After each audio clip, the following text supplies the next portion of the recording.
Good evening, ladies and gentlemen. Welcome to Super Bowl Game Saturday. I'm Captain D-Trag. And I am Gemini96. And in the chat, we have Dolly Finn. Hello, Dolly Finn, already. Good timing. We are back for EarthBound for Part 3 for Super Nintendo. We are back in Summers. We're not running the case of the safe state anymore from last time as it was. We are on the beach. We got our entire team. We got Ness, we got Paulo, we got Jeff, and Prince Pooh, the great warrior. He's with us now, and we're just running around the beach, and we're going to have a great time tonight. So good to see you tonight, Dolly Finn. Feel free to let any insights or anything flow on EarthBound as we go, and Gemini96, take it away. Yes. And this is also the line I was asking you about, because in my test check before you got here, I said, okay, she says, Asian boy, you're so cool, don't look at me like that. Is that regards to Pooh, or is that regards to Ness, or how's that working? Yeah, she's probably talking about Pooh here. Mm-hmm. Because you were saying that there's changes in dialogue based on certain points in game, which a lot of RPGs do. Yeah. And the thought is, I guess, that as Pooh's there, fine. It's interesting, yeah, Pooh's not even looking at her. He's like looking off in the distance, like, yeah, what's that about? I was doing the audio check, I was saying, okay, at first I thought she was talking about Ness, but you're right, it probably is Pooh to that.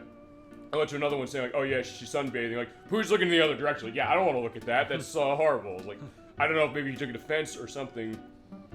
That either way, we are on the beach in Summers, and even though this is our December part, it's gonna be warm as it is, unlike how it is outside, maybe depending on where you're living. But either way, yeah, where are we going to next as far as Summers right now? I just want to make sure that we got a photo here on the beach. Yeah. I think it's... Because we are going for all the photos, it's worth pointing out. There's also one I triggered when I was doing my test check. I said, wait, no, I know where it is, but I don't want to trigger. It's not the one on the beach, by the way. But if there is another one on the beach, we'll see it. Okay. We enjoyed the great beach atmosphere as far as the town of Summers. Because we had winters last time, and this was the woman that specifically talked to her, saying, like, yeah, don't bother me, I'm just trying to take a nap in the shade. And, like, Pooh was looking the other way. Yeah, I think we got it last time. Okay. Alright.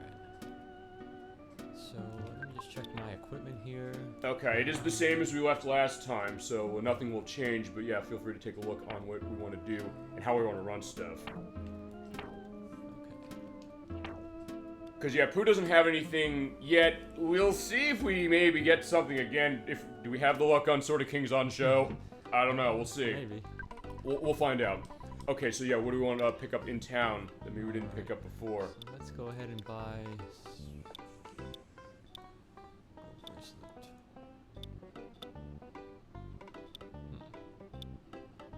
I'm actually going to hold off on these because we can buy these same items in the next area for much cheaper. Okay. So yeah, I'm going to hold off on that for now. So it's a case for this game where they'll let you buy weapons feasibly early, but you can also wait and get into a case of saying, okay, you'll be able to get it for cheaper. Yeah, there's like one boss fight between now and the next area, so we'll should be fine. Okay. When you first played this game, is that how you did? You basically waited, you're just like, hey, fine, that's the idea. Like, fine. She's saying, like, wait, what's going on here? You can't pay anyone paying permission, Yeah, so paying admission. We gotta pay to get into the museum here. I think that maybe where they got it for Pokemon for Generation 1. Well, fine, it's 100 Poké Dollars in that game. It's still $3. So we got Ram Raisin III's caskets. We're talking. Did we see Mr. Spoon last time? He is in the Foreside Museum. I don't think we saw him. Right, because I think you said there's a photo over there, isn't that right? Yeah. Okay. I was talking to myself. Okay. Ram Raisin the 4th. Yeah, a lot of these Ram Raisin cases. Yeah, this is a trading pod. Totem Carmine. Alright, so yeah, this is gonna give a little bit of indication, I think, of what we're gonna see later. And his lunchbox. Okay, so chubby kid, you got your age here, looking awfully wealthy, being extravagant. So I guess that means Pokey's been here. Yes. I'm gonna guess. Fine. I know damn well what the answer is to that, but still, I'm just like, fine. Is that the idea? But apparently there's the samurai kid. Yeah. So now that we have Pooh, Pooh came equipped, or he came with a ruby in his inventory. Okay. And this guy needs one of those, so we're gonna give it to him so we can get access to this room. Does he know who Pooh is based on what he's saying, or just the thought that he's getting the sense that he has this? I don't think he knows him. I think Okay. it's just, yeah. Alright, passion by your passion for learning. Alright, so we come in here. We have these two enemies. Alright. So let's get fighting. Shattered Man attacked. And by the way, just to reiterate, as it's been on all the parts, anytime there's a smash attack, there'll be flashing light warning, but since we're not going to know where it is, that's the idea. So you've been warned. And if you use any time, we get a butterfly. Well, it's minor, but either way. So what do you want to do with it? Fine. I should know the answer by now after 2 parts. It's freezing. We're freezing them. Ow! That's a big hit on Paul. Damn. But if you're quick enough, okay, just toss him. Good job. Okay. So now after this fight, we will be invincible for a short amount of time, and so Okay. the other enemy won't chase us. Right. Now, if we're able to do what we need to do in this room before those invincibility frames run out, we can set up a glitch that we can show off after we beat the game. Okay. Basically, well, I'll get into it later when we beat the game, but It'll remember that, and it'll remember that across. I guess. Here's a question: does it hold that if you do save and quit like you normally would, or is it a case where fine? Okay, because we'll run the save state method. I was going to ask, do we need to run the save state method for that? Specifically, we may as well, but it dropped the mummy wrap. Nice. Is that a rare drop potentially? It's not too rare, but it's a decent item. It does some good damage, and it can also solidify the enemy. Okay. And Ness got a level up. I'm getting life up. Gamma. And since we did get Pooh last time, we'll get his levels going, but it fixes, I guess, the element of the level creep, because on one hand, it's like, well, a lot of RPGs tend to do stuff like that, but when you run that, it seems like you'll have your other team members to handle it, and it'd be okay. So read the hieroglyphics. Right, hieroglyphics. So Pooh here is the only one who can translate the hieroglyphs here. So we have to fight against the invaders. We built this pyramid fortress. However, our efforts were futile and we lost. Okay. Nonetheless, our pyramid was protected by the gods of Scaraba. Okay. Invaders will be reborn every millennium and will attack again. All right. Even now, the invaders hide beyond space and time and build their evil stronghold. A place out of time is beyond the dark and is even farther beyond the lost underworld. Okay. Deep darkness is shrouded. It is without light. Only one with a hawk eye can pierce the dark. The Sphinx now watches over everything, waiting for the coming of a truly brave hero. And numbers specifically, that is a pattern you said when we did our practice of this earlier in this year, is that right? Yes. So that's a pattern that we'll have to remember for an area coming up. Okay. Dance in front of the Sphinx. I was say you're gonna do what I did when it came to the memory game in Super Mario RPG's remake, where I hit this. Yeah, I'm just gonna go to that specifically. I don't know. Did you trigger the glitch as well? Yes, we're good here. Okay, good. As long as you read that and then exit the room before that enemy starts chasing you, you're good. Okay. Yeah, I was gonna say, like, I was playing the Super Mario RPG remake in front of you, saying, "Wait, we're at Great Guys Casino. They're gonna have us play blackjack." I don't know why I thought that, and so like, oh, they're not gonna have that for gambling now, because there's not a gambling tag on the ESRB rating of the box. So I said, "Okay, let's play this in Crusader 64." It's a memory game. It's like, remember where these are, and then I hit I hit the capture button, and you said, I think just in this perfect deadpan element. What'd you say? Damn it, Mike. That is exactly the right way of saying it. My God. So sometimes that's not idea. I wouldn't have necessarily blamed you as far as that element of it, but and so here's the thing. To make that even funnier, when I did that, I still got it wrong. I captured it and then I got it wrong. So it's like, well, okay, that was even worse. Specifically. Okay. So fine. Off as far as that. So, all right. So we have to go to Scaraba. I guess now is where they're saying. Yes. Specifically, and he said you'd set up for what we'll see. Probably next month or the month after. We got a phone call. Or somebody got a phone call to the museum. Mr. Fork of the Scaraba Cultural Museum. Is that the guy we talked to upstairs? Yes. Or Okay. no, that's the guy downstairs who said he was expecting a call from Mr. Spoon. Oh, right. So this is Mr. Spoon from the Foreside Museum. Okay. So he wants to tell us that he found something so extraordinary that mere words cannot do it justice. It's me, Mr. Spoon. Okay. No, exaggerating this fight. Okay, so he apparently did excavating. Alright, so he found something in Foreside. And so at this point, we can choose one of two paths. We can continue on to Scaraba, or we can go back to Foreside and see what Mr. Spoon found there. How do you usually do this? For now, I'm going to go to Scaraba and buy some new equipment there. And then I think we could just go back to Foreside and check that out, because that part is not that long. Okay. Foreside, so we could just do that and then go back to Scaraba. Okay. Sounds good. Do you also want to get the photo here in front of the hotel? Yeah. Well, I don't know. It's like, see, here's the other thing, because I know you're going for all the photos, and we will show all of them. But I guess, how does that? This is gonna sound weird.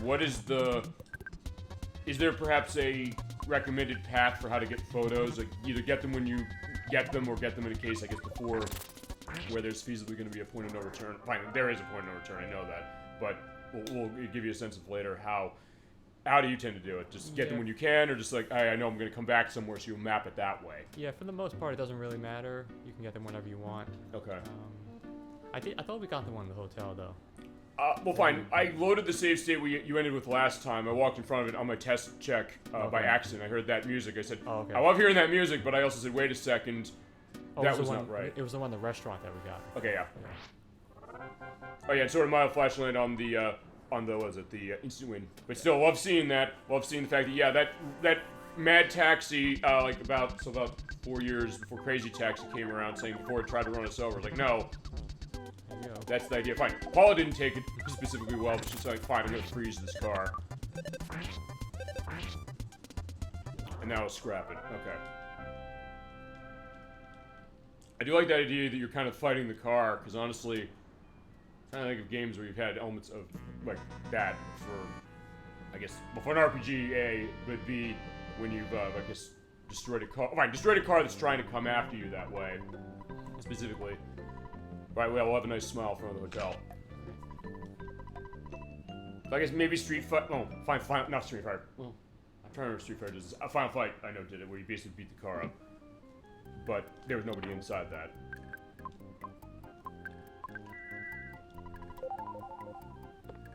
Okay. Alright, so what is of interest in the hotel? Let's see, I think there is one more photo upstairs. Let's see. I do like the look of this hotel. It does look very regal, particularly as far as the shades of blue. A couple of shades of blue running this. It reminds me of the hotel in Dowsier Door. Poxley Heights. Poxley Heights. I'll have a picture of that when we edit. Specifically, yeah, I'll see the picture and then I'll remember. I'll say, hey, what that was like. And hey, don't worry, I will be first to buy that remake of that when it comes out next year. Look, if it's anything how the Super Mario RPG remake turned out, I think we're going to be really excited. And it'll basically be your example in particular of saying like, oh my god, look at all these things they did with it. The way I did with the Super Mario RPG remake, as it was a couple weeks ago. Okay, I think we're good here. But also goes, I think, as far as this, like, how the design of some of this stuff can look. Because you could say, like, hey, it's a hotel, it could feasibly look the same. They could have said, fine, we'll just maybe copy-paste the environment, perhaps. And, like, okay, change the color here and there. It gives it a lot of character, the fact that, hey, we're in this seaside town, where I guess people are going to come here on a vacation. It's like, let's make it really nice, or look that way, or has this kind of, I guess, perhaps European flair a little, as far as they did that, hey, the fancy restaurant around, and also, well, fine, the fancy restaurant, the club as well, amongst other things. And so it makes you remember that even in these small areas, you think that's for something like this, well, fine, other RPGs or other games might think, okay, it doesn't necessarily have to go that direction, but with EarthBound, it did go to that degree, and you appreciate that it did. Okay, so Paul's giving bombs to Pooh. He can handle it, for sure. I just want to rearrange some of this equipment. I want to put the Platinum Band on Paula. Okay. And then have Ness give the gold one to Jeff. Okay. I guess because we want to make sure their stats are going to go for what's coming up. Is that correct? Yeah, because we have a boss fight coming up. Also, there's a reason why there's a space in between gave the silver bracelet to, or silver bracelet to Ness. You saw that when you gave it, it said like, it was kind of spaced out in the middle. I don't know why, but I just noticed that. I can have a picture of what that looked like just to give an indication. But it's either way. Alright, I think we're good now. Okay.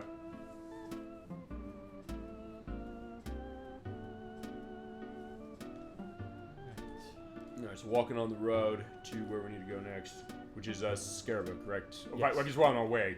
Yeah. As it was. Here's another photo here. Okay, this is probably a possibility where it was. By the boats. Yeah, he will jump on the boat. I remember loving that touch. So Nels, the cameraman, is also saying, I know I'm going to take a good picture for wherever it is, but he also says, I always know where to pose myself. Saying that, okay, that if you ever talk to any photographers, they'll tell you that's what you do. You have to know exactly where to position yourself along with your subject when you have like a moving one, but also be in that position. Okay.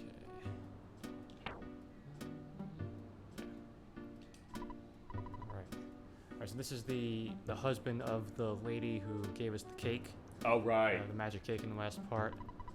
So So You did quit talking about all the serious crap. Alright, so let's work hard. Courageous get on this boat. Well, it cost you your life, you got that for free. Oh, fine. Well, for what we know, you know. Well, let's turn the outward voice. So you want to sail the seas of Scaraba. $20 a pop. Alright, let's do it. Alright, we're reckless, baby. Alright, so we're going down the sea, or through the sea for this. I'm also going to look back at my notes as far as seeing if there's any cases of music as we go along, and also you have your... But we both have our books this way. I have my notebook that I filled out with this game, so I know it's at the end of the book as far as this one. And then you have your Legends of Localization, a good holiday gift guide, specifically, as we've mentioned last time, and also I've linked to it again this time, just because it is a nice tome. I've indicated that for it as we go.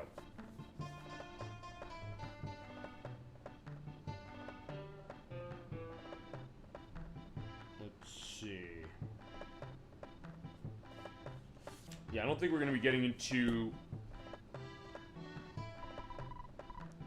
Okay, that's later. It's going to come. Wait, hold on. I got to stop it. In the middle of the ocean? Yeah. Okay, I feel sick. He's seasick. It's been a while since he's been out to sea. Okay. So I get seasick. Yeah, it's like the guy who runs the SSN in Pokemon again. Yeah. Wait, how are you guys okay? Alright, so that bald guy over there, your buddy, right? Came from Dowlin. Let's go adventures. Yeah, we're gonna go back and visit once in a while. Okay, so fine. Us talking about the perspective that got him over it. Or we'll assume we didn't see this. You know how in Pokemon he rubs his back and like that does it, so they're fine that way. He's loving the idea of the adventure at least, and the fact that, you know, we're gonna be able to handle this, so that got him over it.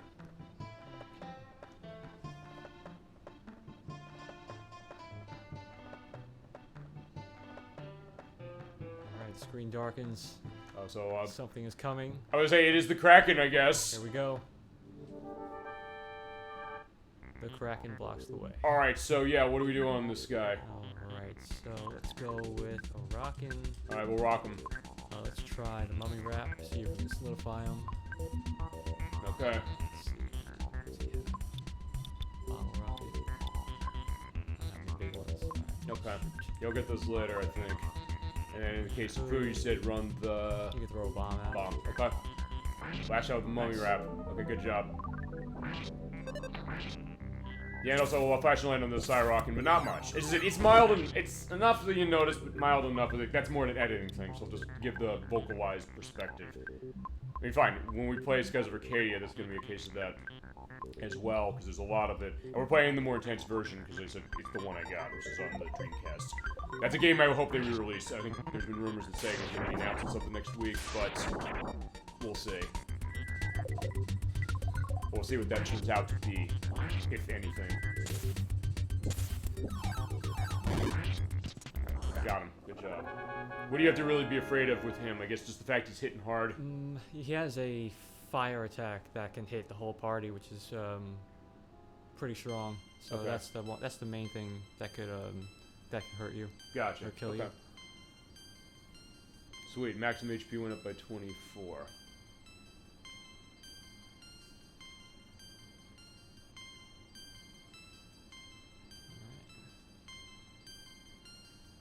So Pooh's catching up on levels now. Yeah. I do like that, because, I mean, it's always been a question saying, like, what is that looking like? I mean, and fine, we showed that sort of with Sailor Moon into the story, but in a lot of cases with that game, it was something that sometimes you're all alone in cases of level 1, and sometimes they hit you with stuff that's really strong, so it's a case of, I just need to get through this one battle and I'll be okay, usually. So the sailor did help us. He said he threw the slippers during the battle. Maybe we didn't notice, but there you go. Okay. I mean, hey, give him points for trying, if nothing else. But I guess the question of what kind of slippers, and also, yeah, fine. Fine. He had like that wasn't like blood around his mouth, was it? It was probably because there's fires coming out of his mouth. Something on the side, but I don't know if slippers would cause that. Right, fine. We are at Scaraba, which is kind of a deserty area. I guess, kind of on an island, sort of, kind of. Yes. Yeah. Oh, and you have heat elements going on here. Just like in the other desert. You come from Toto. That's the port. Okay. Right beside Summer. Okay. Alright, either way, you're fantastic. So as long as you're in the lighter area, you won't have to worry about heat stroke. It's just this darker area where you're sweating when it could happen. So we're fine here. Yeah, thankfully we are in town, so as you mentioned here, there's going to be a lot of things to see. Alright, he's made a dungeon maker, now dungeon man. Like to meet him? Alright, so here's the key to enter him. But wait, I lost it. Dungeon Master. Yeah, that was the guy we met back in Winters. At the end of the Brick Road. Oh, you're dungeon. right. So we'll see him again later. I don't think I remembered that when we did our practice on this. It was something small. Also be careful of whatever the specks of dust there, like the black pixels there. Oh! Yep. Is that mean what I think it does? Yes, it does. Okay, fair enough that way. Although you can't walk into them, so they're solid objects. Yep. Well, fine. It's a desert, so I guess it makes sense as to why it is. Alright, we mark it bad luck. You? Shuffle back here. Alright, 1,000 parts if I'm wrong about you coming after this. Alright, here's Hassan. He does accept dollars, so we don't have to do an exchange rate. Yeah, this is not like Secret of Evermore. Oh, what does that game do? Where every time you go to a new area, there's a different currency. Okay. So you have to exchange your old currency for the new one. Yeah, it's the Crusader 64 mentioned that to me as well. That's Super Nintendo. Well, fine, you mentioned that game to me. That's Super Nintendo as well. Yeah, I realized that game doesn't cost a lot of money. It's one that I was kind of thinking. He mentioned it. He recommended it. I said, you know, I kind of was be curious to look at that. And I don't know if you want to, if you and or him want to call dibs on it, because he loves that game too. I never knew you played that as it was, because I didn't. I think I heard the name. Actually, I think the only thing I remember, I think there was like a infinite run trick that Nintendo Power indicated, but outside of that, not that familiar. Although it is not expensive, because when you think something, it was Square published that, right, on Super Nintendo as well. Yeah. I thought so. Because you sometimes think, hey, it's going to cost a lot of money, but it does not. For the purpose of being able to release, or to get it again, because I don't think I've ever re-released that. Unless it was on Wii's Virtual Console, but I don't remember. I'm not sure. I'll look and see if I can find something either when it was. I don't think there's like a modern case. It's not on the Switch Online service, because we brought this up. There's only one game of Square's technically, but it's not even necessarily a Square game. That is Breath of Fire, the first one, which was a Capcom game, but I guess because Square was the RPG publisher du jour at the time, they first said, with that one, they said, can you help us publish? And they said yes. And then when Breath of Fire 2 came out, they then said, fine, we'll publish ourselves. And I guess then Capcom said, fine, we'll put it onto disc. Yeah, and it does have, I think, the indication of Capcom for that. For it. Although Square has been re-releasing and redoing a bunch of games, so maybe the thought of Secret of Evermore next, feasibly. It seems like more recently they're doing some pretty good stuff. The Final Fantasy, Pixel Remaster stuff. I like the ActRaiser remake. I know there's kind of some contention on that. And a couple other ones as well. It seems like there's kind of an interesting element to that, and especially if you haven't played it, might be one to take another look at, or rediscover, because as I've always said this, I've never played every single game, and since you have the element of RPGs, that also helps. So it's like, hey, it reminds me of the game this way. So here's the equipment I was talking about. Yeah, they cut the price massively. Yeah, the Big League Bat, that was like $3,000 back in Summers. Platinum Band, I think, was maybe $5,000 or $6,000. Yeah, I think there's stuff that was almost approaching like 10,000 over there, wasn't it? Yeah. So this is much better. So we stocked up on those. Okay. Alright, and there's a photo over here. That is interesting, the fact that they give it to you later. I guess they did it, hey, do you want it, I guess feasibly maybe take a risk on the Kraken if your levels are up or you know what you're doing to it, and then buy it for cheaper or not. Right, you mentioned also the currency thing with Secret of Evermore is an idea. Actually, I don't know. I'm trying to think, is there another, fine, except for the only other RPG I can think of that does that, sort of, is Mario and Luigi Superstar Saga a little bit. Oh, yeah. And I love the joke that kind of comes to that. It was like, yeah, I'll bet you this. And you're like, wait, no, the exchange rate's going to change that the other way. Okay, let's... Alright, so we have the pyramid coming up. Before we go there, though, we can head back to Foresight and take care of what we need to do there. Okay. Let's see. Right, because we get to use the warp thing now. Or the teleport, I should say. Select something on the map, make sure you have enough distance to run. And if you hit the wall, you can't transport, but you can keep trying. Oh wait, Yes, he's beta. wait, you got that already? Yeah, that was Pooh learns that before Ness. Okay. So one of the few abilities that Pooh gets before him. Okay. So yeah, that's much easier if you don't have much room. Okay, no, at first I was gonna say there's a place we're gonna go later where I said, why did I not try that when we were looking at something a few months ago? I think I remembered. Oh wait, no, I remember why now. We'll see later. Right, yeah, we're back in Forsyth by the Dinosaur Museum. Alright, so let's see what Mr. Spoon was talking about. Alright. Yeah, this is, yeah, you also... $5 here. $5, okay, not bad. Expert in the area of arts and sciences, alright. Yes, I don't think we've been in here yet. The animals go extinct for humans to go. I want to see a live dinosaur sometime in my life. So we have a giant skeleton here. Yeah, it's interesting when you first come in this room. I like the way it kind of sets that up, because at first it says, or seeing that these come there, don't ask about where this came from specifically, but feasibly talk to the guy around here. I also get a picture by the dinosaur. Where you come in, it looks like there's not much. It's like sort of a small fossil, but then you kind of move up and you're like, wait, no, it's this big thing, and it's kind of nice to see. Alright, so yeah, a nice shot in front of the dinosaur.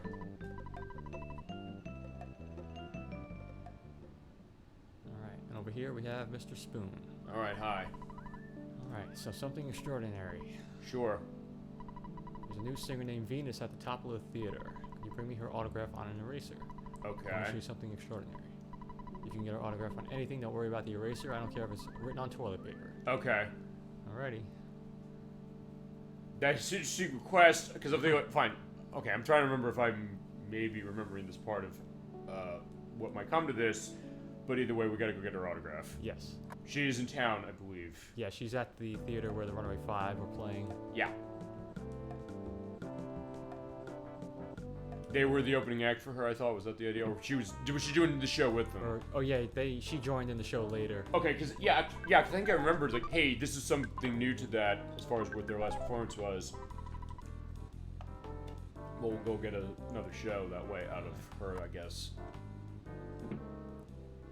Alright. Alright, here we go.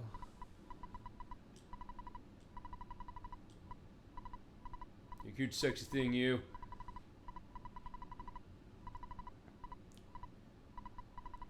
Oh wait, that's somebody. All right, somebody in the audience. I forgot about that. Right.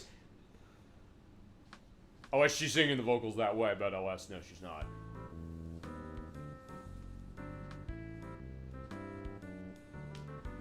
I was trying to see if there's any indication of this music that might go to her. Because I would have thought there was, but maybe not. You get the nice dance and the nice black dress that way. I guess you're also taking a look as far as anything going to this as it is.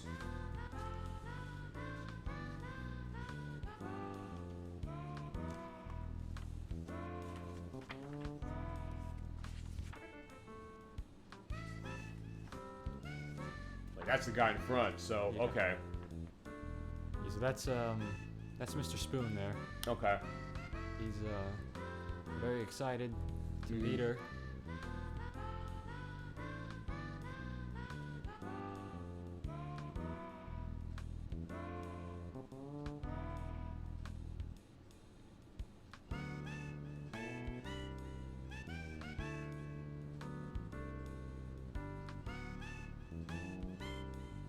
So excited, he's kind of trying to go up on the stage. Like, no, they have protocols for that. And security's gonna come take him away. I would say, yeah, he clearly never saw the movie The Bodyguards. Like, yeah, you can't do that.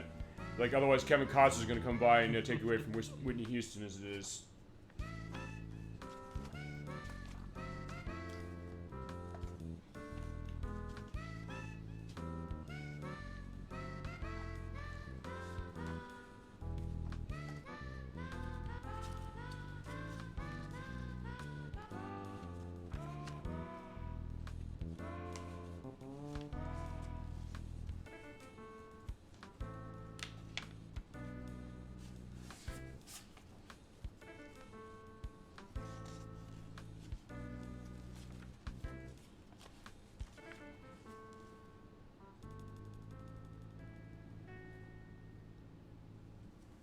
Alright, there's your performance.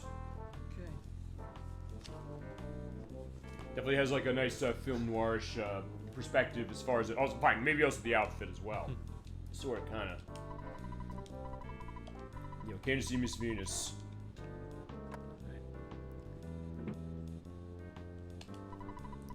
Autograph, okay, on banana peel. Banana peel. Okay, it's something. He said he doesn't care what it is. Can't imagine that would last long on the banana peel. Yeah, there you go. I was gonna say, okay, bonus. Oh, smack, why us? Oh, she kissed it. Yeah, she gave us a kiss. Oh, gave us a kiss, okay. Yeah, we won't tell him about that part. But what I was gonna say is that, because he says, hey, I want an eraser, but I'll take it on anything. On the eraser, I thought that, I guess, I've actually never tried writing on like one of those, you know, pink standalone eraser things. I don't know if it actually works, unless, I don't know, maybe use like Sharpie or something. But at first, wait, that seems like a weird case. But then the banana peel, the question was, where do you do that? But either way, we got her autograph, and we just need to go back and talk to Mr. Spoon. But he got taken away by the security, so we gotta figure where he is. Well, he's back at the museum. I just want to go heal up here. Okay. Alright, so yeah, let's have a nice sleep. Where the night Jeff fixed the broken pipe, which became the shield killer. Alright. Did we see that when we practiced? I don't remember seeing that. No, we used the neutralizer, which is essentially the same. The only difference is the shield killer will get rid of any shields that the enemy has put up. But the neutralizer will remove all shields, including yours. Okay. But the neutralizer is a better item to use because it has better accuracy. Okay. The shield killer, I think it only works like 75% of the time. Neutralizer always works. Okay. So yeah, so basically, if you use the neutralizer, just make sure you use it before you apply any of your own shields. Okay. Because I was gonna say, that seems like the trade-off initially would be, fine, you'll make sure that you don't have your buffs turned off, but you're taking a cut in accuracy. If you're saying like, fine, just use that to start. So then at that point, then start buffing yourself if you need to, or if you want to do that, or need to do that for the purpose of your fight. So in that case, you're in good shape. All right. So we're also calling up S-Cargo Express to do a pickup on some stuff. Yeah. Probably the shield killer, I guess, based on what you just said. Yeah. Okay.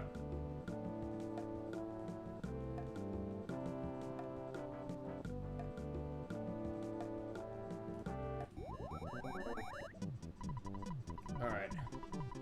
So as always, you can pay him $18 and he can take 3 items for you at a time. We have shield killer.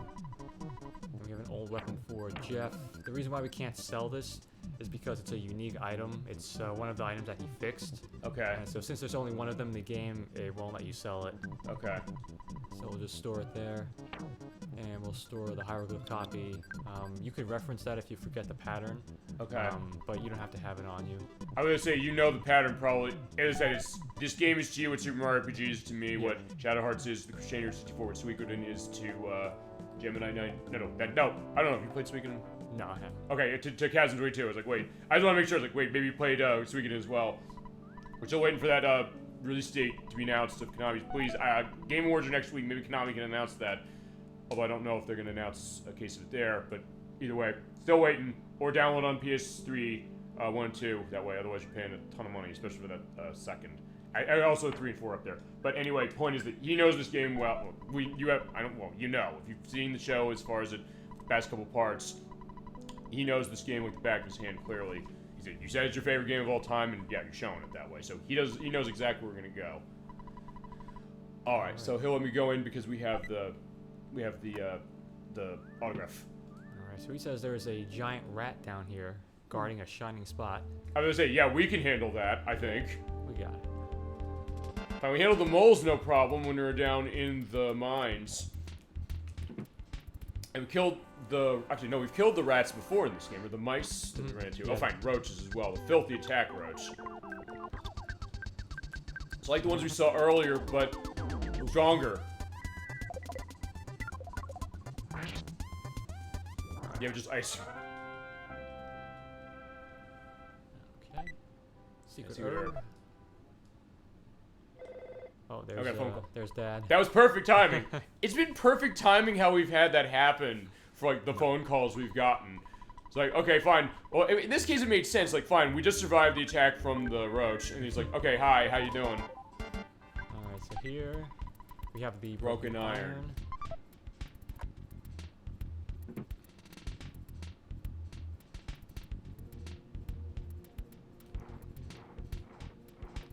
So this dungeon is not too long. Just have to trudge through this sewerage here. Yeah, which is going to be a little bit of a sort of preview to something we'll see a little later. But I do remember, actually, I think we did, when we got to this point as far as our off-screen practice early this year, I believe we did do this basically as far as one actual lunchtime period, basically. It didn't take us long. No. I was just trying to remember if I did this part, and I was like, fine, even I was able to manage it. But fine, we got the stinky ghost coming out of the can.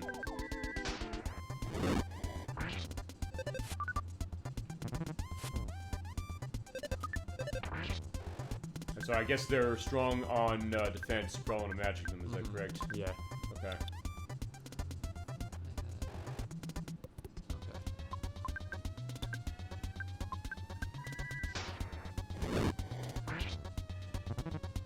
I possess you in a frightened manner. Have we seen possession yet? Yes. I actually, you might not have seen it. It's possible to get possessed back in the Threed cave. Okay. You might not have seen it though. So you what? get this little ghost following your party. Okay. And during battle, he could just cause all kinds of little ailments. He could solidify your party members. He could attack you. But he is also vulnerable to enemy attack, so it is possible for an enemy to kill the ghost off for us. Oh, cool. So it's like, it's the case of the teddy bear. So the point is that that can take hits, but in this case you want it to take hits so that you can get rid of it. Yeah, the deadly mouse as well.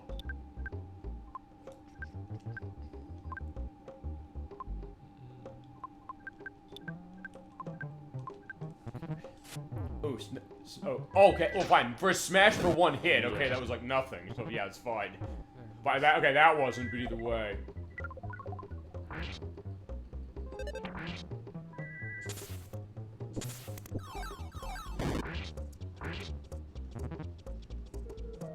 Are you trying to possess Jeff again? Okay. Do that again. Actually, I think with Pooh, you did have like a save case, didn't you? That was a gut save, yeah. Yeah, I think it didn't say mortal damage, so I guess that it gives an indication that it's going to be a gut save. Oh, yes. Wait a second, because I know we showed one of these last month, but I'm trying to remember. I can look back on the video on this. I don't remember if it also didn't give the mortal blow thing. It doesn't, yeah. It doesn't. Okay. When it's a gut save, it'll say you took, whatever amount of damage. Okay.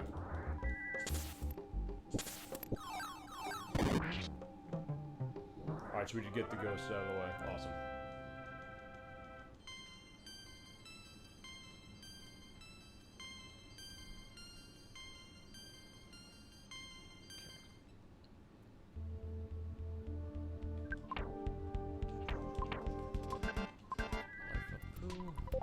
And the ghost, I'm trying to remember, how do you recover from ghosts aside from killing it, perhaps? You can go to one of those blue-haired healer guys in one of the hospitals, and he'll purify you to get rid of the ghost. Okay. And then at any other full restore point, like a sanctuary location, would get rid of it. Okay. Well, we're feasibly coming up to one of those based on what you're saying, so that'll also be set unless they kill the ghost as is. Yeah, so maybe the mouse can help us. Although seeing that ghosts fly around has also reminded me a little bit of... Fine, I've come back to... I don't know if I even... Have I mentioned The Legend of Zelda Link's Awakening on every part of this? I don't know if I did last time. I know I did part 1. But when that ghost comes by, because it doesn't have that do-do-do-do-do-do sound that it always goes. And since you screen transition all the time in that game, it's like, yeah, I gotta get where I need to go soon enough for that. Well, maybe they... Oh, no, it's not the same dev team, so I was thinking, wait, would it have that in mind? But it does have the nice outline there. It's like when it goes by the walls there, it kind of takes the color of what's over there. Or when you're in a black area, you kind of see like the red outlines.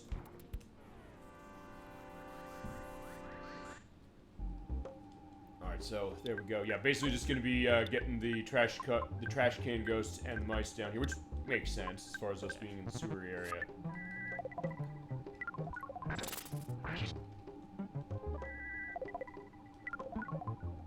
It's also good to have Pooh around because he does have psi attacks that he can use. So you can basically double up on the ice. Yeah. Look, we're using the ice as much as we are, and a smart idea of playing this game is run the ice as soon as you get it. Having another person to do it with, as far as that between Paul and Pooh, is always going to be a good thing.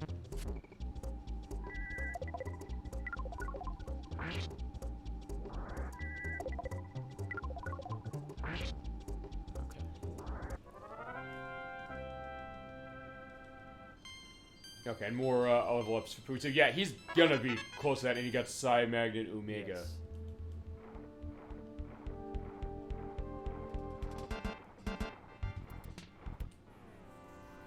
Yeah, there was something that hit you. I did see that. Yeah, yeah, because I did like seeing just kind of the, not the shadow of it, but just a little bit of it before it was kind of at the bottom of the center. Oh. Oh, crap.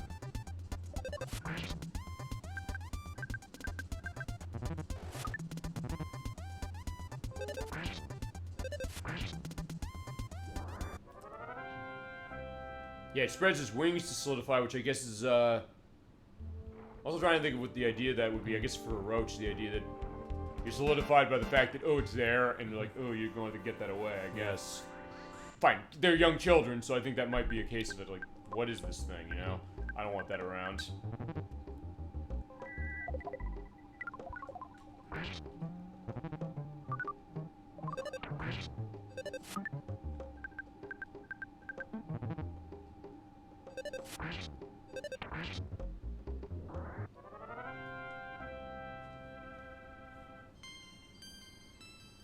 Doing alright, and getting lucky also with the ghost reaching his hand out and not really doing much. Actually, the only thing it really did that I saw was that it made Pooh drink, like an iced tea or something. He's like, I don't know, that's fine as far as I did. He recovered a little HP, but I don't know if it's something you're going to be using.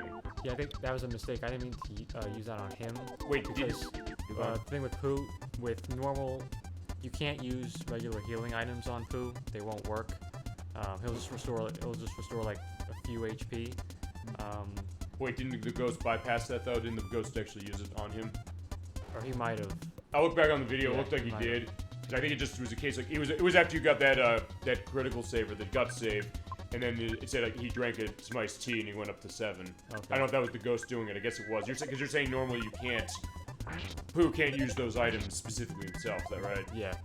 Okay. So at least we caught that on tape that way, because the first.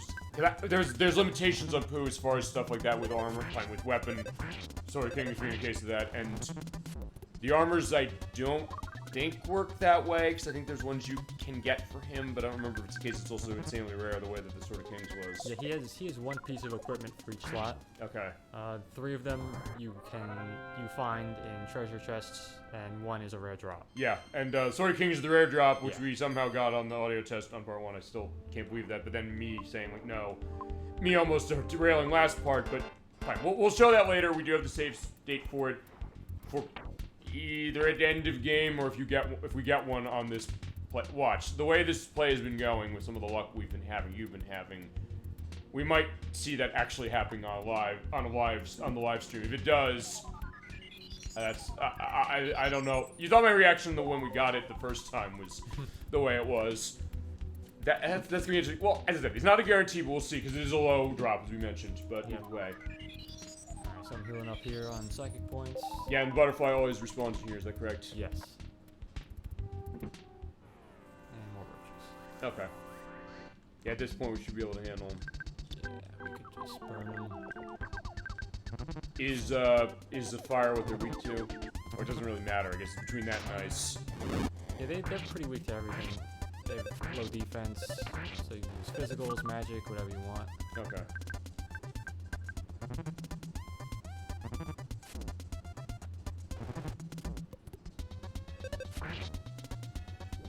Even Paul is doing over 100 damage. Yeah. So in that case, they're pretty easy to take out usually. Yeah. Just sometimes they can hit you. Fine, they can do solidifying with the reach out of the hands. Yeah. And then they got something like that. Attack. Yeah, unfortunately, that Pooh's down. Wow, all these missions. Okay, there we go.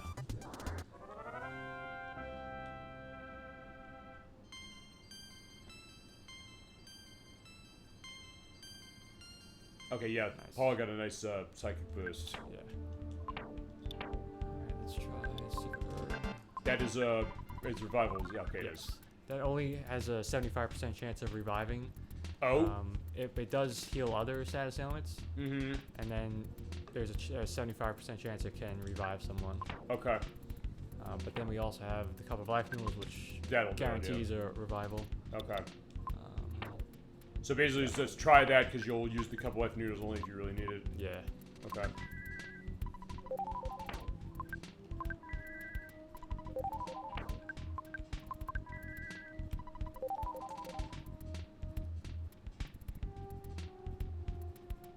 Okay, now in here, Yeah. we have a very good item. Okay. First, Yeah, we just stop this thing and then we'll get it.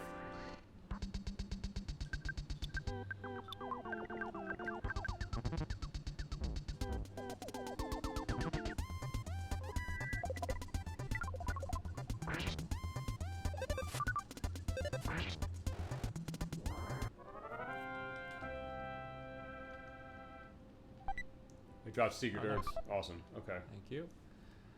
In the Alright, box or in the so- in the can. In the trash here we have a broken bazooka. Oh, okay. I think I remember what this is gonna become. Yeah.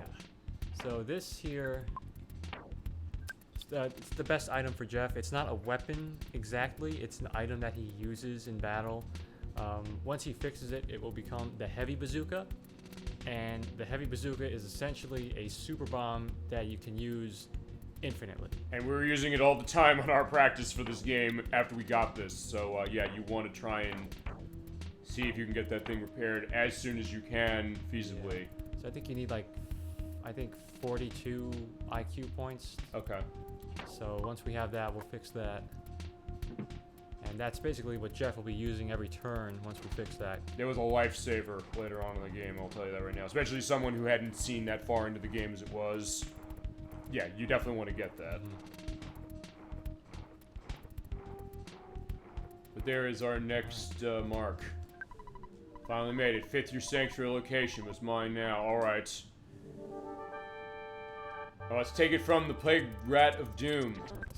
Alrighty. What's the game plan?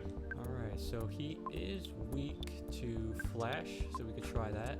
Okay. See if we can get him to cry or confuse him possibly. Alright. Freeze. We can.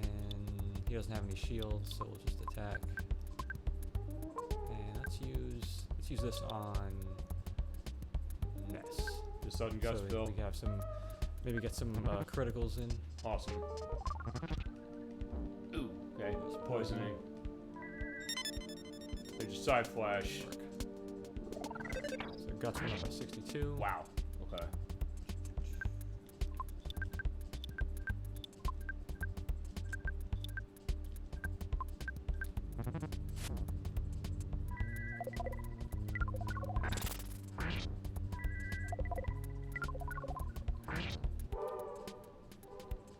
Lost all motivation. Okay. Yeah, Was we're homesick. oh, That's unfortunate.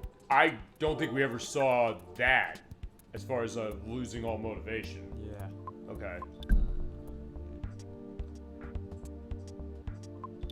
See if we can get rid of that poison first.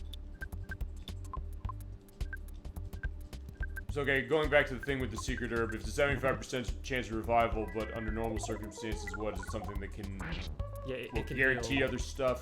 It's a guarantee heal of poison and colds. Okay.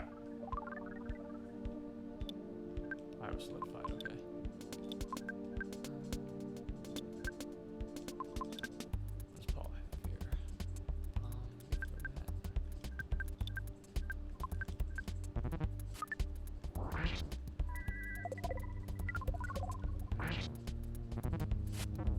Ooh. But he's gonna. Okay, he's gonna live. Yeah. I think. Yeah, I'm noticing now. It's like, no, he's gonna be living. Okay, awesome. Yeah, because whenever you see the did a mortal blow, that's when you have to get in a sense of be ready to either try and finish the battle quickly or revive or recover, I should say, whoever's counter's running down. They put his on guard, and now he's back in action.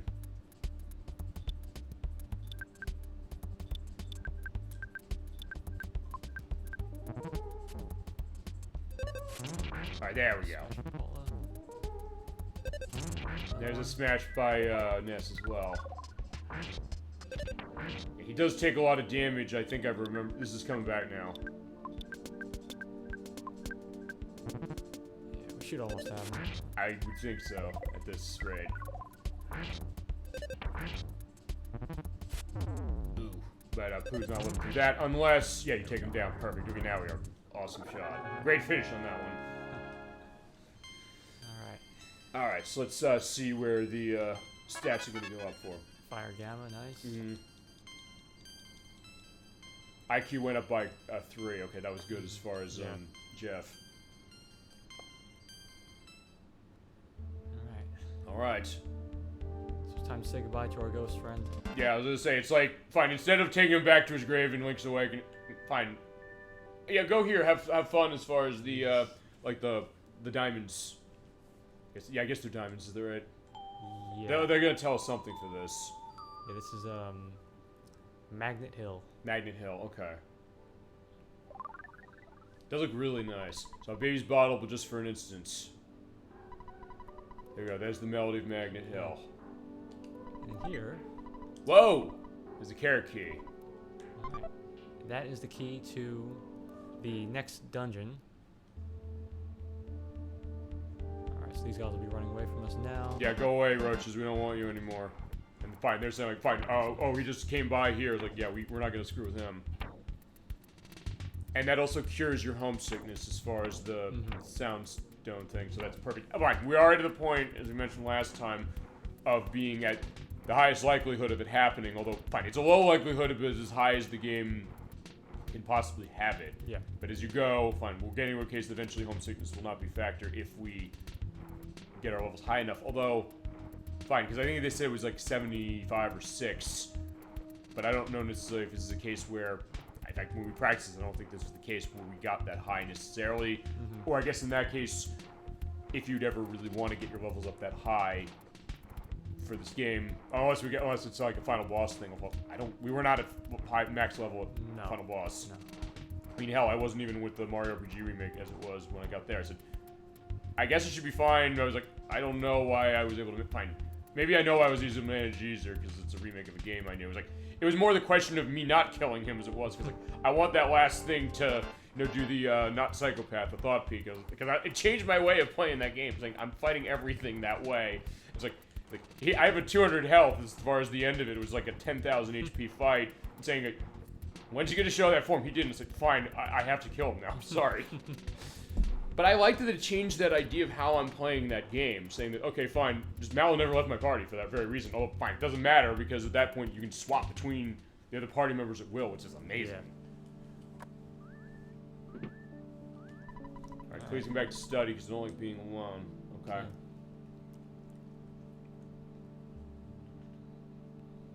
Okay, so now with the carrot key, we can go back to where we're going next, I guess. Yeah, there's other stuff we want to check. Yeah, so we can continue. We can go back to Scaraba, or we can go to where the carrot key would take us, which is the dungeon in Dalam. Okay. And that's another short dungeon, so we could take care of that right before. It's your choice. Since you're the one controlling this, yeah, you make the decisions. You're the one leading us as far as how it is. As we take another photo from the Dinosaur Museum. I'll see you later. Okay, so we're going to go to Dalam. Okay. I like how you turned so well as far as that's like, fine, we're just gonna go straight down the road. Alright, so here's Dalam. So yeah, Ness and Paula and Jeff have not seen this, but of course Pooh knows what it is. Yeah, so on your return here, there are a couple photos. Alright. I take it you're able to go here because Pooh knows where it is. Yeah.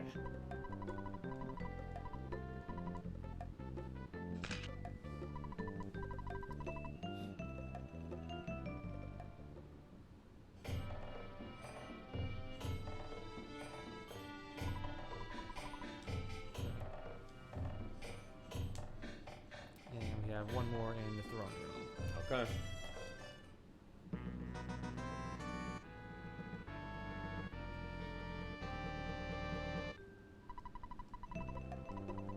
And nice attention to detail, the boxes that you opened while you had Pooh here alone doing his training, they're still open. Or, they're still opened as it is. Yeah.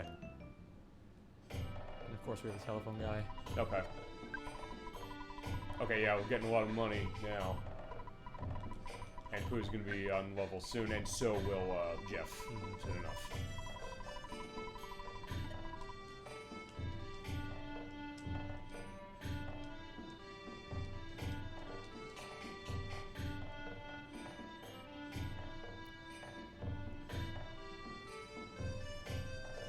Okay, so next up here, I think I sort of remember what this part is a little, but feel free to lead on this.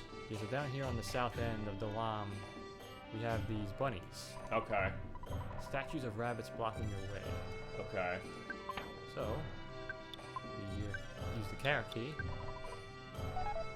Alright, they, carrots and the rabbit disappeared. Alright, so there you go. Okay. Alright, so in here... we've got Thundermite. Okay. So yeah, the thundercloud, which I guess we're gonna freeze the thing, which I guess, I don't know, meteorologically speaking, does that make sense? I guess it does. Maybe. I should ask Chasm22, he majored in meteorology. I don't think he'll mind me mentioning that specifically, but I'll have to ask him specifically as far as that. I think it is. It might be a case like, hey, you dissipate the cloud. Maybe, but fine. If that's not right, fine. I'll tell you how I'll do this. As we fight... Oh, what was that thing again? Aside from Thunder? Tengu. Tengu. Okay. I'll ask him while I'm doing the edit in the week. I'll say, hey, is this accurate? And we'll find an answer that way.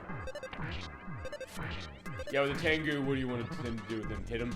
Yeah, you can just use fizzles on him. He could inflict some status ailments on you, but he's not too dangerous. Yeah, he's playing his flute, I guess, yes. Yeah. And, yeah. It's change. Okay, so change. It's gonna change stats. So can he do? It's just like specific stats he'll do, or he could feasibly do anything out of that. I think it's just poison and sleep. Okay.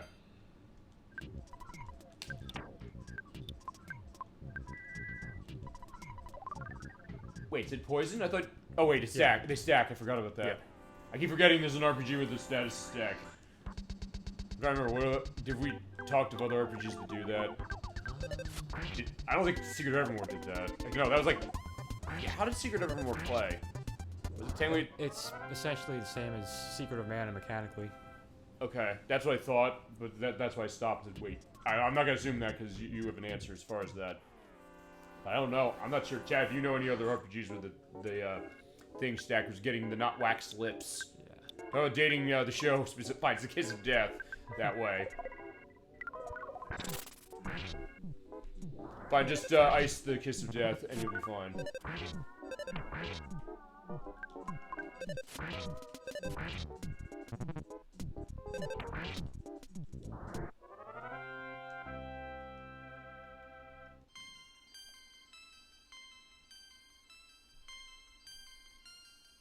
My max HP went up by 25 and psychic points by 7. Very nice. Yeah, we're getting a good case of that. Alright, yeah, we're going down the hall. I do love that touch when you fall down the hall, the screen kind of shifts to reflect that.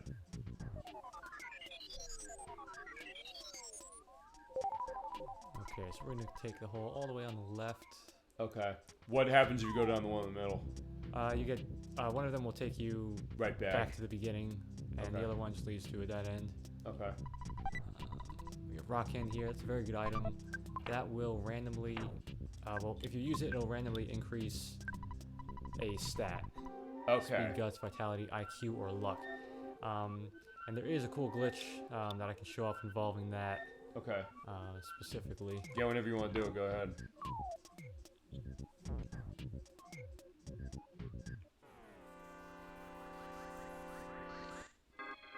Conducting menace.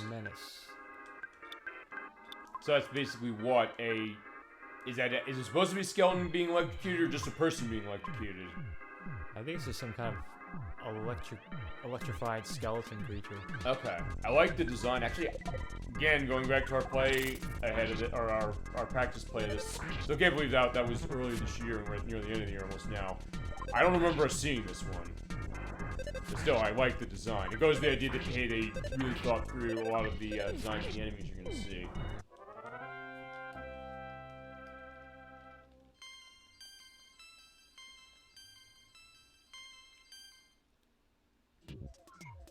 Okay, and we made it. Okay, so we got another one of these. Okay, we're all set. Finally got our 6th your sanctuary locations. Yeah, we're knocking these out massively. Okay, so let's take the 6th. What is on the 6th? Right, oh, right, I remember this. Actually, I think I'll have an edit when you're done with this boss. I think you went through this thing really, really fast. Yeah. And I had, It is possible to instantly kill this guy with flash. I can't remember, is that what happened? I have the recording on the Yeah. Switch, so I'll edit it in. When we practiced, I killed him in one turn with flash. Okay. So we'll see if that happens this time. Okay, if it doesn't, I'll also... I guess, if it does or doesn't, I'll also put it in as far as after battle is finished. Yeah, that's also why I do those recordings on the Switch as far as, like, the videos. So, like, when weird stuff happens, let me take that. Like, it could be editing fodder for later. Even though we did that months ago, and also have the date of when we did it. Okay, we're not crying.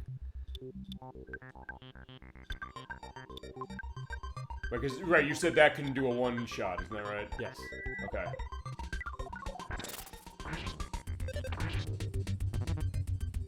Deep breaths. Alright, he's preparing his big attack. Uh-oh. Let's see if we can't take down the big attack, or try to mitigate it. Because what happens when he does the big attack, you're gonna do it, what do you want to make sure you're gonna be set for? Should be okay as long as we heal fast. Okay. Oh. Okay, so basically just start covering. Shit.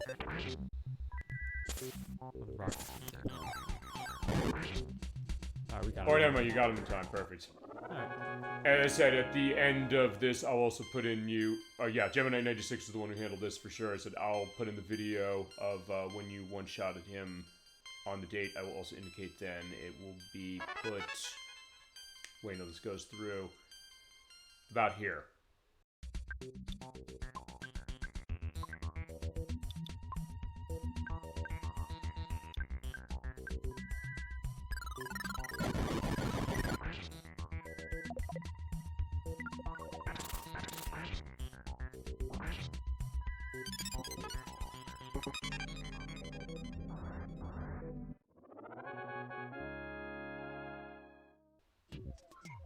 And we're back. So yeah, hopefully you enjoyed also him doing the one-shots. You see both ways. Alright, so here we are on top of the clouds. We're in the cloudy area. So alright, here's the next location. Okay. I don't remember, had you ever one-shotted that thing when we did that months ago? Prior to that, yeah, I think I've done it once. One other time. Okay. I'm hearing more of the melody. Show visited his mother when she was young. Sounds so regarding the memory of the pink cloud. Okay, that's 6. Alright. Yeah, we're going well as far as how this is.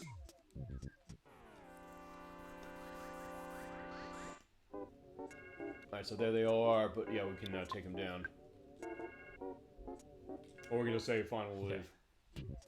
I'm trying to remember, it's not a guaranteed win or guaranteed run if you sneak up, is it? It is. Oh, it is, yeah. okay. Bracer of Kings. That is one of Pooh's accessories, is Yes. not? Alright, so let's check this out here. Okay. Be equipped on Pooh's arm. Helps protect from being hypnotized, and luck goes up. Awesome. Defense also goes up. Perfect. 60 to 90. Nice. Yeah, it was a pretty big jump as far as how it is. And as you are getting levels going on to him, it's not... You're going to be in good shape as it is. Yeah.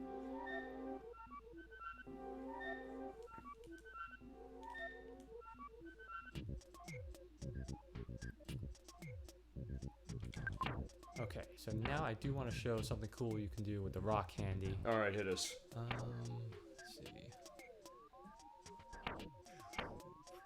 Probably use, yeah, okay.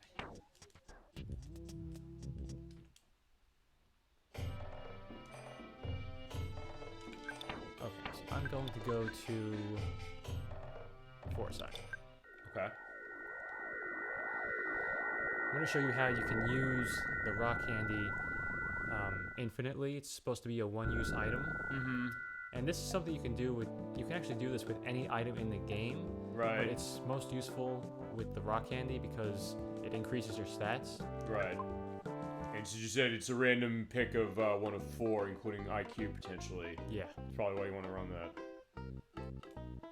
Alright, so back to the mall. So what you have to do is use the rock candy in a battle, and you have to make sure that it's the last item in your inventory and that you have some sort of condiment. Okay. And for the purpose of the rock candy, it pairs well with sugar. Okay. That will increase one of your stats by 2 instead of 1. Okay. So we'll buy some sugar packets here. Is that one that will pair that way? Yeah. Okay. The other ones don't pair specifically? You might be able to use the... Yeah, no, I think sugar is the only one for the rock Sugar's candy. the only one. And you said last item in inventory, that's inventory of the character's backpack or your entire inventory across every member of your party. For that individual party member's inventory. Gotcha. Okay. So we'll buy some sugar packets here. Okay. So basically, you load up on sugar and, Oh, the jar of deli sauce. That's the other one that you can use. jar of... Yeah, the jar of deli sauce pairs with every single item in the game. Okay.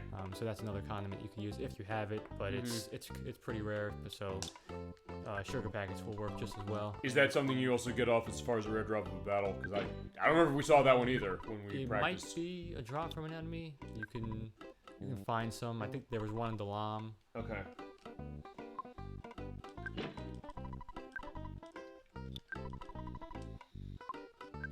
Alright. So we have the sugar packets. We'll give the rock candy to Pooh. Okay. It's the last item in his inventory now. Oh, I see. Last item position, I should say. Okay. Yeah. Fair enough. At first, it was a last item. Like, wait, do you have to clear out everything? But okay, fair enough.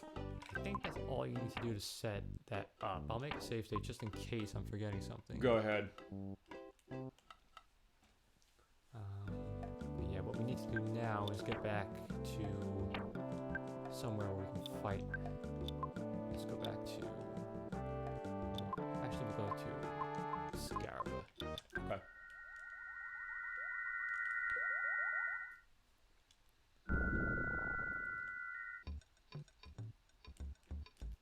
Okay.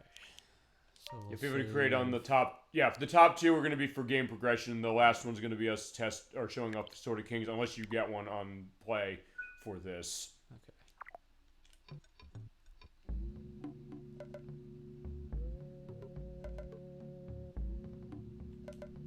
Okay, so we're gonna do a fight here.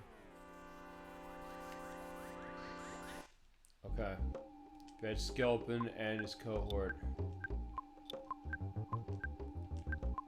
Alright, so Pooh's gonna use the rock candy. We'll use it Okay. you can use it on anyone. Oh, yeah, also there's Sunstroke too, you get a dizziness. Okay. So we use the sugar packet, and Nessa speed went up by 2. That is a permanent boost? That's permanent. Okay, yes. okay, I just want to make sure of that. And so if I did that correctly, he should still have the rock candy, which he does. Perfect, okay. So normally it's supposed to be a one-use item, but here you can see we still have it, so we can just keep using it and just keep increasing our stats. Okay, gotcha. So let's see. Paul's guts went up by 2. Awesome. Yeah, so this is also just be in case if I guess just keep Pooh alive.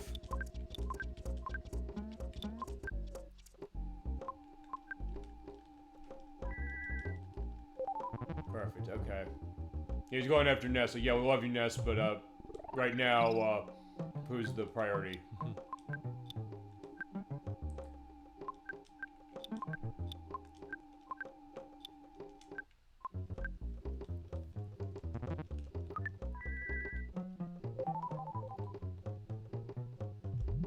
It's pretty good. IQ went up by 2. Okay. See if we can get some of those on Jeff. I was gonna say. Okay, Ness's IQ went up.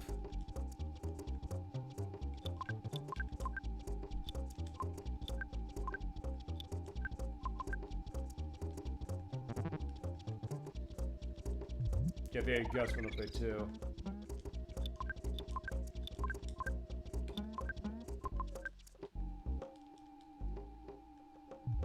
There you go, 2.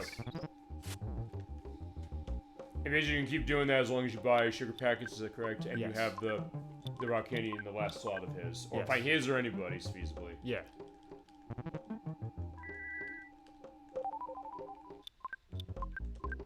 And so we have one more. So we can, I'll just use here because we're going to find another one soon. So if we do want to try this again, we could always, you know. I would say, so yeah, when you use it on its own, it's just going to do a 1 point increase and it goes away. Yeah. Okay, gotcha. There you go. At least you got 3 IQ points off for him, so you're in good shape. We're in good shape as far as how this is. Basically, you want that heavy-duty bazooka. What's it called? The heavy bazooka. Heavy bazooka, okay. So yeah, that is a glitch you can use with any consumable item. If you have condiments and it's in the last slot in your inventory, you can just keep on using it, and you have to use it in battle. Here's a question. It's the Japanese version lets you do that too, do you know? I think so, yeah. And do you know if the Game Boy Advance version holds that as well? Ooh, I don't know. I mean, the Game Boy Advance version, from what I understand, is mostly straight setting. Fine, it's not straight emulating. They rebuilt them a little for it, but I think a lot of the glitches of the Super Nintendo game are the same, I think. Probably, yeah. If I can find an answer saying, like, no, it does or doesn't, or if it does or if it doesn't, I will indicate below. I think, I looked that up, I think it was for last part, for something with that, because it said, hey, wait a second, what was the difference between this version with stuff like that? But I found there's certain things that, yeah, they still had as it was. Which I've noticed that sometimes when there's been a case where, actually a lot of Nintendo games have noticed this, where they put it onto a new system where they'd have to rebuild it because of the console, like Game Boy Advance in the case of EarthBound, or, I guess, fine, and the other one I was thinking of was Ocarina of Time on 3DS. There were some cases where there's certain glitches that were in the original version. They redid this new version, but they did keep them. They said, hey, we're going to have them. In fact, I think there's even something that, going back to the Super Mario RPG remake they did with that one, which was something I did not know. Even when we played it, I didn't know this. Which was, the Japanese version apparently has button codes that only give an indication that, hey, you entered them, were total, say, dialogue to you. For the remake, they apparently instituted those. They were taken out of the US version, but the remake has them. Like, okay, I didn't know this before that. And there's the puzzle. Basically, you have to walk in the lines there. Yeah. Alright, so we have to search the Hawkeye. Thanks to the nice Sphinx there.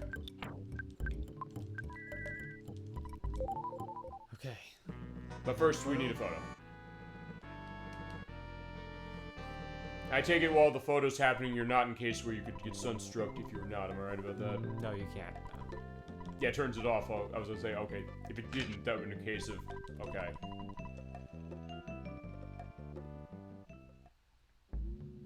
Alright, so in we go. Well, we did sort of see the pyramid in the intro, and it was nice to see, but now we're seeing it fully, and there's some interesting design going on here, not just the fact of how it's creating the perspective of the pyramid, but also, yeah, the hieroglyphics on the wall come to life. Yeah. And they're outlined. I love that detail, the fact that they're outlined even as far as the character that you're seeing when you run the battle. With these, I'm going to assume it's Ice Ice Baby, right, on this baby? Also, fine, they're sick. We're also weak to hypnosis. If you want to, if you have multiple encounters, you want to put them to sleep.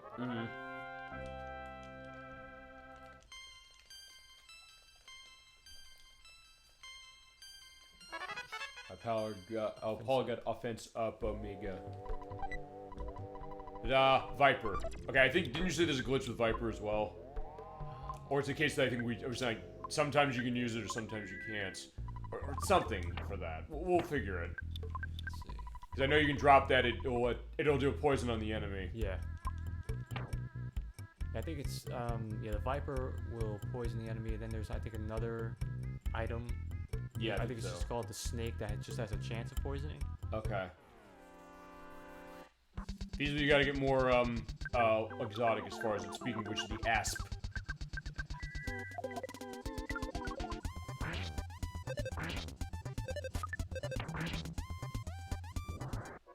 Yeah, going back to your biblical teachings, yeah, you don't trust the asp as far as how that is, but as it is, yeah, fine. It's the hieroglyphic of it, but it gives this great perspective of, fine, where we're going as far as this temple, but just they did, okay, they create enemies that feel like they belong in that idea of where they are. It does seem in a case of, you're going into a temple like this, you're gonna see something like that, not just a snake, but an asp as it is. And hieroglyphics on the wall for that coming to life. So I did a good job taking them down.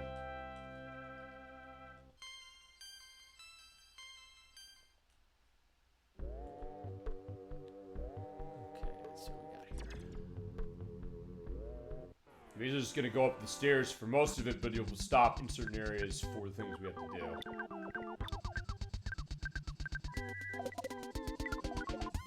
do. Meantime, yeah, just keep going. Nice solidification. Actually, what's the likelihood on solidifying when it comes to stuff like that?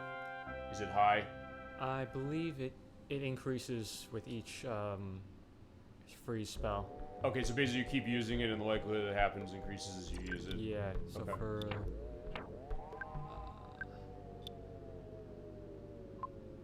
Oh, it's based on, like, the power of the attack? yeah, so I think it's... Yeah, so beta will have a higher chance than alpha and gamma higher than beta. Gotcha, okay.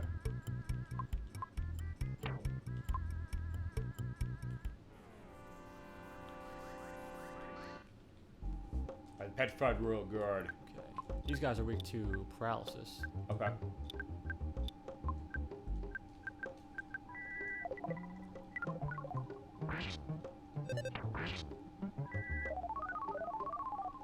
There you go, yep. Walk him down. And now we can't do anything to us. Awesome.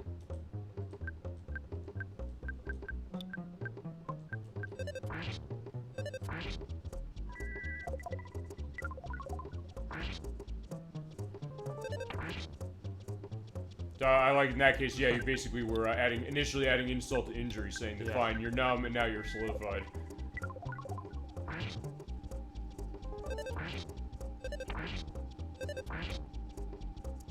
Yeah, they do take a lot of HP, but yeah, the way you got it, they'll go down. Feasibly no problem. So basically run paralysis is what we're saying. Yeah.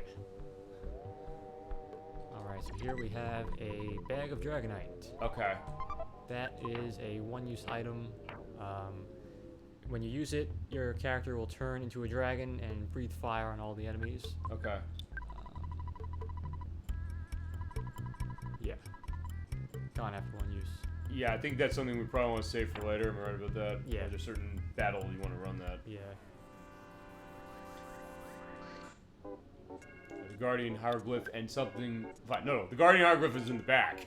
So, like, fine. I said, wait, there's something hiding in the back. Like, no, they announced what's hiding in the back. But, what's in the front, that's the other case. The fear Shattered Man.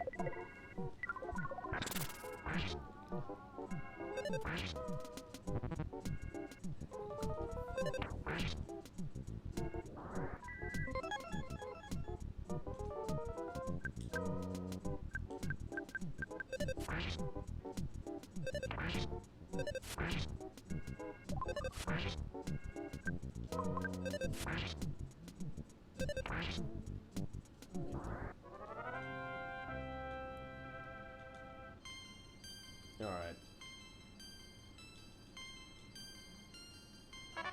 There's power of healing Healing Gamma. Gamma. I was thinking that because I was thinking like, I just have to remember Sonic Adventures, like remember E102 Gamma as far as that game was like, wait a second, hold on. Also, I guess it's a case we sort of went into yeah, well no, we went into the Lost World as far as that game. That's sort of right, there's the temple in the middle of the Mystic Ruins as far as that game. Yeah, I still can't believe it's been it's been over 2 years since we played that game. I have to do Sonic Adventure 2 at some point, as it is. Fine, next time we're doing Sonic is actually next month over there, Sonic Heroes. Fine, we're doing it again, as it bounced off with the electricity because of the Franklin badge. Fine, I'm doing it again specifically to celebrate 20 years of that game, and then also to show off that super hard mode, which, once you get that Xbox Magazine disc that I have, is really hard to unlock, because you have to get every single one of the emblems. Like, I've never done that in my life, I can't do it. But they have the disc as far as the saves that I think we can justify coming back to this as far as it. Arachnid! Yeah. Yeah, I was very, with 3 exclamation points, so you have to say it that way.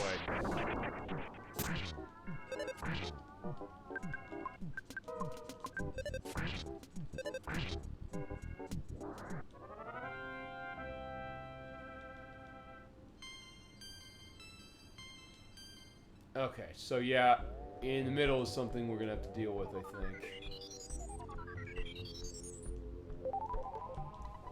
Alright, so we have a coffin here. It seems a little suspicious.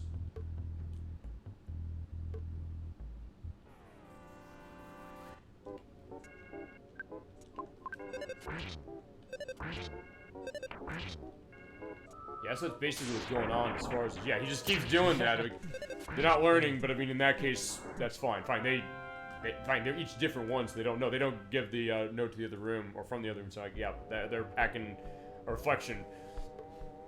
Actually, I guess to go to that quickly, is there anything in here that maybe the Japanese version did differently that is of note to you that you know? I don't know necessarily what there is the case. I would think maybe not. Although then again, we've said sometimes what's come to this game. We'll show later as far as differences between the Japanese version and this. It seems like they kept a lot of stuff with it. Yeah, there's not much dialogue. You're mainly just fighting your way through here, so it's mostly the same. Or maybe that. Fine, I can also give indication of this because it was back this week.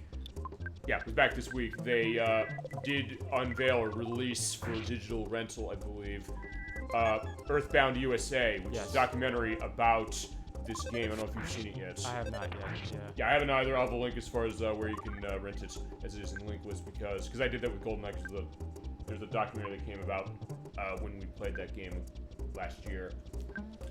Similar idea. I'm curious to see it because of this game, because of just how much there is to it, because they talk to the big names in it, from what I've understood. Yeah. I know they talked to Shigesada Ito. I know they talked to who's the guy who translated this game. I have the note on who translated this damn game, and how you I have it on the book. Unless you remember it before I find it on the book specifically. But I mentioned very little bit Dan Nelson. I didn't say it was him. It was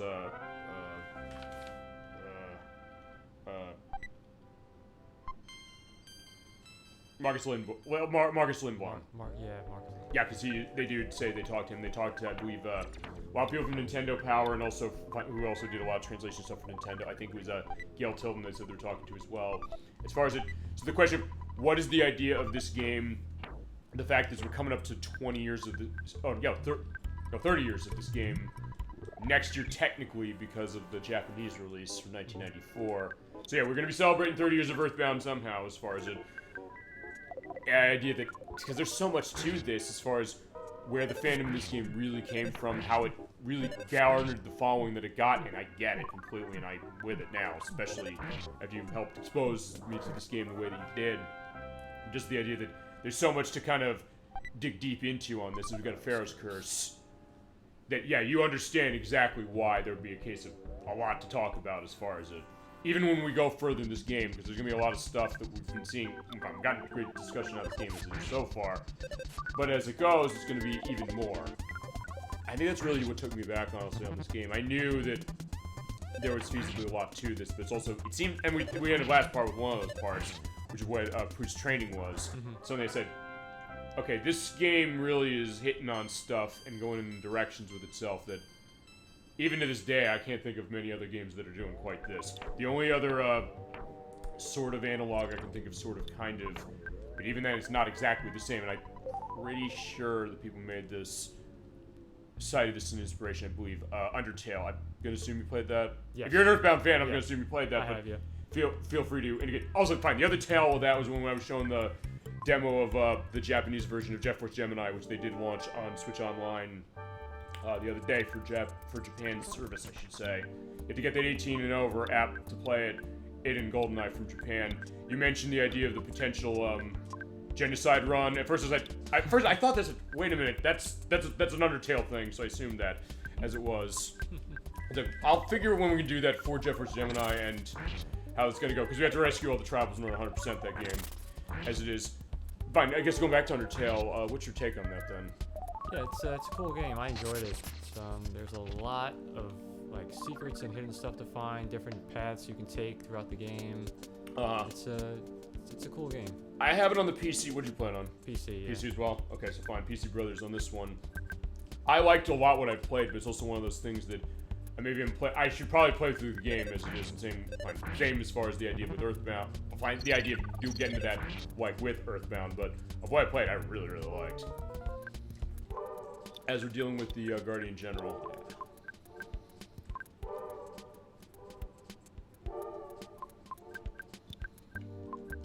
He's just iced the dude, pretty much. Yeah.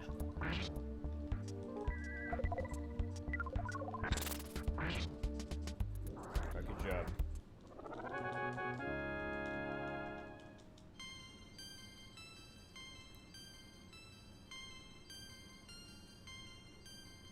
Alright, Pooh got to level up as well.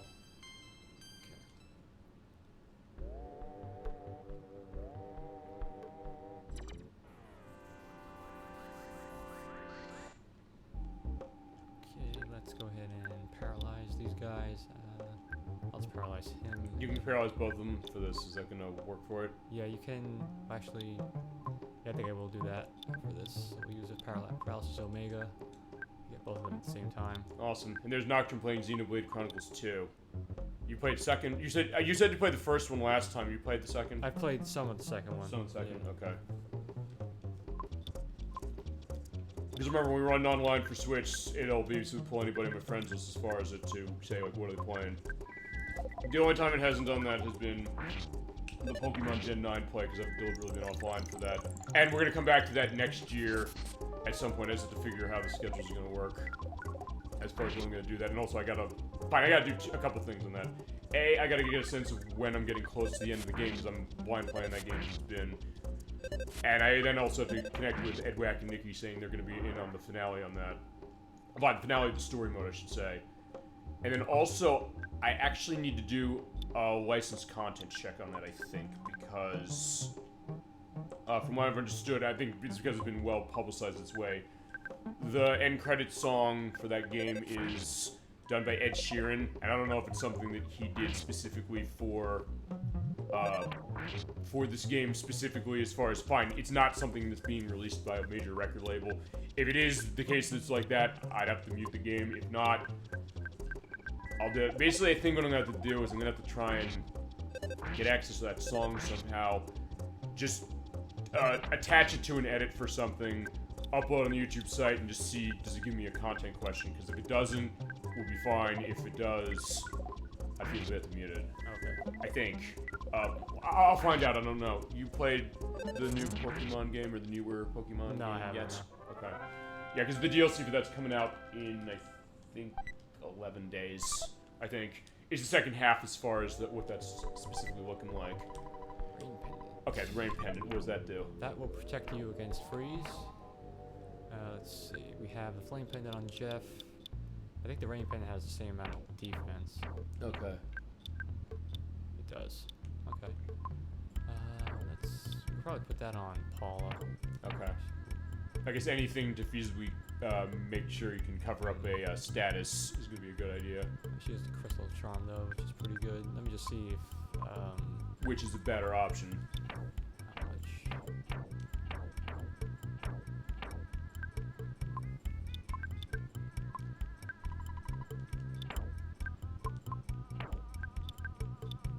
Okay, it is an increase in Bit more defense, but is it defense. worth it? I think I want to leave the Crystal Charm on because that increases her speed. Okay. Yeah. So we'll go with the Crystal Charm there. Okay. Basically, make sure she can get off the magic attack she does first, or by if not first, pretty quick, I should say. And then Ness has the Night Pendant, which protects against flash. Okay. Jeff is protected against fire. Yeah, so I think we're good there. Awesome. Okay. It's only 7 switch. Okay. So something moved up above. And also on the wall. Oh wait, it wasn't. Cause that hieroglyphic. The hieroglyph, yeah. It wasn't there. It was before when you hit. The It was, field. yeah, but it didn't come after me because I just finished the battle. Okay. Yeah, by hitting that switch, let's go back and see what that triggered.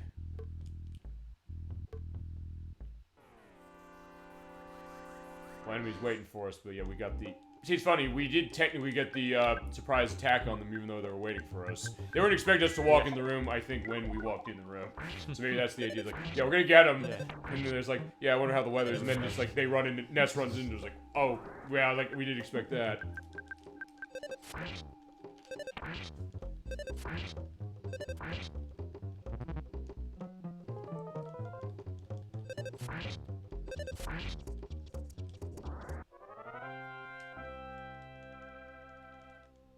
Alright, left, a mummy wrap. Alright.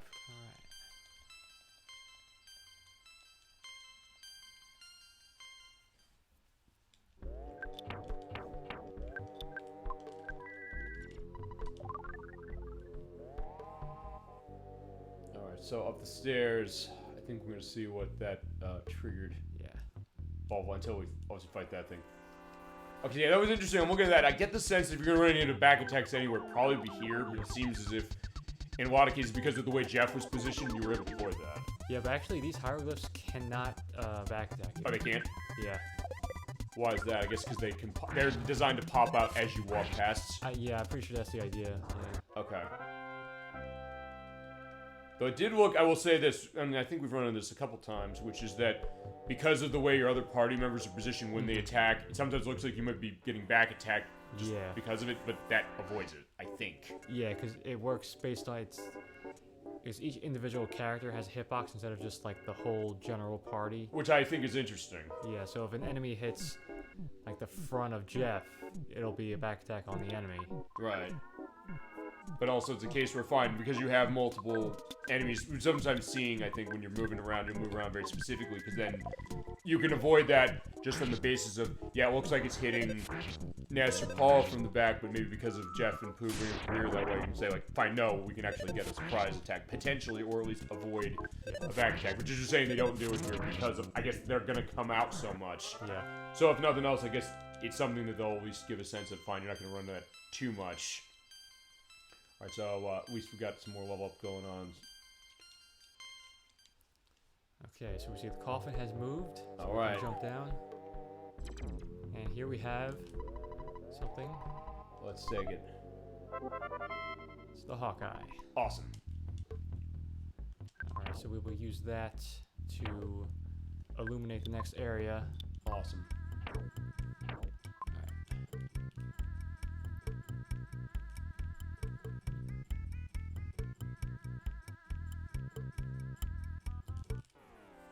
So we're almost done here, just a few more rooms. Okay. I do look at the bass in here is going as far as the way that's going. Is it me or is it kicking up more after you got there? Or maybe it is the same, I just wasn't noticing as much after you got the Hawkeye. It's like that throughout the whole pyramid. Okay. Which is interesting because sometimes people say like, hey, the way the sound tech of the Super Nintendo is concerned, it is more advanced than the Sega Genesis for sure as far as what, I think it's like a Sony chip they use within the Super Nintendo for that. But the way that it does bass, sometimes it's a little different as far as how that sounds. Sometimes it's a question of, hey, the Genesis could do bass well, and it could, especially for people who know how to use the sound drivers on that. But obviously, this is some of the best bass on the console that I'm hearing, because you get the Diamond Band. Yeah, that's a great piece of armor. Okay. I'll give that over to Paula. Okay.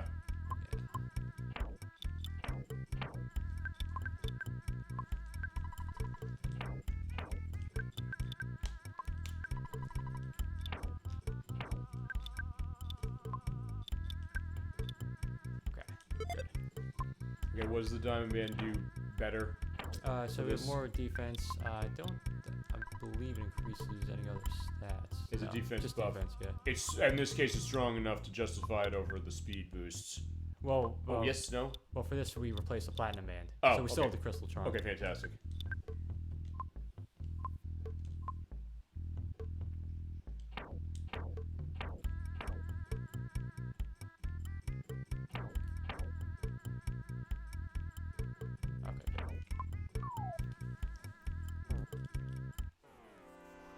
Okay, I like that idea. It looks like it's a standoff. Yeah. Although, fine. Paul's guarding the door. That's the thing. Paul's guarding the door against what we have, but either way, it's fine. Yeah, Paul, guard the door and use your ice. Basically, you gotta aim it behind herself, which I think she probably can do. Fine, she's doing it fine now.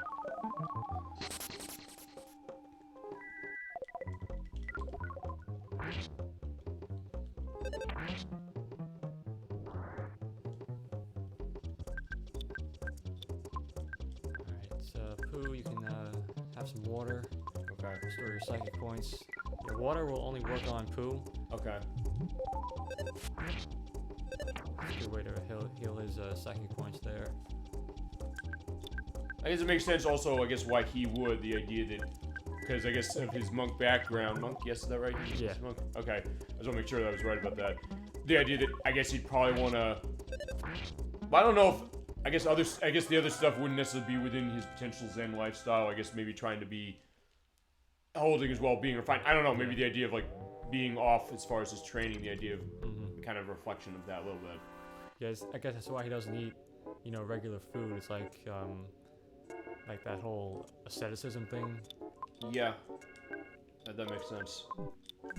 So even on those details, sometimes you think about a game like this, you think, in a lesser game you'd say, oh, it's arbitrary that some enemies have to, or some characters have to have specific items for recovery or can't use other ones, but in the case of this game, you really get the sense that they thought it through, and you can kind of, and this is a tough thing when you think about this as far as really any game that would do something like that. Just think that, can you actually accept that? I think the answer is for this game is yes, you can accept that. Because the game is, I think, fair that way as far as how it works, and also being just the fact that, fine, you understand why, and they give a story reason, they give a character development reason, and it doesn't feel like, oh, you're being handicapped, and just making some kind of decision that says, like, this should be, you're never going to think to yourself, like, oh, I'm being handicapped incorrectly. And the part is pretty balanced, you know.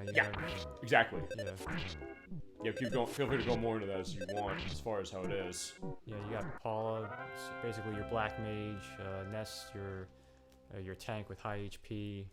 You got Pooh. Pooh is like your jack of all trades. So you could, deal physical damage. You could help with Paula and spells or any other assistance magic.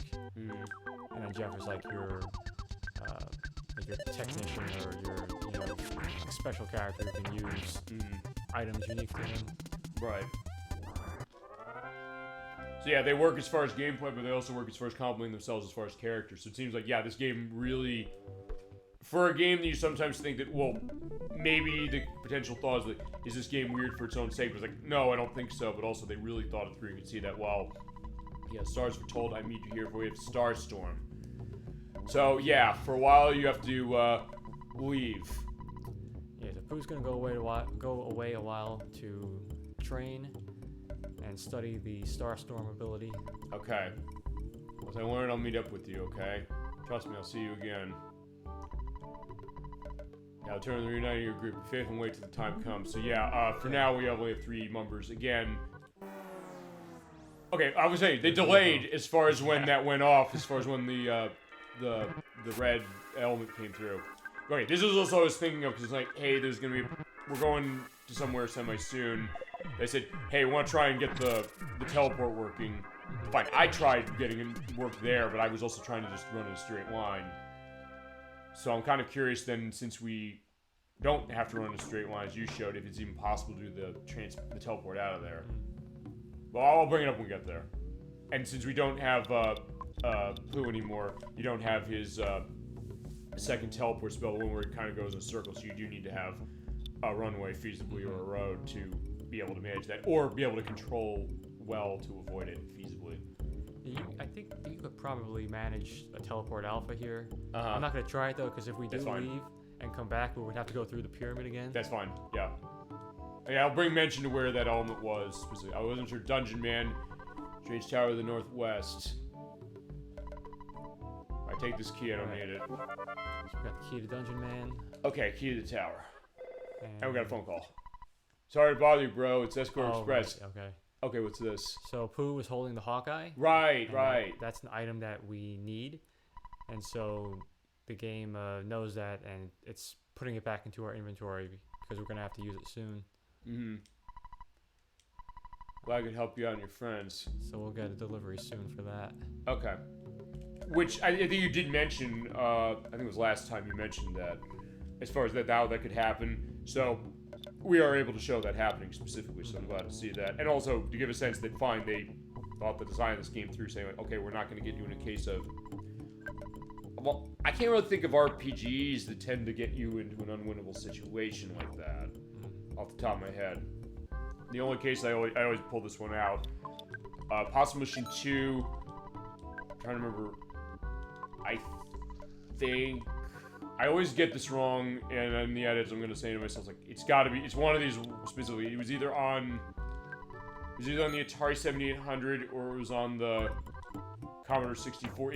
It's on something. I think the game is on both systems, but on one of those, there's an item that you need to beat the game. The way they programmed it, you can't get it. So it's basically, I think, one of the few games that I know of as far as, I guess, a feasibly released product where the game is unbeatable. And I also don't know if it's a case where, in this era of emulation, because I don't think it's gotten re-released, if they've actually fixed it so it can't. Although, that also is gonna be a fascinating one. I'm thinking about that, which is like a source code look. Because I mean, I know that era of gaming, especially on like the Atari 2600 things, you'll get homebrews all the time.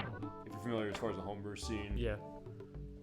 Well, in that case, they'll feasibly do stuff with the game. But maybe with that one, maybe not. I'll see if I can find some answer to that, just because I'm curious in my own perspective of it. Just say, hey, let's take something. In fact, one of the examples we talked about this, E.T. the Extraterrestrial for the Atari 2600, one of the most infamous games around, based upon a bunch of things, but also the case that there was a ROM hack that basically said, hey, I'm gonna try and make this game better as far as some aspects of the design, as we're seeing, yeah. So here we have Dungeon Man. Dungeon Man, okay. Use the tower to open the door, you may enter. Okay. Alright. Welcome. You're inside my body. Brick Road. Okay, so yeah, tell us about Dungeon Man. Yeah, so that guy we saw in Winters, he was saying that he wanted to meet up with Dr. Enno so that he could become Dungeon Man. Mm-hmm. And this is the result of that experiment. Okay. So we've got all kinds of weird signs placed around here. Mm-hmm. I'm also seeing Brick Road on there. I'm also thinking... I'm trying to remember if there was like a music thing for this, because I took them all down, but we covered a decent amount as we're getting a nice sleep on a park bench.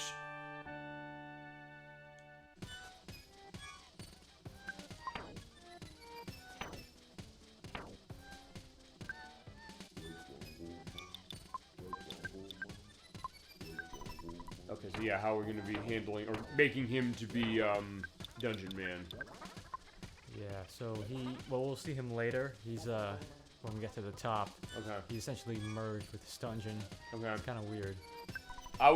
Do you think, I'm going to say, is this a good time to mention the game that I mentioned to you yesterday, and I think, what was your reaction? What the hell is this? Yeah. You remember what that game was, right? Yes. It is Body Harvest for Nintendo 64. Chat, tell me if you've ever heard of this thing. I mentioned this out of nowhere because we're playing Jet Force Gemini. We're showing you Jet Force Gemini as it was. Fine, we're showing that case of it for the Japanese version, as it's called Star Twins over there. But I was saying, hey, at this time there were a lot of games that were kind of sci-fi-ing. I just mentioned kind of casual, like, have you ever played Body Harvest? And you said, what the hell? What'd you say? It's like, what the hell is that? I mean, I don't know what shook you up more, that or General Emmy. I'm gonna have to make you make a choice, I guess, on that one. But even then, I said Crusader 64. It's like, what?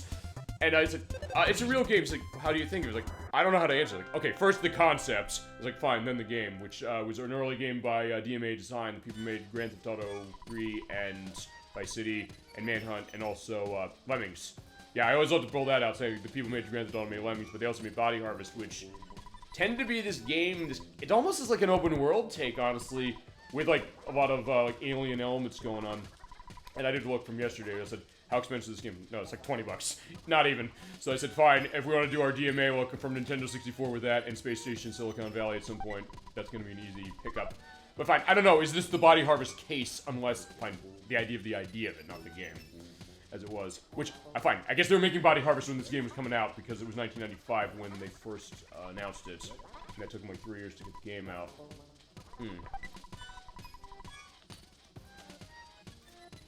Yeah, this was figuring that because, yeah, I don't know. When I brought that up, I don't know what your thought was as far as like, what is this weird shit I'm mentioning?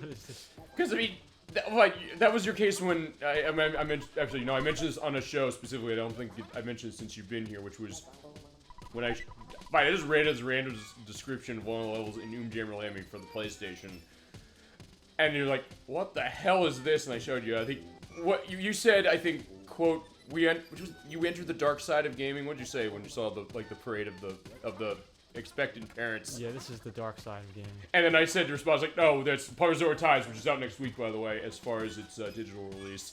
But I said, actually, I'm trying to remember, because I think I showed Crusader 64 that. I showed, Chasm 2 that. I think they had sort of a, like, what the hell am I looking at reaction. Or as I'm looking at that and saying that, okay, fine, this is... maybe I understand a little bit, and then I made the big mistake. It's like, I know, it's like EarthBound. Like, no, it's nothing like EarthBound in terms of what this is like. as far as like understanding the weird machinations of this. Fine, you're not wrong. It's like, yeah, it's not like the case of that, but if nothing else, made for something funny. At some point, I do want to show those games because just to quickly go into one thing for that. I did so last year. I was going to do Parappa the Rapper. I did put it off. I put it on hold because they said, actually, when my brother Inherent Noct was around, I said, I knew he was going to be around. I said, we got to do World of Illusion. I've been waiting for him to do that. So I'll do Parappa the Rapper eventually. I just have to do some practice on that and make sure I can be set, and then I can do Urban General Amy. And I have to also get a Parappa the Rapper 2, which, from what I've understood, I think there's maybe weirder stuff in that, but honestly, I don't know. I haven't even necessarily looked up as far as what that game was. It's also a game that unless you download on the PS4, it costs about $80, $90. Although, I also don't know if on PlayStation 4 if it introduces button lag. Because that game is, this is a rhythm-based game. It's a case that, yeah, if there's like a button lag case for something like that, it's like, oh, it's not good. I mean, Parappa the Rapper itself on PlayStation has weird cases of it. Anyway. Yeah, we're going down here. We're seeing all these enemies. So yeah, we have like the puke piles again, and the find this wet towel in the box. The visual just looking over. Yeah, slime piles. Bad habit of burping. Oh, so basically, it's almost like an enemy. Like an enemy zoo here. I don't know. Going back to another Pokemon parallel, Safari Zone perspective, like outside Fuchsia City from Pokemon, because I mean, it is the same. Fine, it was ape who eventually became Creatures Incorporated who's involved in this. And that game came out 2 years after the Japanese release of this for Japan, as it was. Alright, so we made it to the top, and there is Dungeon Man. So, Dungeon Man. Alright, so what's Dungeon Man? Long time no see. Mr. Jeffrey went in Winters a long time ago on Brick Road. Okay. Dr. Anos finally made me Dungeon Man. Awesome. If you want to come with you guys for a while, the turn hole's over there. Alright. So what do we want to do? So we will jump down here, make our way out, and he's going to join our party for a while. Awesome. IQ capsules, like, yeah, we want to take that. Yeah. We're not leaving that in the box. Alright.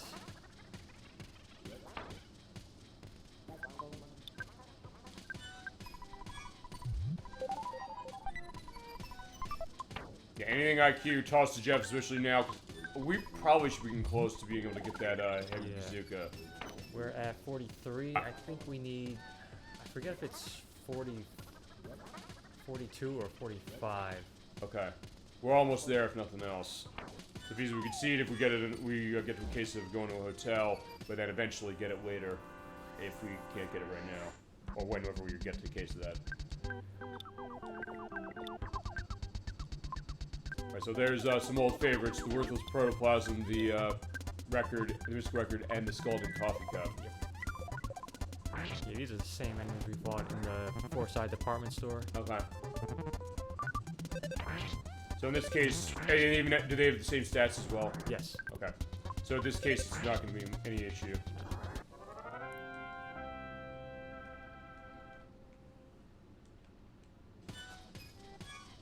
Alright, so we step outside. And we have Dungeon Man. I love this touch, the fact that you have this big lumbering, Dungeon Man walking along, as you're also seeing a Marauder Octopod, which are running beams. And he's pretty useful in battle. He can solidify enemies like he did right there. He's a very strong attack. I do remember that, and I like the idea of how this is handling this technically, because fine, you could say this game has elements of slowdown, and it does, but also when you have this big sprite, somebody's like, hey, wait a second, how's that going to work? But the game holds that really nice, while also looking cool. Yeah. You have this big lumbering thing, and it gives it a little sense of scale going on with it, too. Against, yeah, the young children of Linus. There you go.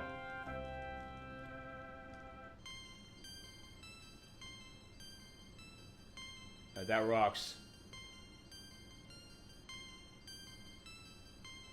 Okay, let's see what Jeff has. Vitality. Okay. And we have another photo down here. Okay. Nice picture with Dungeon Man. Okay.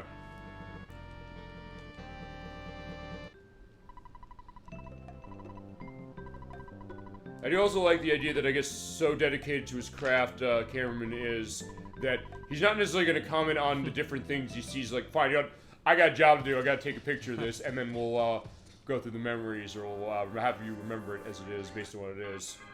Maybe he's just seen so much in his life, he's like, fine, this is just another case of that. Well, he can fly, so I mean... That's true, you're right. He can just kind of fly around the world. I think we mentioned this, fine, off screen we mentioned this, we can go on this later, the idea of what's the background of him, because the game doesn't say it, I don't think. I think, yeah, you said the game itself doesn't indicate it, but alright, fine. He's caught in the trees. Unfortunately, yeah, we have to say bye-bye to Dungeon Man. But yeah, you're right. Feasibly, that's the idea. He flies, he's been all around the world, he maybe seen things. Maybe like the idea of like what's the alternate theory as far as following the cameraman like on adventures. Maybe the thought of, I don't know if, because I mean, I know this game obviously is a massive fan community of itself, but I don't know necessarily if it has a fan community of creating like fan games to it the way something like Sonic the Hedgehog does, in the sense that they'll make spin-off games, sometimes amazing things, like they'll have like the Sonic hacking contest stuff like every year for that. I mean, I saw somebody, one of them was that, what's your experience with the Sonic Adventure games, just out of curiosity? I played the first one. Okay, because you remember like Big the Cat out of that? Yeah. They made a game that basically is him like doing fishing in Green Hill Zone, and people's like, well, we don't like doing the fishing as far as it with him in Sonic Adventure, but they turned it in and they said, actually, this game is really good. It really is kind of fast-paced how it goes. The fact they actually do dedicate to it, so they kind of took a thought of like a side character for that and said, let's do this perspective. So I don't know, maybe this is the challenge, I guess, to other things as far as like the fan community of EarthBound, perhaps, or Mother saying that, Yeah, I don't know, what's the thought of this character? Yeah, there are like some fan-made games that have been made. They have on Starman.net, they have a whole page dedicated to like resources and tools that you can use to edit the game and, you know, make your own spin-off. That's for, I'll have a link to that in the link list for sure, but for that specific part of their site, what have they take what, the engine of this game, of something else? Yeah, it's called PK Hack.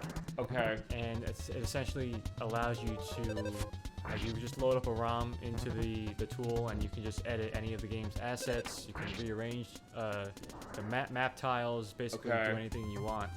Okay. So feasibly the idea is that maybe there's a perspective that somebody either, if they haven't created something like that already, there might be the possibility to do that. Have you played any game that they've done as far as that? Just out of your curiosity for this enterprise, whatever they've come up with. Yeah, there's a few cool ones out there. There's like a Halloween hack theme that they made, that someone made. There's a few cool ones on Starman.net. Okay, because I mean, we were sort of talking about as far as they do like the homebrew game, because I would think for a game that has a following and a dedicated base as much as it does as this game, I would think there'd been some thought of what do they necessarily want to do with this, and that they could come up with some really interesting things to indicate for that. So in that case, I'm definitely curious to see what some of those things are. And I think we've been asked this by the chat in some cases, which has been perspective of have we looked at fan games before? Not yet, we haven't, but it's also a case that we've mentioned that, hey, if you want to see some of that stuff, you can do it. And also just the fact of sometimes what is the, I guess, what's the perspective that sometimes can come from, I guess, fans of game and also from people who have like a background or the ideas that they might have, and see what that goes to. And sometimes sometimes that turns into a case where it might become like a commercial product, like a lot of the Sonic stuff again did that, like the mobile ports of Sonic 1, 2, and Sonic CD came from fan game backgrounds. Specifically, that's how Sonic Mania kind of went as far as that game coming around, amongst other things. So the thought of like what that's looking like for something like EarthBound, good job getting that.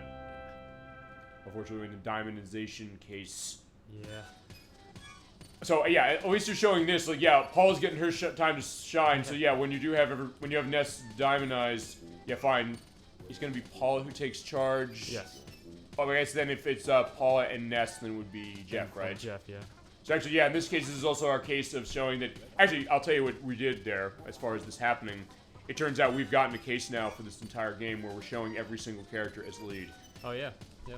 Because we had Jeff when we first had him. We had Pooh that way, Ness at the beginning of the game, and now Paul that way. So, and it is a case, by the way. This is not a game like Final Fantasy 4 and I don't know if 6 of some of the other ones do this, where you hit the L or R button and switch the character who's on field. I don't. No, you remember. can't. I was gonna say I didn't think 6 did that. Oh yeah. Oh, in 6? Did Yeah, 6 do 6 that? you can. Yes. 6 you can. Okay. I thought if there's anyone that could, 6 would be able to, but I know 4 did that. As like a random thing, I think I hit the L or R button by accident. Like, wait, I can change characters. Like, okay, that's kind of neat. Doesn't really change much as far as what it is, but the fact that okay, I can walk around with different character. Okay, so here we have the talisman ribbon. Okay. That is a good piece of equipment for Paula. Okay. Let's see, 114, 127 there. Okay. And I think that increases luck as well. Okay. So Paula, luck is increased. Yep. Perfect. That being said, are we gonna be okay with everybody else diamondized? Yeah, we have a revitalizing machine coming up here. Awesome. Okay.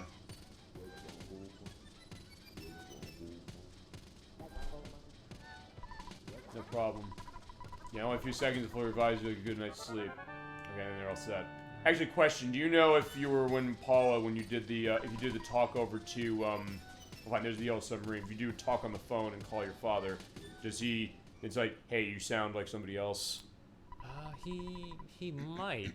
Yeah, because I know when we were controlling Pooh, he said something to that effect. You want to show that? Yeah, we could rewind and check that.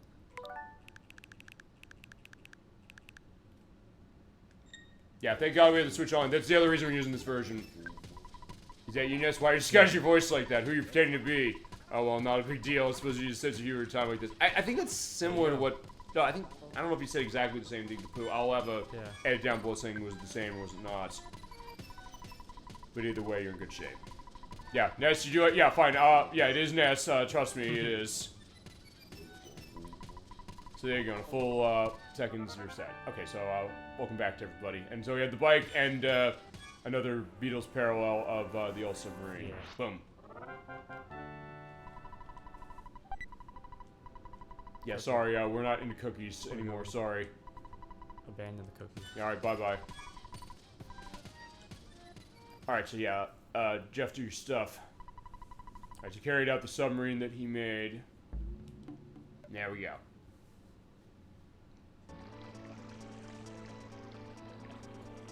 Alrighty.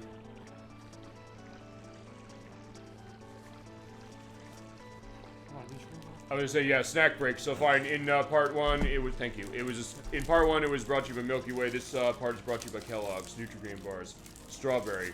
You want to have them specifically. I'm trying to think of, like, if there's the, see, I don't remember what the, like, the slogan in the commercial for Nutri-Grain's case.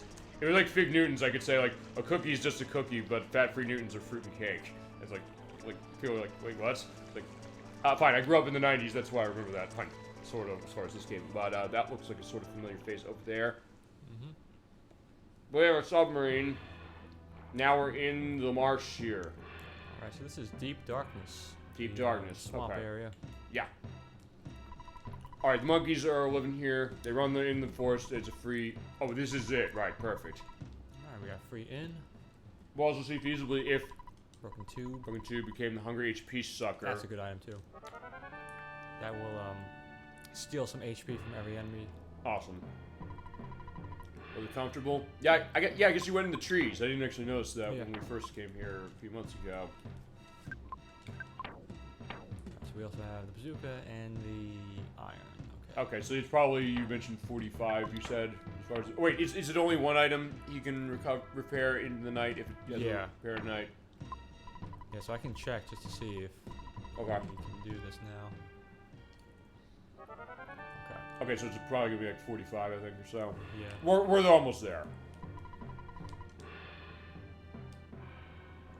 Alright, so yeah, when you're in the swamp. Yeah, you take some damage here in the deep parts. Yeah. Yeah, basically when you're in that also indicate just fine. When you're in the swamp water like that, the dark swamp water, it'll be a little bit of a flashlight warning, but not massive. Maybe a random mole here. Okay. Fine, just walk right into him. Bye-bye, mole. Alright, let's see what this guy's got. Hi, how are you? Alright. Powers. Okay, so he's looking, I guess, for somewhere to start building up. Oh, representative of the doctor. let's see what he's got here. Okay. He has diamond bands. You can buy those. Charm coin.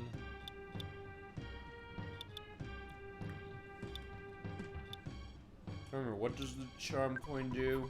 Oh.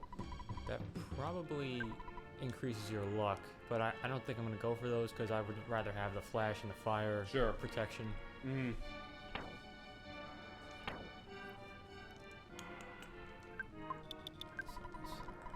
Yeah, how about the Kraken soup? So yeah, there you go. Take this.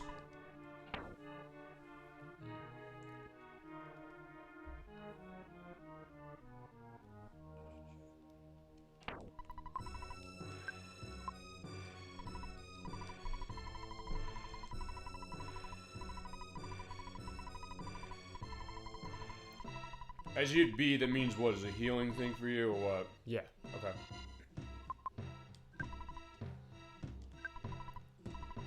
Alright, so you want to run another diamond band? Yeah. Okay. Got one for Jeff here. Wait, no.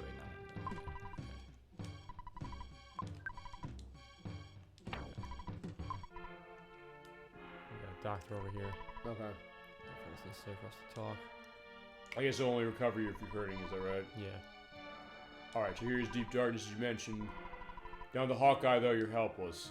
And, question, can you come here before you get that? I don't think you can, right? 'Cause you have to... No, you have to go through the pyramid Okay. and, yeah, do the whole Dungeon Man sequence to get here. I was thinking that, but I was just trying to remember... Because it was... Right, it was the thing with Franklin Badge for Happy Valley. The fact that feasible you can go there before you get it and realize, wait, no, I need that. Alright, Pig Nose would be great to get the truffles through. Yeah, so those are the magic truffles. We got one of those from the guy in Tucson after giving him his item back. Mm-hmm. So we'll be able to find more of those here. Okay. Are they teleport for the monkeys? Yeah, I want to try it. Tell me how. Sure. Okay, I'll give it a shot. Okay, can you do it? Almost. I'll never give up. I want to try again.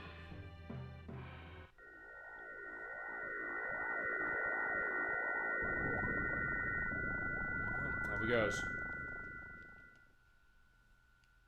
And now he's back. Okay. Here's a small gift. Thank you. Sure you can't accept it? Monkey's Love. Yeah, I'll pick it up. That's a pretty good item. That's an infinite use item that will solidify an enemy. Okay.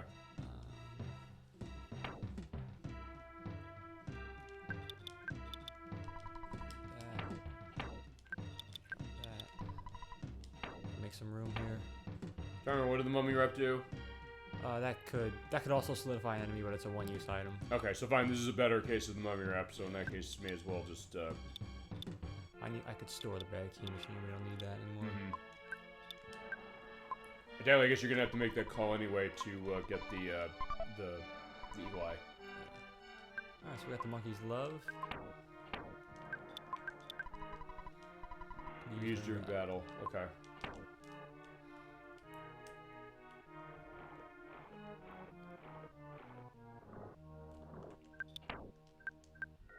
Teleport to get through this. He's just to kind of make it go faster. Yeah. I do like that detail though when you get into the dark area that your head kind of goes into the water, but you can't. Well, wait. Oh, actually, technically, I guess you are drowning because you're losing health. I forgot about that. Also, yeah, you can talk. You can call your father on the power of this parrot, toucan. Parrot or toucan. Yeah. I'm only thinking the toucan thing because I'm looking at the beak there. I'm thinking toucan stand for Fruit Loops. Fine, we're talking. Fine. Kellogg's will be in the tag list. Kellogg's is our sponsor. Yeah, Kellogg's is our not fine. Fine, that and Poland Spring. Fine. Okay, they're not sponsors because people's like, wait, why? I totally say this is an independent show. It is an independent show. So the fact that we have stuff in there, I'm not going to ignore the fact that, fine, these are things we have from elements to it. Fine, I also said that when we play Crazy Taxi, because I was like, well, fine, Crazy Taxi has elements of places you go in real life as far as stuff like Tower Records and Pizza Hut and KFC and Peel and things like that. Although even then I was saying, like, I don't get the sense I need to buy this item from just what the game's doing, and then when they released it other places where they either couldn't or wouldn't pay the license for those elements. I kind of missed it. I said, I kind of want to take people to pizza. Like, going to the pizza restaurants, like, I don't know, that just didn't seem to have the right flair. It's also, I guess, the reason why I always ask this. I said, in the Wii era, when it came with the balance board, remember that? That came with Wii Play. Yeah.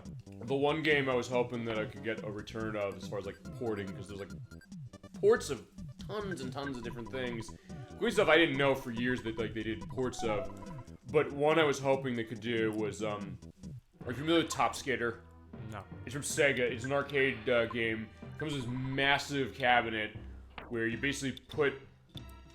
It's kind of on a swivel. Well, not a swivel. It's basically, they have like a pad that's on the ground. You stand on it. It's like a skateboard, a reflection of a skateboard. It said, Wii balance board on Wii. Port that. But then I forgot.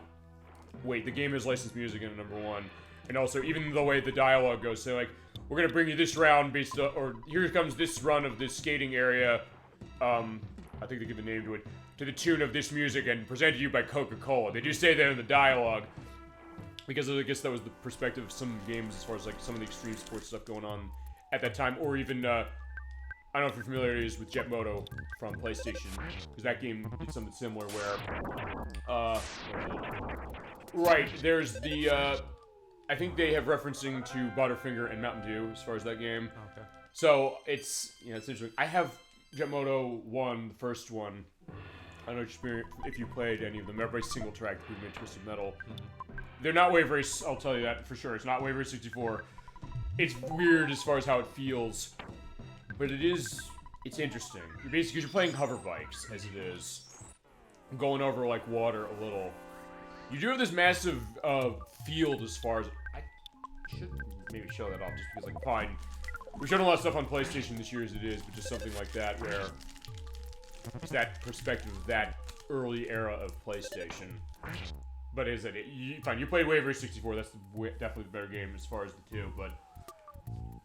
I think Jet Moto is pretty cheap, at least the first one. There's a couple other ones. And then they did... It was Jet X2O, which is on the PlayStation 2, which actually then they said, like, fine, we're gonna go the jet ski direction as it was with it, because you're kind of on these power bike things that kind of go over the water, but then kind of go over the land as well. But then Jet X2O, they said, fine, we're doing a jet ski game. Then at that point, fine, Splashdown come out. I got show Splashdown. You ever play that? No, I know.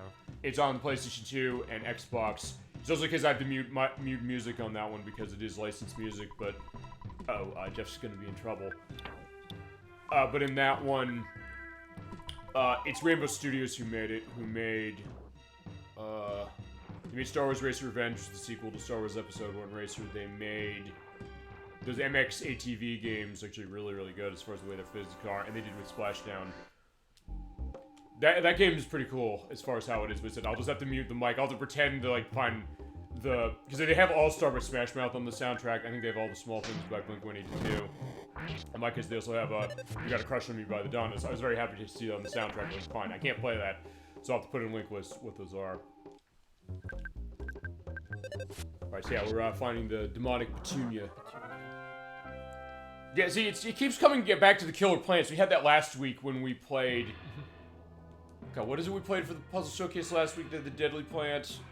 I'm trying to remember. Was it something you were in on the chat for when you saw that? I'm trying to remember. What was it? Fine, because we did 32 games last week. God, what was it? I'll remember it, I think. Oh, Scribblenauts. Scribblenauts. Scribblenauts Unlimited, that was it. I was trying to remember, it was something later. I was like, oh yeah, it was that game. I was in much better luck playing that as far as the show, except when I bashed Commissioner Gordon's car in the Unmasked games. Like, and I had to restart that. I was like, sorry, no, we can't go back to that again. Also, since you're here, I want to thank you again for... Look, I was going to show this whether you said you wanted this to be your choice or not. Tetris Effect Connected. That was the MVP of last week's program, and we had a lot of really good ones as far as it, but... Great game. That game, oh my god. I think it's one of those things that I almost forgot how good a game that was, even though I know I say it's really great anyway. But for some reason, the synergy that was happening with that game in terms of Donovan and I playing it, or fine, me playing it, just like, I want to sit back and witness this. Everybody in chat, as far as the activity that just kind of coming together on that one game in particular. Not that we didn't on other ones, but especially that one. All the beautiful things, even to the point where I said, fine, you know what, we have to move on, otherwise we could make like a 7-hour show out of that one game alone. And just to follow up on this on one thing, I've been talking to you on this as far as background on how we show this. Because I said, I know we're gonna need multiple parts on that, and I also gotta figure how am I gonna scope that in terms of how we show it. I mean, I'm running that with Tetrasphere. I think I know how we're scoping that as it is for when we play that in 2 weeks. But for that one, for Tetris Effect Connected, that's something that I know I have to show the journey mode, and we're gonna have to show all the levels in the journey mode. I know I'll have to do that. There's the stuff with the multiplayer. I'm trying to remember, I think there's other stuff as well. I'll say this, that's gonna probably be our first, aside from Strange Horticulture, it's gonna be our first puzzle game where it's gonna be more than one part. Because we can't show off that entire game in just one show. There's too much to digest to that, there's too much to go into. But either way, yeah, great pick as far as that for sure, and I was so happy to be able to show that. Although, fine, Dolly Fane also said specifically, I think she was saying, I like to see if we can show the VR version as far as it, because I was also saying, how's that going to look as far as us doing it? She gave me a link as far as how it worked, as far as how we can maybe get that running. But also I said, how's it going to look for all of you out there in chat and video land? And I think there is a way that it can look natural from what I understood, because I've seen other people run that as far as the VR version. I don't think it's going to be that one, but chat, if you want the VR version, say it, we'll do it.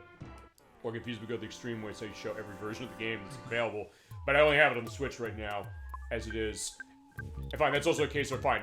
We said it last week, if there's one game you buy out of that, you buy that, and it is still on sale as far as the digital stuff, but it'll be off sale in 2 days.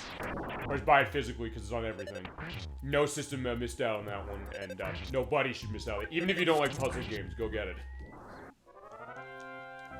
I guess maybe that's also the thought when it comes to stuff with the genre anyway, the case of RPG or an RPG or any game in a genre that you say, hey, whether people like a genre or that, I don't care, go buy this. That shows you how it'll tend to be, but it's also sometimes a fascination, because sometimes the thought of what gets people into something or not. I guess with RPGs, since you're big into them, aside from maybe this one, what would you say is an RPG that you would feasibly recommend to anybody, I guess, while he's saying, like, yeah, I gotta fix this thing, maybe.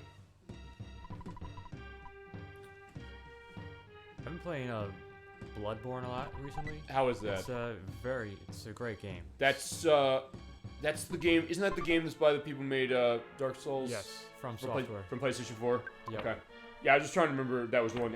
Yeah, I've heard that game is really good. Yeah, it's I only played the first Dark Souls, but I like Bloodborne more. It's more of like a fast-paced action RPG. Okay.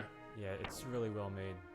Actually, it's interesting because I think when we played the Magical Quest during Mickey Mouse, I'm trying to remember what it was specifically. There's somebody connected with that game who worked on it. I said, wait, they made Bloodborne specifically.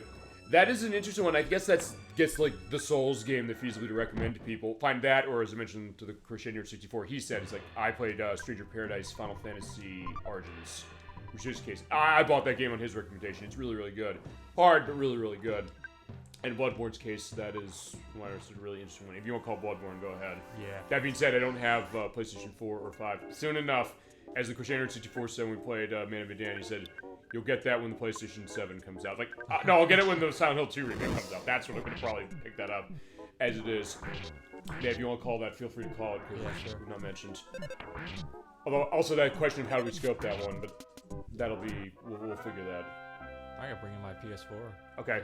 What do we scope as far as how we would want to show that game as it is? Because I don't actually. How long a game is that? Do you know off the top of your head? Main story's maybe 20 hours or so. Okay.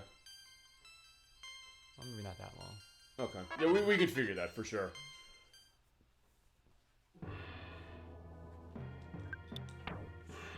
Alright, so yeah, now here we are in... Yeah, it's not fine. It's not the Deep Darkness anymore because we use the Eagle Eye to make it visible, but... Let's see what's going on.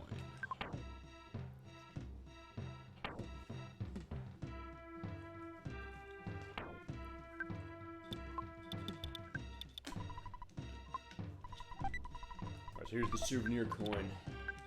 some more defense there. Oh Very yeah, nice. 50 points of defense. Damn, that's amazing.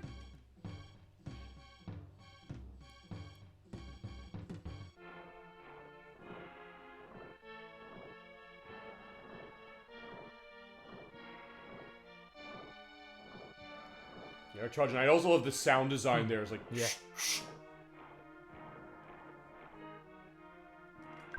Alright, so yeah, there's another rock There's candy. another rock candy. Pick that up. Okay.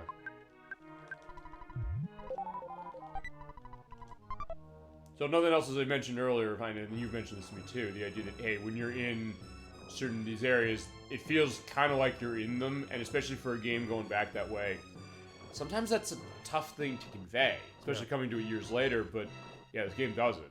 Oh yeah, we fight this thing. Okay, I remember fighting this thing in the test.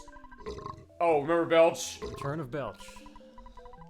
Yeah, so he's much stronger now. He's called Puke now. Yeah, drowned to death in Puke. Jesus Christ. Alright, okay, fine. Alright. Well, is that incredibly masculine taunt? Well, fine. It's an effective taunt because we're saying, uh-oh. Alright, here's Master Barf, round 2. Alright. Same deal as the first, or what do we do? Hit him with everything. Hit him with everything we got. Fuse Omega.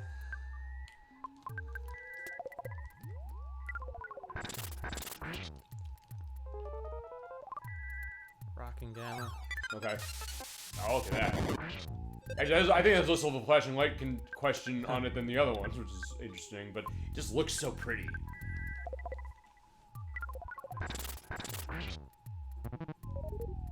Oh, even Slimy or Pile. Yeah, because they can appear behind him. Yep.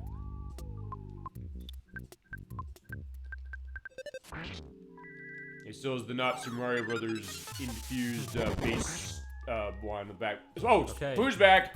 So Pooh returns. And With I his believe new this. style- with this new power Starstorm. Oh yeah, and there's gonna be flashlight warning on this. I will indicate that right now. But alright, it looks so cool. Nice. And boom, there you go. Yeah, Pooh came back to the rescue and took that down. Although, yeah, you did great on that one. You got the There's Casey bat. The Casey bat. So that is a weapon for Ness. It has extremely high attack power, but it only has an accuracy of 25%.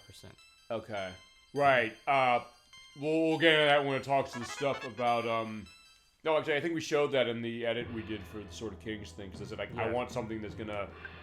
Well, no, fine. We used that in the case of the first line, the instant wins. But yeah, he's back, and it always drops that, right? Is that correct? Yes. Yeah. Okay. But fine, there's Master Belch, but his Belch is in the swamp. Yeah, so I can show you the attack power on this. Okay. So 143 to 214. Great, except the fact of the So- accuracy. Yeah. But if you hit something on that, it's gonna hurt him. Yeah. If it does land a hit, it's very effective. Okay.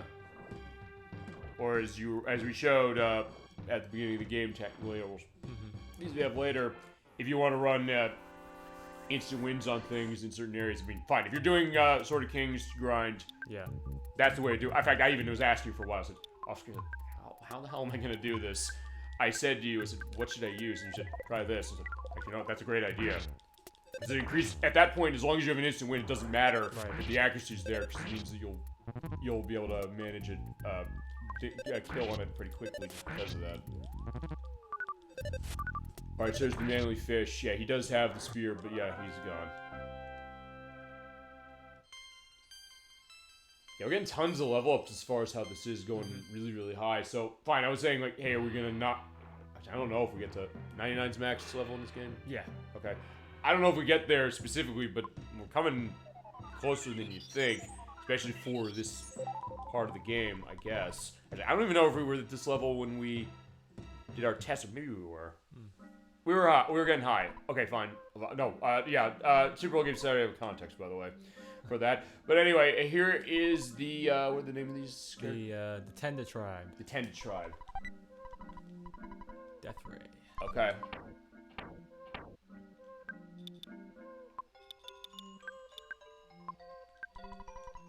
That is a weapon for Jeff. Mm-hmm. See what we got here. 119 and 137. Okay. Alright, so yeah, what about this tribe? Alright, so these people are very shy. let me stay here for free. That's nice. And we got the broken iron. Okay. Mixed into the Slime generator. That will solidify an enemy. We could probably... Yeah, there's multiple versions of those in the game, so we could probably just get rid of that, because we have the monkey's love anyway. Is there a better version of it, or do those, they just do the same thing? Well, yeah, there's multiple slime generators in the game. They're all the same. Okay. But we have the monkey's love, which does the same thing, so Okay. we don't need to take up any space with that. And Monkey's Love's gonna go to Paul. Oh no, going to Jeff. I'll go to Jeff. Yeah. Okay. Yeah, they are shy as far as it, but at least they'll talk to us. Yeah, they're all shy. There's a book to fix it. As they're speaking Yoda ease.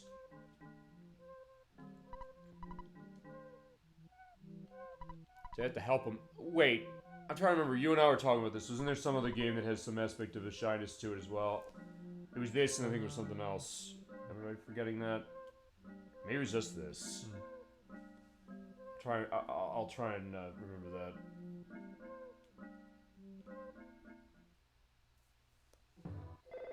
Right, but either way, they're that way. But yeah, Apple Kid. Yeah, I remember him.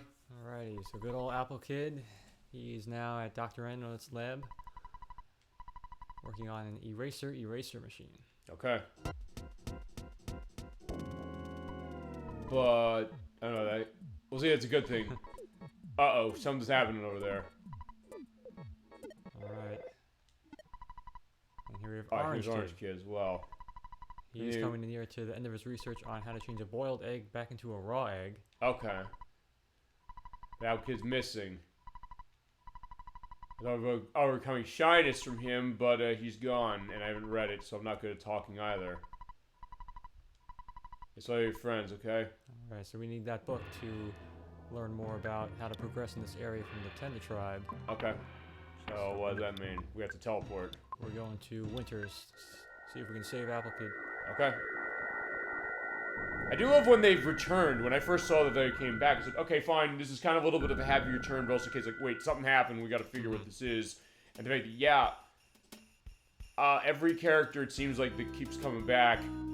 It's interesting the fact that you really get the sense that the game is gonna actually kind of give them, fine, either give them closure or give them the idea that they have an arc in their way. It's like what the Crusader 64 said when we played Shadow Hearts, it's the same case. We had characters who say every character is getting an arc going on, even the smallest characters, and it's always impressive to see that. Well, it's always impressive to see that because sometimes you get the sense that maybe, I don't know, maybe this is a thought, maybe with certain elements as far as modern stuff. Not always, but sometimes the question of, is it a case that might introduce something and not pay off on it? But even as far as that, it doesn't necessarily need to pay off on something like that, but you just kind of like in the fact that you're like, fine, we remember how Apple Kid and Orange Kid were, and the idea that they're kind of coming into the plot a little later. So it does, there's a nice cohesion to this game as far as that, as yeah, they're mortal damaging, but yeah, feasibly you can get them out of the way quickly.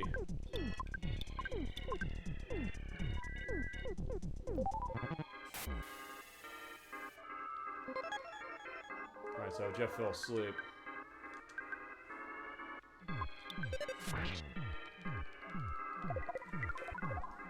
I don't know, what's Pooh afflicted with? He's confused. Confused, okay.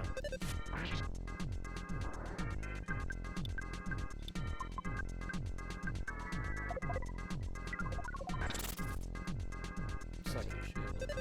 Okay. But Pooh's snapped out of it. Oh, good job.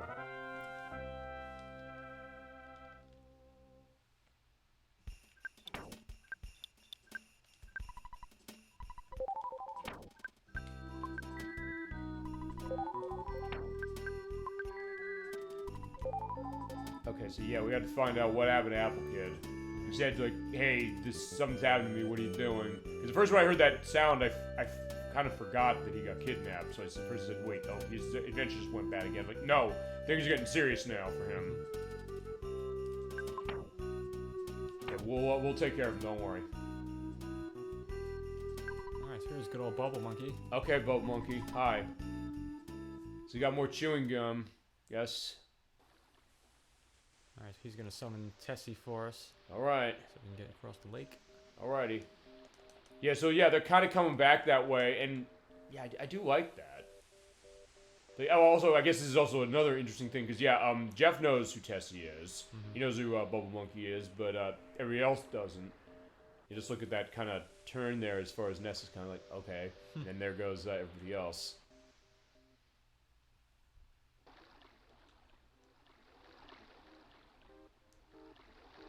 Alright, so off we go to the Not Strawberry Fields Forever. I guess it's the same music we heard when we did the ride before? Yes. Okay, so yeah, the Not Strawberry Fields Forever from Beatles. I think that was what it was. Yeah, because we haven't... I've gone through the whole thing of just saying that nothing we've talked about has been stuff we've run into yet. Fine, there's the thing for the credits. We'll get into that when we finish. That's the part that's coming later. There's another part that's coming later that I have a through line to when we get there. Do we hear the Megaton walk yet? Megaton walk. I'm trying to remember where that goes. What that goes to.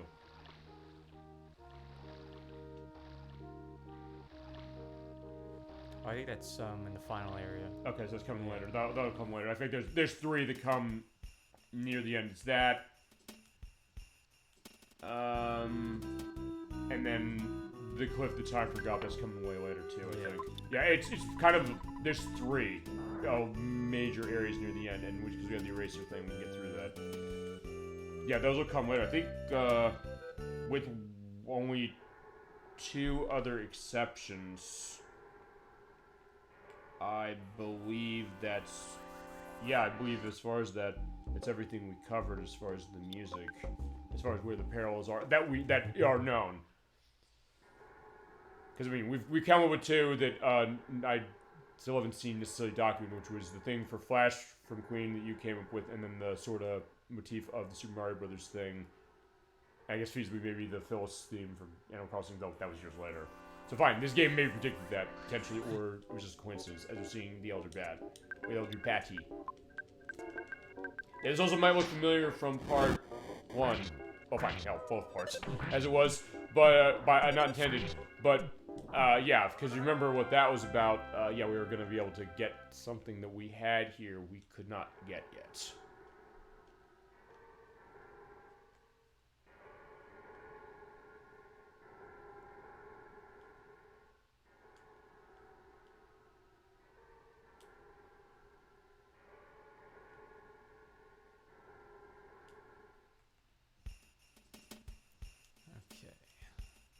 Alright, so there's Stonehenge once more.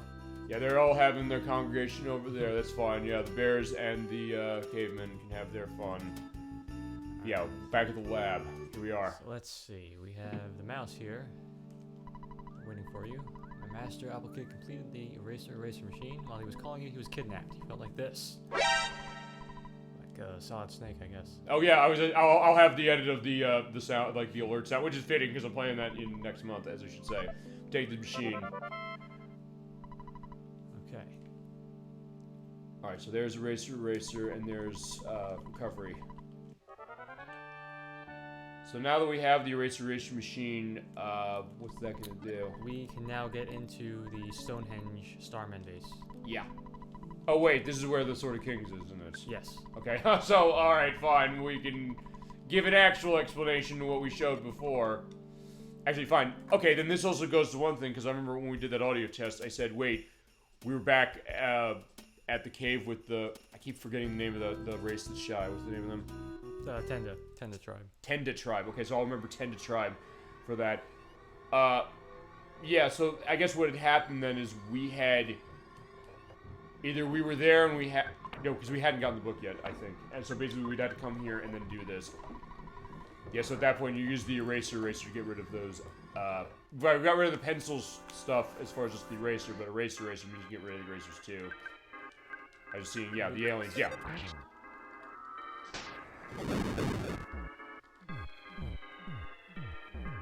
Jeff is protected from that.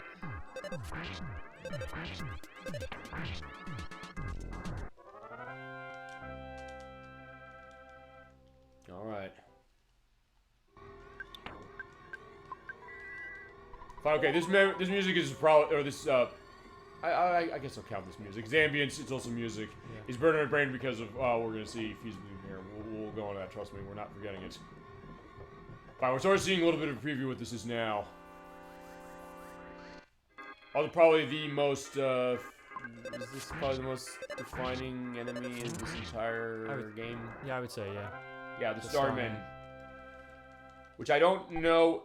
Brain food lunch. Okay, good. I was like, no. I was like, no, it can't be on these. I'm sorry, I'm getting into that perspective. But anyway, I'll say this. I don't know if, when they say Starmen, fine, if it's supposed to be maybe a nod to, Starman by David Bowie, but I don't know. It might be, it might not be. That's just me thinking, I don't know. Wait, hold on. He can get solidified as he gets immortal. Yeah. Blow? That was pretty weird. So he got dealt a mortal blow and also got solidified on the same turn. Have you ever seen that happen before? Yeah. Okay.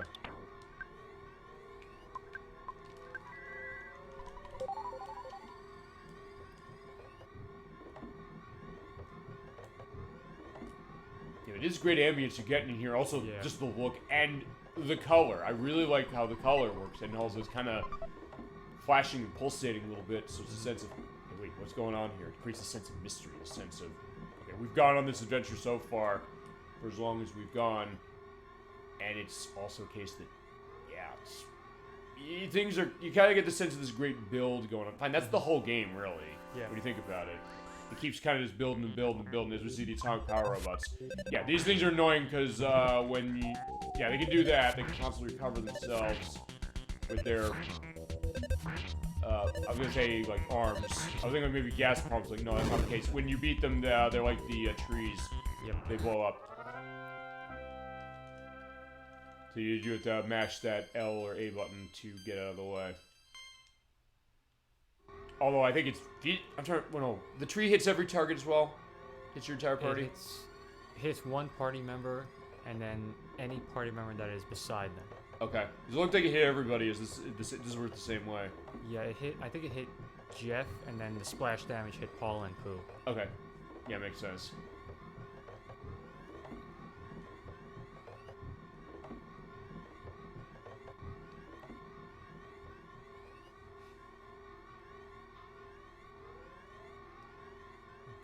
Starman. Yeah, and that's what they like to do. They teleport. Yes. And right on top of your party to get the back attack. Right. And if you're fast enough, you can, if you turn around at that exact moment, you can flip it around on them and get a sneak attack on them. Right, but I think, as you're saying also, or you said to me specifically, is that sometimes because they'll go so random, it's kind of hard to tell that because they might just appear right on top of you. You won't have time to react. Yeah. So yeah, they were nice. Good, I guess. Good through line as far as what we had with the hieroglyphs in the Scaraba temple. Because at this point, fine, they can't back attack. You're saying that the game is designed specifically. They can't. Is that right? Am I understanding that correctly? Yeah, they can't. Okay, so they're designed specifically around that. In this case, these things will teleport around, and they can.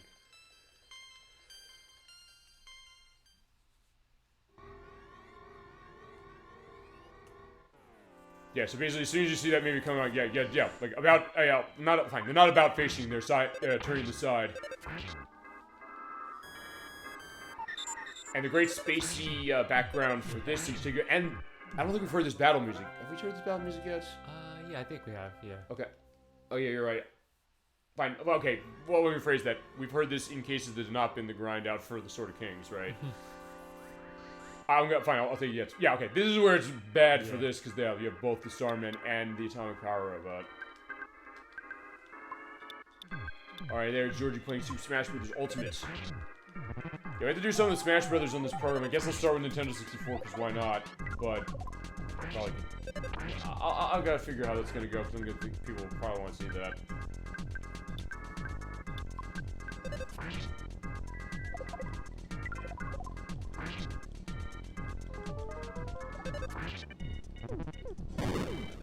Boom. Oh yeah, you're right. Okay, so yeah, Jeff gets hit, but also you're right. It splash damages the player to the left and right of them. Or, fine. I guess if it hit Pooh, then it would only hit Jeff, right? Yes. Yeah. Okay.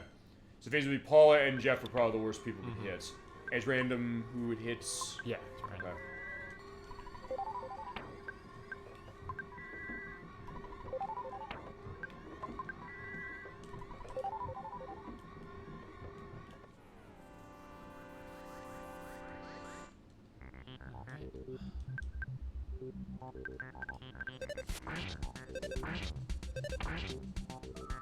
this point, you just keep hitting them. Yeah, they use the shield. Yeah, you keep doing that as far as the recovery. I do like the sound of the ghosts for that, but it's also a case that I also don't like it because then I realize, wait, no, if I have other enemies on battle with me, I don't want to have to, you know, keep hitting them. But yeah, but they'll go down to ice pretty badly, I'm noticing. Yeah.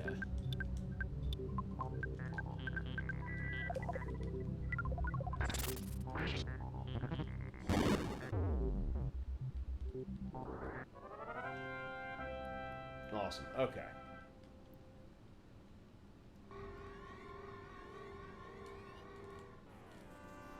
Okay, I guess why? Because of how Paula was? Yeah, I think Paula got him there. I was gonna say, because I was looking at this, I saw green and I said, okay, first how, and then I looked at it, I guess it's Paula.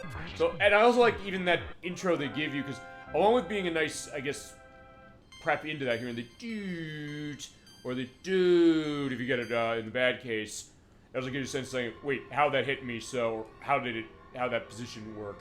You kind of at least get an eyeball the idea of how that happened. Okay, for that it looked like initially that it hit you and then it didn't hit you and then it hit you again. Yeah, if you hit them from the side, one of the sides, or from below, you'll get the green swirl. If you touch them from above, you'll get a normal one. Okay.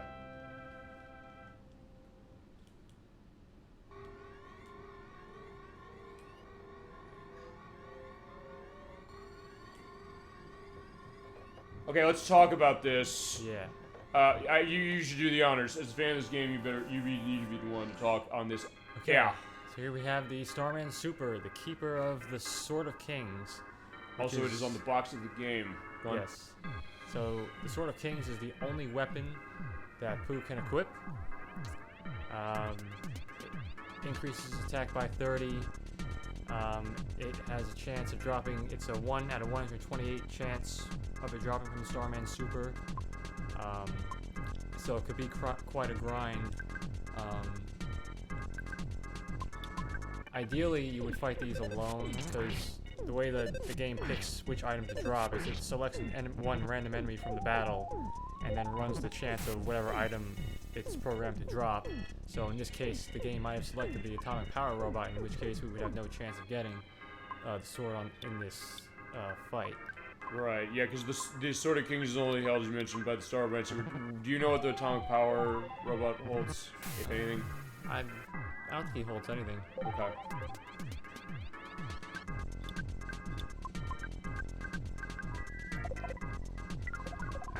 As I said, it is a low chance. Oh damn. Psychic Power Shield. Yeah, the Star Branch Supers hurt. My God, they hurt.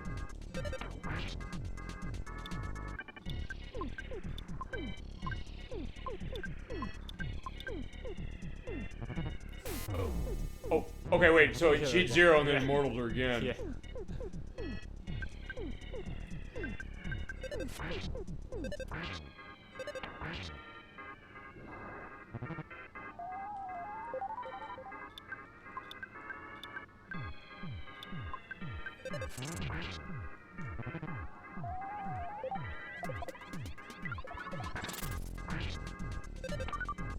Yeah, they do have a lot of HP as it is, on top of the fact they can recover it. Fine, boom, boom.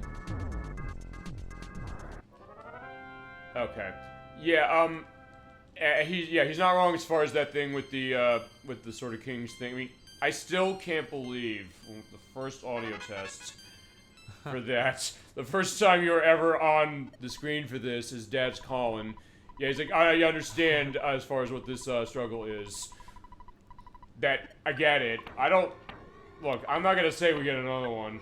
We'll see what happens. I mean, I don't know if we're necessarily gonna try to get it, but we'll see what happens as far as it, but yeah, fine. It is an 128% chance of getting it. I guess for when you play this game normally, now that you know as far as the idea of what that is, do you tend to try and get this whenever you beat the game yourself, just in general? I don't usually grind for it. If I happen to get it, that's great, but I don't really try to grind for it. Okay, just to let you know, the two save states we have down at the bottom are the ones that have us grinded out for it, but we'll also make sure I have the save state set later on for the play we're playing on the top two. So, I did grind it out. Well, fine, we ground it out at least for the purpose of the show, because I said, fine, we'll show it somehow just because we have it. So, we'll show it later. If we don't get it as far as soon enough for this, we'll definitely show it later, because I think we were asked, Kazan Twins said, you need to show it. Like, okay, sure, let's find out. Let's explain what's the method. And the method to doing that, what we did for this, and I don't know, when you grind it yourself, if you've used the same method, I guess you have, right?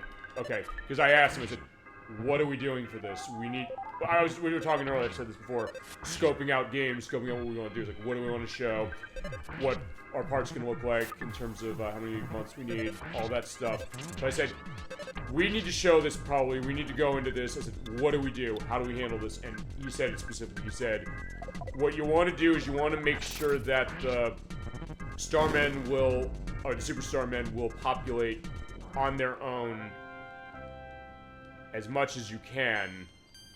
And there's actually the area, there's like the alcove up there where there's a chest where you can feasibly do that, because they'll usually have the Starman enemies appearing once, on their own feasibly. You can feasibly get it to a case of hitting it to instant win it like that. Yeah.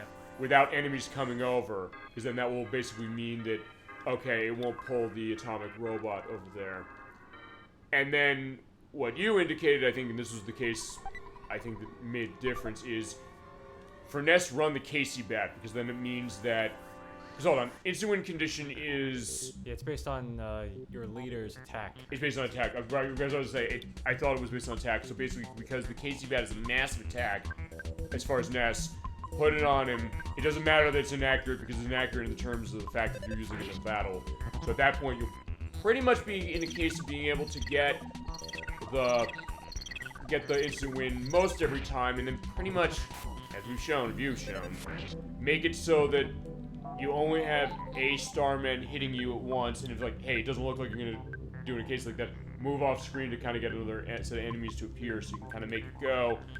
And then just pretty much keep doing that. And the other option, I guess, also is, you were showing it sort of little, which is that if you get in battle, you don't have an instant win, because I initially did this before, said, let's do the Casey method, or you indicated that's the way to go.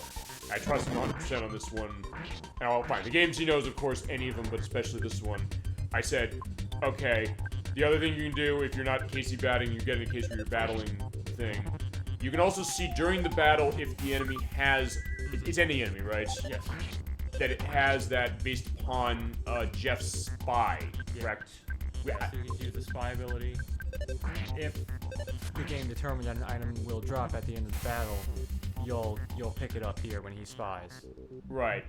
But, okay, so basically what happens when you spy, it tells you what's their current, what's their stats, what to be aware of, and if they have an item, like, and you said it gives you the item instantly when you do a spy, is that correct? Yeah. Okay, because my thought initially was going to say that, hey, the journey of trying to get that thing was, when I do that, or redo that, I should say specifically, will I get it more in battle than going the other way?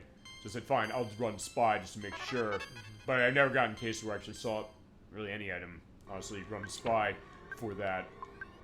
Actually, I think this is the, I think this is it. This is the area. Yeah. Fine, you saw this in part 1, because I edited in part 1, for where I kind of just, you kind of keep on the outskirts for this to kind of make sure that they appear that way. As I said, it's 128 chance of having it happen. As I said, as luck had it, specifically, we did our audio test for part 1. First time you've ever been on voice on this program, or any aspect of on program, and boom, we got it. And that is going feat compilation that I'm putting together that'll be uploaded to the YouTube site at the end of the month. And yeah, okay, fine. It looks like you surrounded him, but oh, he's only one. Okay, it looks like there's more for some reason. There was a second one there. He must have not joined. Okay. Yeah, so that is the idea of like how that happened. Fine, we sort of showed it a little, but since it was very brief, it's worth going into. If you're gonna do it, this is, I believe, the only room in the game where they spawn. Is that right? Yes. Okay. And it has to be the Starman, or the Starman Super? Yes. Yeah, I was gonna say, I was making sure the name was right in particular. Yeah, the regular ones, and then also what we did, I also said that, which is, when you do the instant winner, fine. When you win against one of them alone, look at the experience point they give you, because it's about 5,000 something for the regular Starman. It's about 7,000 so for the Starman Super. So at that point, if you hit on something with the 7,000, you're like, okay, fine, that was Starman Super. Maybe I'll get it feasibly. Yeah. So yeah, if nothing else, we're also telling you how the element works, and also what did we do to make it happen for that edit you saw for part 1. I still can't believe that happened. I'm glad it happened. I really am. Yeah, sometimes it can happen when it comes to really any game, and especially something like this, where it's sometimes that question of you might need to be in a likelihood of something for it. It's be interesting. See, I'll tell you, given how sometimes the luck we have on this show, I'm curious, fine, for a couple things, but also for Nocturne in particular. At some point, we're gonna play. I remember explaining this to you, talking about the RNG element of your game, which makes it fine. This is nothing compared to this. Mega Man X5 was I've shown you that game. Yeah. Remember that with the shuttle and the Eclipse Cannon? Yeah. No, wait, it was the Eclipse Cannon? See, I'm getting they can play with Sonic Adventure 2, but anyway, you have to get the ability for the cannon to shoot.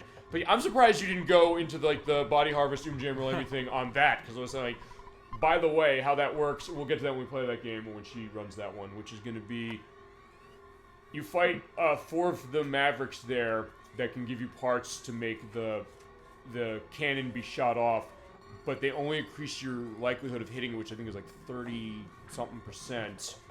Increases like I think it's like 33% or so. Increases like to 34. So I don't know if you said this or it was kind of implied. I kind of could tell this. I'm like, wait, why even bother doing this as far as the shot off? If you do it though, you go to the end of the game, so feasibly you can speedrun that game if you get lucky running it early, or, and I still have to put this to the test, if the Mega Man X Legacy Collection 2 version, when you put on like the easy mode, if it just increases the chance of it happening specifically, that you can make that happen to go. But fine, in some cases you'll usually see like the fact that no, it's not going to be breaking that. And then the thing with the shuttle, so like, fine, Zero's gonna crash the shuttle in, but that can fail, and so in that case, like, fine, he's dead the rest of the game if that happens. So I was like, okay, wait a second, that's bizarre. But still, the idea of like the RNG element of gaming, and what do you got as far as the look up here? One thing that some notes here on this area that I want to Hit us. Yeah, absolutely, hit us. And also enjoy the idea of the look of the darkness, the nice sort of flicker of the lights there. So, yeah, the lights are kind of going out. Almost as if the power is kind of going in and out, but also very spacey as far as how showing the blue floor, the red around the door, and the yellow railings, or yellow guardrails, I should say.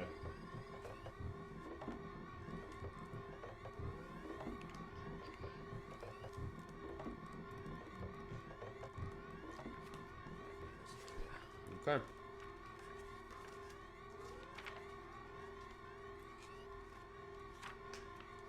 It's about this area we're in specifically? Yes. Okay.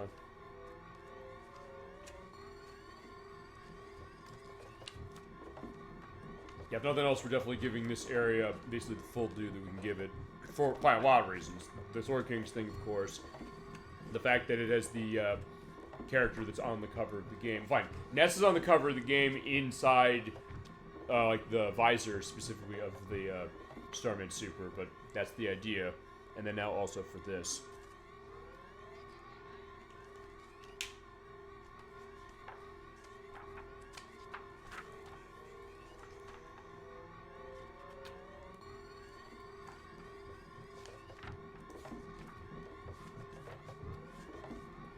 I'll come back to it after this area. Okay. Though if you do find it as far as that, feel free to take your time. It's like, yeah, we can just kind of, sit back to it as it is. Or if your case, like, what that is. Well, yeah, we'll find out as far as it. So, yeah, we'll leave them in suspense. So, good idea as far as that. Alright, so we have the military Octobot. See, I'm so focused on the Starman Super and the Starman and the other thing here. I totally forgot what these things did. I don't think they blow up on the top, at least I don't think they do, but fine. For all I know, that might be wrong. Fine, see, I'll tell you if nothing else, I'll tell you, that's what the hunt for the Sword of Kings can do to them, man. I'll tell you that right now.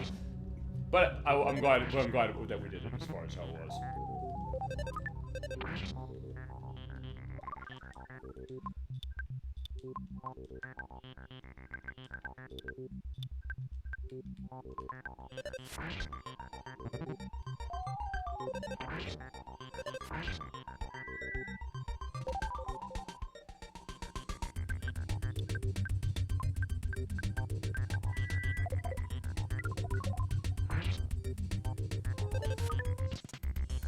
Yeah, the military keeps recovering his HP. At first I was saying he has tons of HP. He was like, wait, no, that's not right. Fine, yeah, these things need to go down. Yeah, so if nothing else, they're also showing full force. Fine, it's scrapped, it doesn't blow up. So the atomic power robot, it shows the idea like why you have to be afraid of this thing.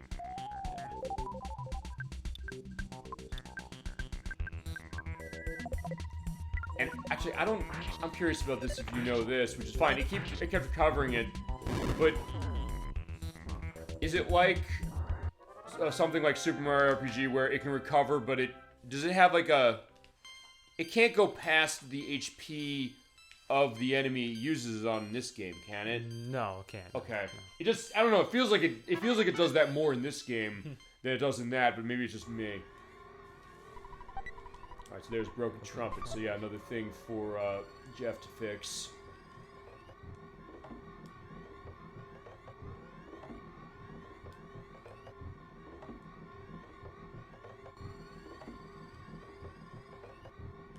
I do love how moody this is, just going back to that. Okay, so in the box is the Pixie bracelets.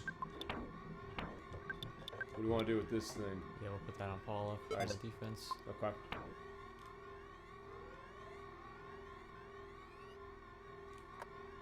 In we go. Okay, yeah, this looks familiar. There's some people we saw before. Where's Jeff? He's right here. Okay, so yeah, Apple and Orange Kid, Dr. Ananauts, the Mr. Saturn, who's that guy? The hippie. The hippie. I was thinking that. Who's that? Apple Kid. Oh, that's Apple Kid. So wait, who's the person on top of? Is Orange Kid? No, Orange Kid's not here. Who's the on the one on the left? So here we have Tony, and then one of the Tessie Watchers. Okay. Okay. Yeah. And then Mr. Saturn, and who's the Mr. T looking guy again? It's a random NPC. Okay. It's alright, fine, Mr. T. I was gonna say it that way specifically. Well, we have to help him. Okay. Yeah, Starman again.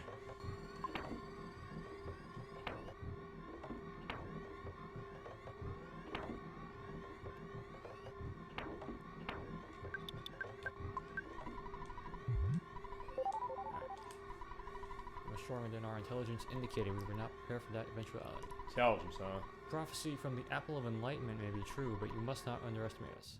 Okay. Here's the Starman Deluxe. Alright.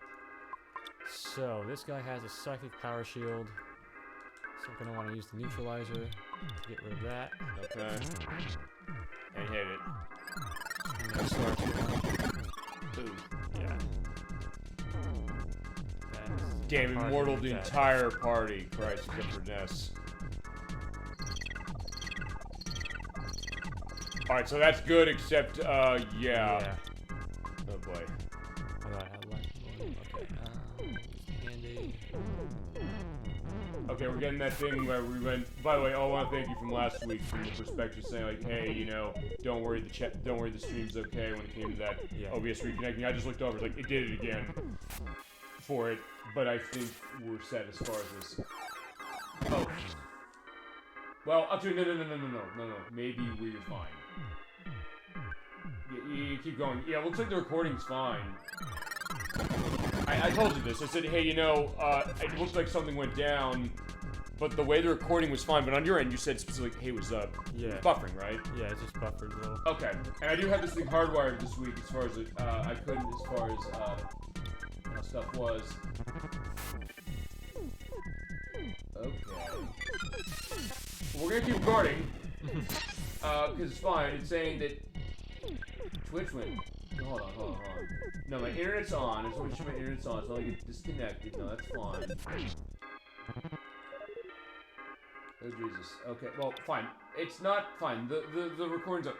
Yeah, I'm gonna keep going, assuming that. Oh shit. Maybe. I'm trying to reconnect. Fine. We'll see. I don't know. You want to keep going on this whatever for it. I don't know. Hang on. Okay, no, I didn't close that. I just want to make sure I didn't close that. Actually, I don't know if I can actually switch at all. Let me see that.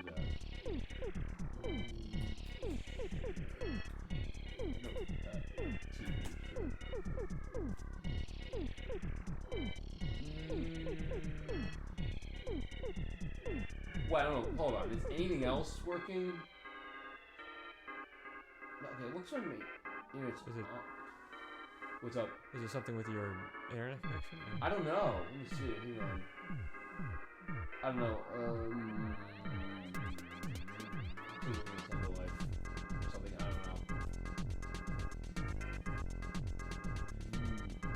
High speed demand. You know, I'm gonna look at my stuff just to check. Okay. I'm not gonna reset this thing unless I know that I'm gonna be in I'm moving my back. It's not saying anything weird with that. The recording looks like it's going fine. What's it? Hold on.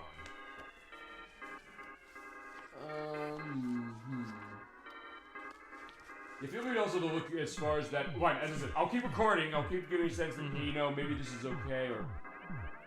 Okay, fine. The other thing also you do, I'm gonna try one other thing. I'll be right back.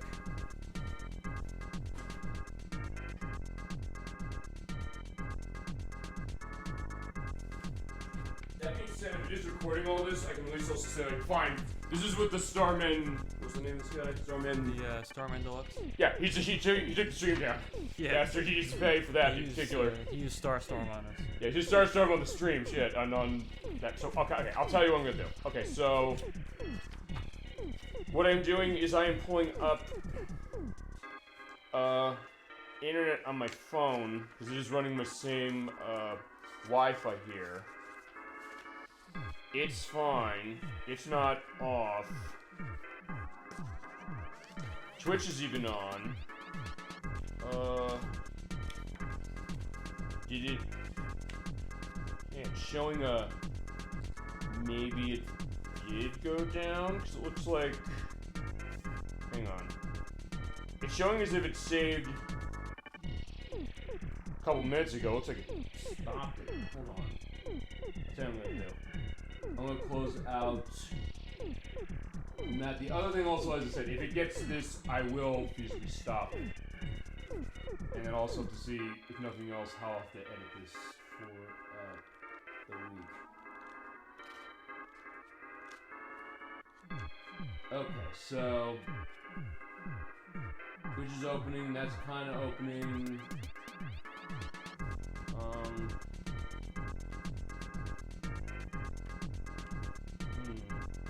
Yeah, I just want to make sure of a couple other things. So that's part of Twitch. That's sort of fine. It's just the fine. Okay, I'll tell you what I'm gonna do.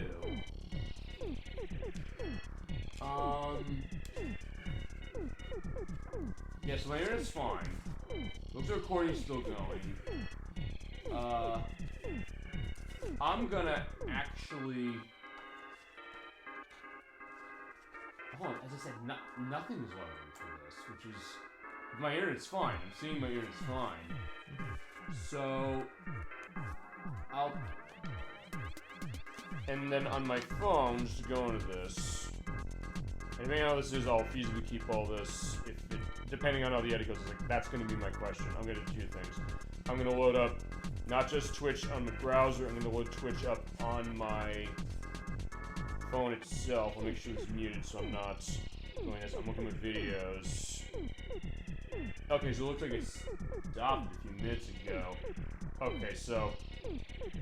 Okay, this is the first time this happened actually in a while. So I'll tell you what I'm going to do. Let's look at this. I think what I'm going to do is I might stop this briefly just to see if there's a difference, but fine, okay. I don't know if Twitch has been having a problem with this, because it's not loading other pages of Twitch that I have. I'm not loading other pages I have, even my internet's fine. I'm actually going to open my other element of this, because I have an account set off for the show as it is. So what I'm going to do is I'm going to load up notifications. I'm just going to load anything. So, I mean, it's... So maybe it is something weird, because even my other tabs are not... Okay, I'll tell you what we're going to do. Fine. Drastic measure time. What we're going to do is... I'm going to stop the show, or stop the stream. Look like it saved it. I'll also see that, I guess it's going to hold this feasibly for... Well, fine, I told you this, if nothing else, that, hey, sometimes it's fine on our end, it isn't on theirs. I'll tell you what I'm going to do. I'm going to do two things. I'm going to stop show as far as how it is. It'll save the recording. We'll see what happens with it, and I'll try to reconnect you, and I'll try stuff on the internet, and, Okay. Yeah, we'll be back. Hey everybody, we're back. What'd you say off screen? What happened here? Yeah, so we are fighting the Starman Deluxe, and he used Starstorm on the stream. Yeah, weirdly enough though, as you mentioned last week, or as he mentioned last week, because he was in a chat last week for our show, we had a case where it said, hey, OBS is reconnecting. I said, oh, that's fine. And then my internet went out for some reason, but it was like, then I restarted my PC, and it was like, fine, I'd restart from my Wi-Fi. I'm not running Wi-Fi, I ran it hardwired. Except now, like, yoinks, yeah, use your, bag of Dragonite to bust this thing. But yeah, he did drop the stream, but weirdly enough, the stuff we have recorded from off-screen is fine. So point is that the stream went out for Twitch's end at about 8 minutes before the 3-hour mark. But the recording I have is fine. It covered that, I'm pretty sure, because it took for the same time. So if there's any weird, what is it? Is there any weird inconsistencies with the video, like, hey, if the recording was, I don't know, mangled in some ways? I've had that happen specifically. Okay, so the Stone Hedge base is over. Okay. Good job saving. Fine, you saved this from the purpose of, you taking it down. So you Starstormed the stream, and now it's you got your revenge. All right. So at least it'll make editing interesting. So the point is that when we edit, you'll see what I guess she did in here. Although, as I said, because just fine, and then you can go into this. When you were on the other end last week, I just want to get this, because it was when we were playing Kirby's Avalanche this happened. You, what? Just the video went out, stuttered, what happened with that? Yeah, it buffered for a minute, but then it came right back. Okay, but on the side of the video it was fine, and I actually ran into that with Nocturne. We did the finale of Mega Man Legends 2. It was the same case. I saw that reconnect, like, wait, what's going on here? And then there's a case I said, wait, did the stream go out? It did look like it did go out, but then the video was fine. So, okay, fine. That's what it is as far as we're back. And he found also his information about the area, is that right? Yes. Yeah.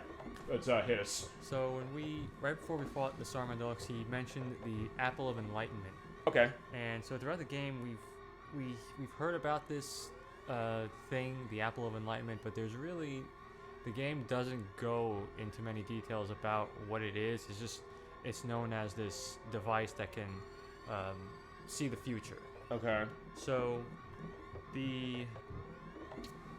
their full details about it are never revealed in the game, but the official Mother 2 guide does provide some more details about it. Do they? And so what I have here is a translation of a discussion between Gygas and the Apple of Enlightenment as described in the Mother 2 guide. Does this go into later in the game, or what? I mean, it's your pick as far as how you want to run this. It's general enough. Yeah, it's pretty general. I mean, we don't know what Gygas is, remember. Yeah. The idea is that he's the mysterious force, maybe, or whatever it is. Because we're like, what is Gygas? We don't know what he looks like. It's like the war against Gygas as far as the opening of the game. So yeah, feel free to hit us with that then. So it's going to be just a series of questions asked by Gygas, and the answers are provided by the Apple of Enlightenment. Okay. So here's the first one. Okay. Prophesize for me, when will my plan reach fruition? The answer from the Apple of Enlightenment: that cannot be prophesized, your question is flawed. Okay. Then I will ask again, will my plan to completely rule the galaxy succeed? It does not succeed, the plan ends in failure. Okay. Impossible. Why? What do you see? Earth children, 4 of them, a boy, a girl, a boy, and a boy. Earth children, what do you see them doing? They are battling you. What happens? They destroy you. That's not possible. Are you certain of this? My prophecies are never wrong. When do they come to me?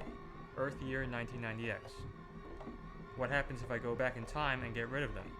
The results of temporal interference cannot be prophesized. Do you know the names of these children? Ness, Paula, Jeff, and Pooh. Do you know where they are? Ness and Paula are in Eagle Land, Jeff is in Winters, Pooh is in Dalam. They are still strangers to each other.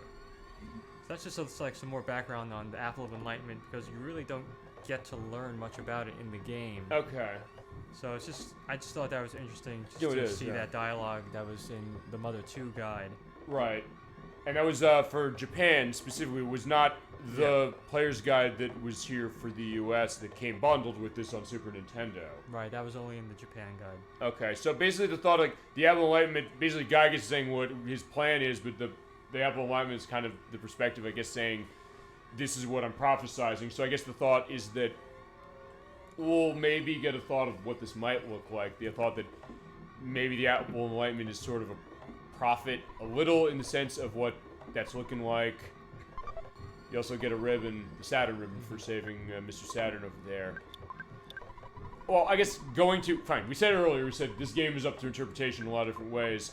I think this is kind of the question of that, and they're giving a little bit of an answer, but it's also the case that, yeah, you might not know that because the game is not explicitly stating it, and you said only the guide from Japan tells you this, and then now this book tells you, which I think then makes this book very vital, the fact of what some of this understanding, but also the idea that some of it, I know, is intentionally supposed to be a little vague, just on the perspective of what that's looking like, a little. Also, I guess he said, like, did he say, like, you have a 7% chance of this? Yeah. Which, okay, fine, you may have brought that up at a good time as far as the other thing. I don't know if that means that this is the Apple of Enlightenment, but I doubt it. Fine, okay, the Tenda tribe, you're right. And so he went back to the library as far as that, and because of you, I had a great experience. Can't have any some of Gygas' toadies. So actually, yeah, this is the perfect time to fit it. So hi, and us. So I phase the story as soon as possible, but, don't worry about us, you got important things to do. Where's Tony? Yeah, where's Jeff? Valder Jeff's Destiny. Wait, question, does he say that if he's live? He might be saying that because he's dead. Let me see here. Because I don't think I've ever talked to him with Jeff dead. Oh, okay, awesome. Jeff is revived. Yeah, there we go. Yes, Jeff, buddy. Oh, me, oh, my. You came to rescue me, pal. I'm Ness, I'm Tony. Jeff's best friend. Okay, I've known him for the longest time. There we go. Happiest moment of my life. No matter what happens, I'll live 10,000 years. Thanks to all you've done. Okay, I'm looking to Callum farm. Then get a ransom of a kidnapping little old me. Okay. And did we talk to the guy with the binoculars? Scared, but I knew he saved me. Courageously sat here and waited long enough. As I thought began to lose hope. I'm glad you saved me. And that was... Oh, you knew who that was? That's one of the Tessie Watchers. Oh, right. Okay, thank you. Alright, so we'll use an exit mouse to get out of here.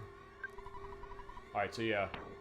Paula, sorry, like, we'll have to take that. So yeah, wave follow everybody else. Like, yeah, feasibly follow us, but, that's his idea. And we're back. Okay. So yeah, where do we want to go? We're gonna go back to Onet, get the Shyness book, the Overcoming Shyness book. Okay, so yeah, back in our town. Yes, we're coming home. Actually, also, since we're back here, and because of my case of last part, do you also want to go to the west of town? Technically, we haven't gone there. Okay, yeah. Because, yeah, we are coming back to the library, so yeah, we have to borrow a book. Hi. Alright. So if we check the shelf all the way over here, find the book. Okay, Overcoming Shyness. If easily can help them overcome the shyness that they're saying. I guess because they're saying, hey, they like they get something off of us as far as saying that, okay, maybe we can do this, but we're gonna admit we have this issue, but we know that Ness and company can handle it. Alright, so we're gonna need a little more money for this. Yeah.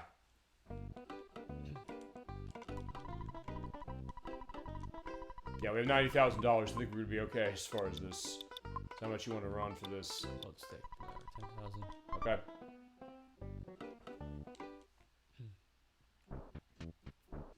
Yeah, don't worry, we will revive them eventually. Yeah. At least you get to see them also kind of in the angel phase. Okay, you did say part 1 that, hey, there's something over here. Yes. I don't know if we're seeing this now or Yes. what's this looking. So this guy here is selling a house. Yeah, they look good. You can buy it for $7,500. There's ocean view, sunsets are beautiful. Folks should have a place of their own, by the way. You want to buy it? Alright, let's buy it. Okay. Take some time to relax. Okay, so Okay. yeah, we didn't see this when we practiced, so tell us about this. So we go inside and we find out that it is in pretty bad condition. It actually looks like the house of... Wait, who's the guy, the first guy we went to? Like, he had, like, the spring pulling out of the bed, remember him? Oh, liar exaggerate. I exaggerate, it looks like his house. Actually, wait a minute, then that means when we did our test play, we didn't get all the photos. We didn't get this one, then. Right, we didn't get this one, yeah. Okay. Fine, here's our house. Fine, it's a fixer-upper. I guess that's the idea. Like, I don't know. It'd be like on, if you've ever seen the Learning Channel, TLC, the idea like this old house, the idea they'll take something and they'll try and rebuild it. Fine, there is a nice ocean breeze. There's your ocean view, nice hole in the wall. Yeah, I was gonna say. Or, I always think It's like of... the whole side of the house is missing here. well, fine, I'm thinking like The Simpsons when, Troy McClure, was running... No, it wasn't Troy McClure, it was Lionel Hutz, who was voiced by the late, great Phil Hartman, saying that, you know, Marge, when you're doing real estate, there's something known as the truth. Or, the truth! And he's just like, well, what would you say about these houses? So, like, I think it's a little small, as far as, like, how cramped the kitchen is. I say it's awfully cozy. And then he says, like, well, here's the one that, like, that's falling over. It's like, that's dilapidated. Rustic. And there's one picture we don't see. He's like, that house is on fire. Motivated seller. And then the question of, like, how she has to kind of feasibly lie to the purpose of saying, like, fine, you have to sell a house somehow. Actually, no, fine, the one that Lenny has, like, they show one of the houses, like, actually, the front falls off, and he says, like, please don't tell people how I live. So in addition to the photo, there is one more secret in this house. Okay, what is that? In these drawers here, if you check them, you find an old magazine. Okay. So let's read it. Let's. My Secret Life, Chapter 3, story from the previous chapter. I was neither a murder suspect nor a target for an international spy organization. Okay. But I drove a car down the Jersey Turnpike at 80 miles an hour. Oh my god. Okay, keep going. A police officer pulled me over and asked for my driver's license. Okay. He said I was going 20 miles per hour over the speed limit. I instantly pointed to my wife and said, I'm in a hurry, my wife is in labor. Fortunately, my wife actually had a big stomach. Okay. I hoped he'd let me go with this excuse. Oh, since it's an emergency, I'll lead you to the hospital with my police car. No, it's not necessary. Why not? Okay, I've never seen this before, as we're pointing out, so this is my first time looking at it. Let's get going, Let's get going, said the officer. No, we can't. This baby is a demon child. So that is a completely random thing, and there's also another version of that in Mother 3. Okay. But I do have some notes about this particular... I'm gonna say, this probably is not the same in the Japanese version. So let's see, we have demon babies. So with enough money, Ness can buy his very own house. Turns out to be a terrible deal. So yeah, there's a discarded magazine with a story about a driver who claims his wife is having a demon baby as an excuse to get out of a speeding ticket. Sure. The story is essentially the same in Japanese and in English except for 2 details. I would say the Jersey Turnpike detail probably, but I don't know. Yeah, so first, the incident happens on the Koshukaido, a major Japanese highway that connects Tokyo with many other big cities. Okay. The localizers changed this to the Jersey Turnpike, one of the busiest, most heavily traveled highways in the United States. Yeah, I-95. Did they say why they changed that? Oh, fine. Not why they changed it, or why they picked that specifically. Probably because it's so populated. Yeah, I guess that was just one of the major ones. I mean, it's also it's the line that goes up to New York as it is, or New York City. So like, yeah, when you go, if you've ever been into the city specifically, like trying to drive in there, Jesus, and may God have mercy on your soul. And let's see, and the second one is the man is caught speeding at 80 kilometers per hour in Mother 2. Right. But because the United States doesn't use the metric system, the localizers changed it to 80 miles per hour. So the units changed, but the speed was not recalculated. I was gonna say, because that 80 kilometers per hour is way slower than 80 miles per hour. Yeah. So in that case, how much was he speeding? I mean, I don't know if maybe they were or weren't based on where that was located. So he's going twice as fast in this version. Okay. Although, fine. Well, then again, I don't know if the road you mentioned as far as Japan is concerned, is that something that has like a low speed limit? Mm-hmm. So if that's the case, I also have an edit down. You know what? Fine. Since I had to get my phone out to try and figure the stuff with the stream case, I'm gonna find this out now. I'm gonna find out what is because I don't think 80 kilometers in miles per hour is. I don't think it's very fast. Okay, fine. It's just a tad under 50 miles per hour. So. Okay.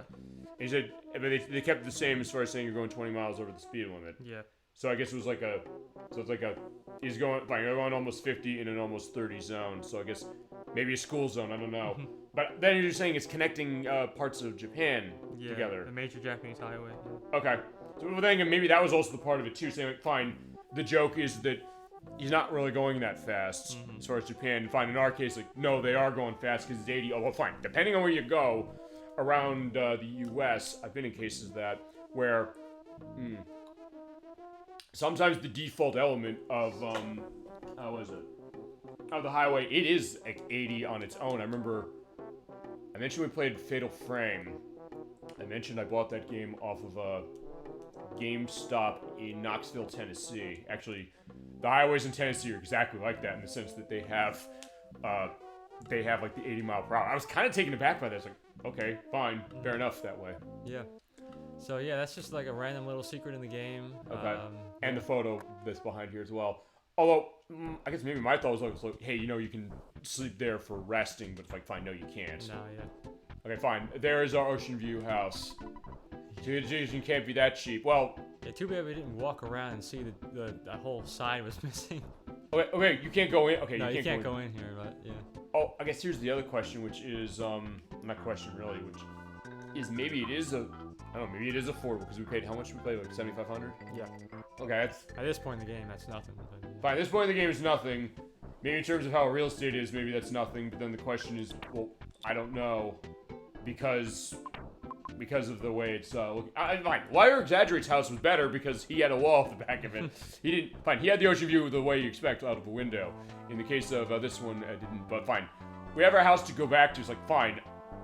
Well, look, I'll give the alternate perspective. Fine. The Super Bowl Game Saturday narrative, if you're okay with this, which is fine. Jeff can fix the house. That's the idea. He probably would fix the house. He'd probably be a case like, fine, I'll go to sleep. He's like, the time we wake up, it's like, wait, there's a wall here now. Thank you. So he's like, or I don't know. He probably knows somebody, like him and Tony perhaps will get that idea. I don't know. All right, so fine. We did get the book. We're going home feasibly to... I'm going to go say hi to Mom. Yeah, it's like, yeah, don't be alarmed about my angel friends. Don't be alarmed by the ghosts following me. You're back. Don't bother yourself talking. You look too tired. Mother's saying these things. He's taking Scoot to bed. As we're pointing out, does it recover everything? Oh, there we go. Broken bazooka. Perfect. Okay. So there you go. Heavy bazooka. Yeah, we wanted this as it is. And is that full recover of your entire party when you sleep? No. Oh, no, it's not. I was gonna say because I know normally it isn't, but I said I don't know. Maybe it's different because you're going home.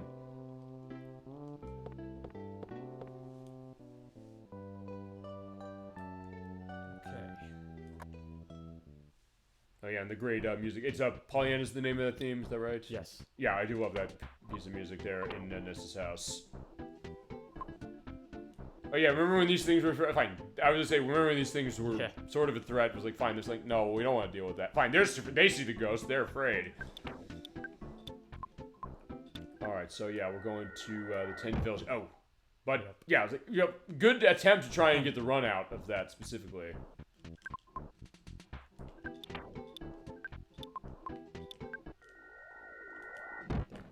And it's worth pointing out the reason you have to do that is because since right now only Pooh has the second level of this, he's out of commission when as far as magic when he's dead.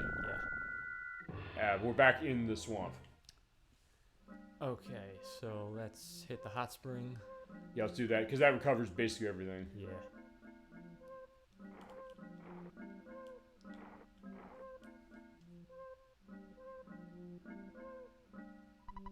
Resting well, he'll do. Alright, hey everybody.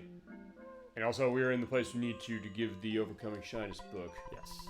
Yeah, his book to handle it, so here you go. Book. Big shyness. I'll read it. All in fans may be feeling overcoming it already. Take time to read it out. Okay. I remember they do read it. Okay, it's fine. They read it to everybody. I give you some tender kraut in return. It's a dish that way. It's all tend to like, but it's a great dish, even though it doesn't smell that great. What does the tender kraut do? That is an item that will allow us to gain access to another area that the Tenda live in. Mm-hmm. It's actually completely optional. You don't have to go to that area, but we'll see that later. Did we go to that when we practiced this? Yeah. Okay, I'm trying to remember if we did.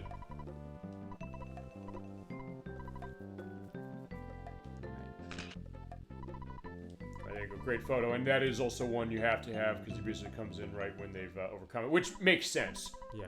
By the way, I have a question. Oh yeah. Right. Okay. So, you sure this is the correct player's name? If not, you can change it. Okay. So, let's go into this. Yes, this is your second opportunity to change the player's name. Right. I don't know if Chad has an element to it. If not, you have it's your decision what you want to call. We put in Sogs as placeholders because whatever you want to put into this specifically, go nuts. Yeah, we know what this is going to be specifically for, but we just have to register our name to whatever we want to have it registered to. Yeah, I think I'm happy with this. You are? Yeah. Okay. Yeah, so if it is your choice. We'll also say what we did to a certain extent when we get to a perspective where this is going to play. Okay, so that's what you want? Happy with the name? Yeah. Okay, so you are. You're absolutely certain. Though you made up your mind. Question, if you select something like that, as soon as you say that, you're stuck into this, am I right? Right, so now we have passed the point of no return on that. Gotcha, okay. So you don't shine, you also get a bag of Dragonite. Okay, awesome. We did show how great that was, so... Actually, wait, you showed it against the... in the Starman Deluxe fight. Yeah. I used it. Yeah, we're never getting that, that's for sure. Okay, and right here, this guy here offers you some tea. Sure. Drink. So similar to the coffee break in Saturn Valley. Right, we have tea break. I forgot about the tea break. I don't know why I remember the coffee break, but not the tea break. But all right, fine. So, yeah, we're getting close. Yeah, another case, as you mentioned, the great music, but also because of... Fine, we're at a good point for this. It's saying created this huge, beautiful image as far as the vertical and horizontal threads that became intertwined. May have cursed never journey. Well, I didn't curse it. Fine, no. The Starman Deluxe did, as it was. An injury defeat, and he was going down, struggled on to reach this place. Fine, he hasn't. He's been managed with absolute plume, as was the case. The inborn intelligence, courage to help lead you here, believing your friends as a group, you support each other. Yeah, as I mentioned, it gives you a case to really reflect. Now you can fell enemies in Onen and Tucson with one blow. But of course, as you were mentioning earlier, Gygas is going to find you, and in that case, fine, you were right as far as the way to give the context of it. Fine, Gygas knows we're coming, specifically. He's looking for ways to end your journey, so that is very valuable, what you said, saying the thought of, what if I go back and basically kill them when they're children or something? Or kill their parents or something? I don't know, the potential insinuation of that, of the question like that, although it sounds like they're saying, well, it's not going to work either way, but okay, fine. Your challenge grows, and it'll take you beyond anything you ever imagined. We're drawing near. But of course, when you're suffering hardships, so is your enemy.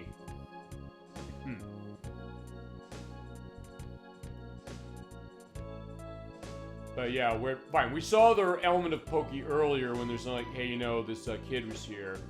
Yeah, so yeah, after this, we will be able to continue adventure. Was in the right direction, believe in yourself, and press forward. Okay, that we will. Also, because of what happened from last month, technically we can't do the coffee break again. It is still not done, not done. But either way, now at this point we have our whole party. So for everybody here, I wish you luck. Also, when we get later, I want to ask. I don't know. Now, do we want to talk about the potential, like what's behind the coffee breaking, tea breaking, saying "I wish you luck"? Or we can do that later. We'll figure. It's your call when you want to go into that. Because look, we're gonna deconstruct the everything out of this game without a question. The way that we're thinking as far as what we have to say, especially you, because fine, you've been leading this one, so it's all your case. Yeah, but it's like, wait, dinosaurs, talk slot. Okay. Butterfly up there. Have you ever seen it spawn out of that view? Yeah, sometimes they spawn out of bounds like that. Alright, and there's Darth Locus playing Xenoblade Chronicles 3. So we've had on this show for this play, people playing all 3 of those Xenoblade Chronicles games. Yeah. They just need to port Xenoblade Chronicles X to, or Xenoblade Chronicles X to that thing, to the Switch, but I don't know if they will. If they don't, though, I downloaded all the graphic patches and things before they shut the Wii U store down. So at that point, we'll be able to show it that way. Okay, so this is a talking rock. The other ones don't want to. But there's another one in the labyrinth down there in the Lost Underworld. So go talk to him. Okay. Alright. Alright, so we are now in Lumen Hall. Alright. And here we have Fobbies, similar to the Foppies we saw in Belch's base. Right.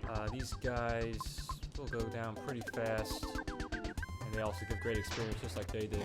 I was gonna say, I remember when we got to this point, you're saying that if you're gonna do an experience grind, you probably want to run.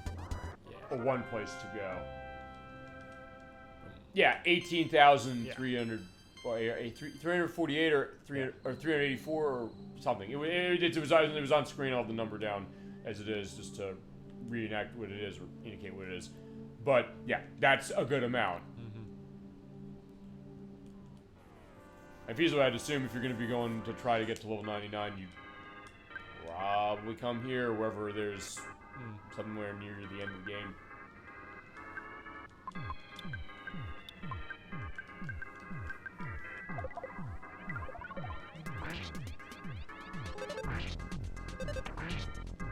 So more with the conductive spirit, but yeah, he's going away. In this case, also, they're kind of dropping the pretense as far as like, hey, you know, it stops moving or something. It's like, fine, they're dying. I guess they're being defeated, so yeah, they're not coming back, I guess. And here, the uncontrollable sphere holds Jeff's ultimate weapon. So what is that? Similar to the Sword of Kings, the Gaia Beam is what it's called. Gaia Beam. If you want to go for that, these are the enemies that drop it. Same chance as the Sword of Kings, 1 out of 128. Okay. Is it as much of a pump up to his attack as Sword of Kings is for Pooh? It's really not much stronger than the heavy bazooka. Okay. And since the heavy bazooka gives you splash damage, I think the heavy bazooka is better. Okay. Because I remember, I think this came up when we were practicing. I think you might have mentioned that, and I think I said, well, okay, is it worth going after? And you said, no, not really. As far as it, because fine, you can't, fine, because we got the heavy bazooka, it's infinite use. I mean, he has a weapon he can use as far as just his normal run, but at that point, fine, you just keep using the bazooka and you do tons of damage. So at that point, you could basically take a weapon off him if you so desired, and it would be whatever, because of the fact that it's going to do a lot of damage on basically anything. Yeah. And we'll show that perspective as far as, actually, yeah, we haven't used it yet, but like, when we do use it, that'll be that idea. And it's one of those also that busts, so, yeah. Get out of battle quick.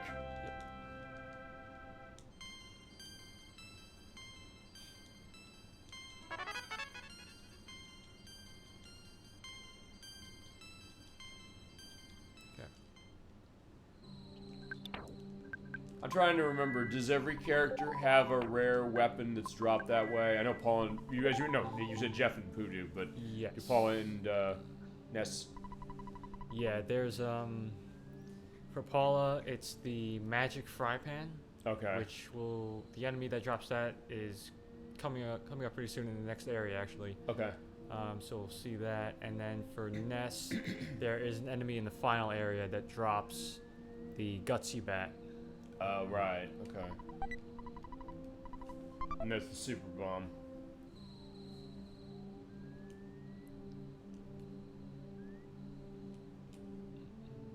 Are those, because you're saying, like, yeah, Jeff's is fine. Jeff's is, whatever because of the heavy bazooka, but yeah. I don't know necessarily on Ness and Paul, does Does that make much of a difference? Have you gotten those as well, as far as your history with this? I have gotten the Gutsy Bat. Yeah, the main benefit of the Gutsy Bat is it drastically increases your gut stat, and so you get critical hits almost every turn. Really? Okay. So yeah, it's very strong, but you get it so late in the game. It's not gonna be. You can only use it on the final boss. Okay. You know, so it's like, I don't know. It's kind of basically a case of it's going to be very limited in use. I mean, I don't know. Does it? I'll ask him when we get to that boss eventually, probably next month.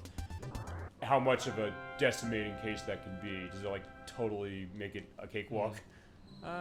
Yeah, it makes it easier. But yeah, it's just one of those. It's like it's an item that you really don't have to go for. I guess there's a question if people feasibly hack that in to basically have that at the beginning of the game, as far as like ROM hacks of this game. Yeah, I'm sure you could. I'm gonna say that probably get a sense of what is it doing if you can like totally bust the game. And then what about the Magic Fry Pan of Paulus? Is that something that's feasibly worth going after? Yeah, I would say out of all of them, that would be the one that's most worthwhile to go after. Yeah, that'll increase. I think that increases some of her other stats too, like her luck and maybe speed. Okay. And you said it's coming up specifically. It's not like fine. Ness is fine. Given how that is with Nessus, I get whether you're gonna say like end game only, but it's also a case of fine not being useful that much because of it, but fine because it could bust it. But with Paula's case, you can reap benefits for a decent amount of time. Yeah. And in Pooh's case, I find. Do you think the sort of thing King is is worth going after just because of the fact of hey he gets a weapon or what it does for the boost up for him? Would you say? It's nice to have a complete set of equipment for Pooh. Uh-huh. So like for that reason alone, just like so he has some sort of a weapon, it's nice to have. And it is a pretty. It does give you a pretty decent boost to his offense. Yeah, it was 30 points as we showed it. Then Ed and we'll show just the idea of later as far as when we come back to this after we finish it.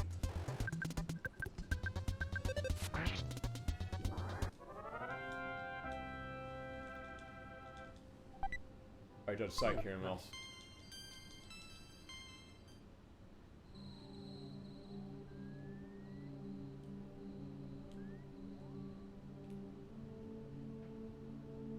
Alright, so what's in the present luck capsule?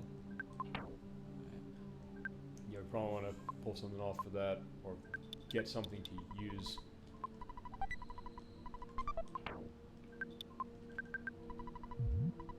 Alright, so Ness getting some luck. Alright, so it said to find the talkative stone. Here he is, I guess. Oh no, he's not the talkative stone, he's just saying one. Yeah, there's a few down here.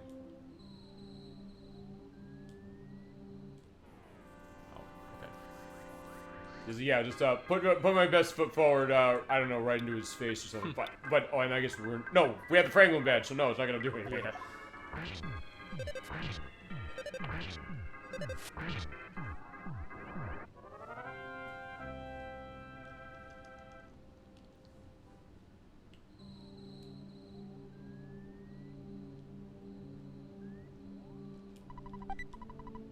Another rock candy. Yes, you're right. We do get a couple of those, so you can make use of those. I guess as far as other stuff with Jeff's for repairing, is there anything else beyond that heavy bazooka that is probably worth going after, or that are interesting if not worth going after? We got all of the best ones with the bazooka, the hungry HP sucker, and the neutralizer. Those are the big three. Okay. Is there anything after that? After these, just as far as what you can repair? I don't know. It seems like there's most of these things we found has not been stuff that's broken. Yeah, that's basically. There's like some recurring broken items like the slime generator. Oh right, as you mentioned. Yeah. But yeah, that's basically it for that. Gotcha.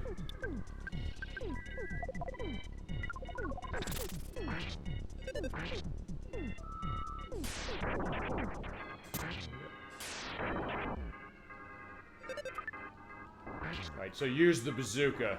Yeah, you love having that thing, my god.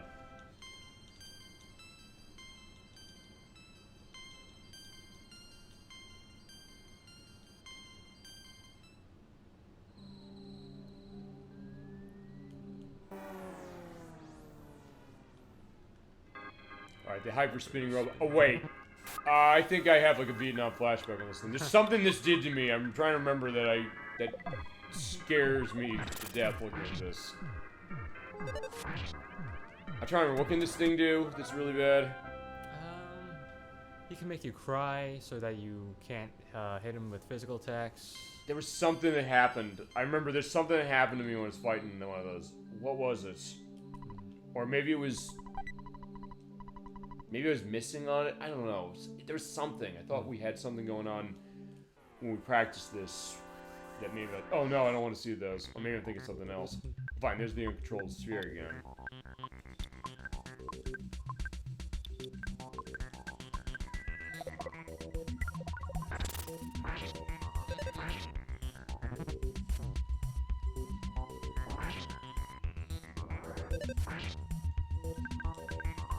Yeah, so basically what you're going to be doing with Jeff pretty much is, yeah, instead of using that attack, just go in the menu and use that heavy bazooka. That's all you want to do. Yeah, because look at that. 305 bits of damage. Yeah, he's mortally hit, but yeah, you will be fine.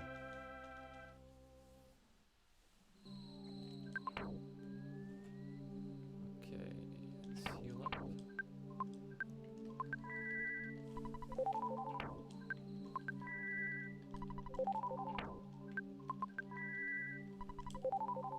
Alright, so yeah, let's go up the ladder.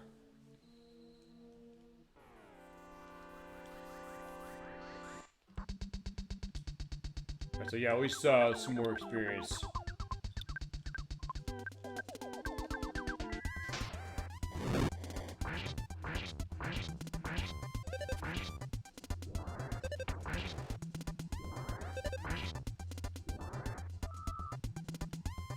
So yeah, the side magnet missed. Yeah, because it's you mentioned. I think it's basically insanely low when that hits. Yeah. I mean. Or the yeah, the side magnet will steal some of your psychic points. Okay. But then there's brain shock is the one that almost never hits. Okay. Fine. I don't know. I think it's. Do you remember off the top of your head what the likelihood of that hitting is? Is it less, more or less than Sword of Kings? I guess is the question, or any of the other special weapons. I don't think it's that rare. I don't know the exact number though. I'll find it. I'll find the number because I'm curious now. Just to figure out what it is. Ooh. Wait, was that electricity? Yeah. Wait, why is it hitting him if he has the Pringle badge? Well, Paul has the badge. No, Paul has it. Okay, never mind. At first I said, wait a second, hold on. So I wasn't sure. I was like, wait, is there attacks that can bypass, electric attacks that can bypass that? It's like, wait, hold on.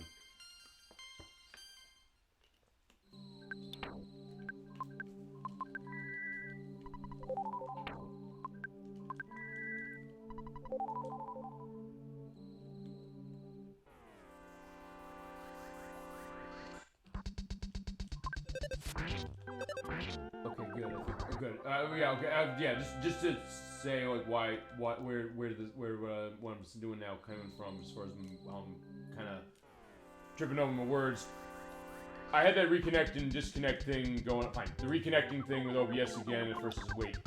Looked like the stream looked like it went down, but it didn't. But fine. Whatever. We're getting through the stream, damn it. And I'll tell you. Here's the other thing. I'll mention this as well. If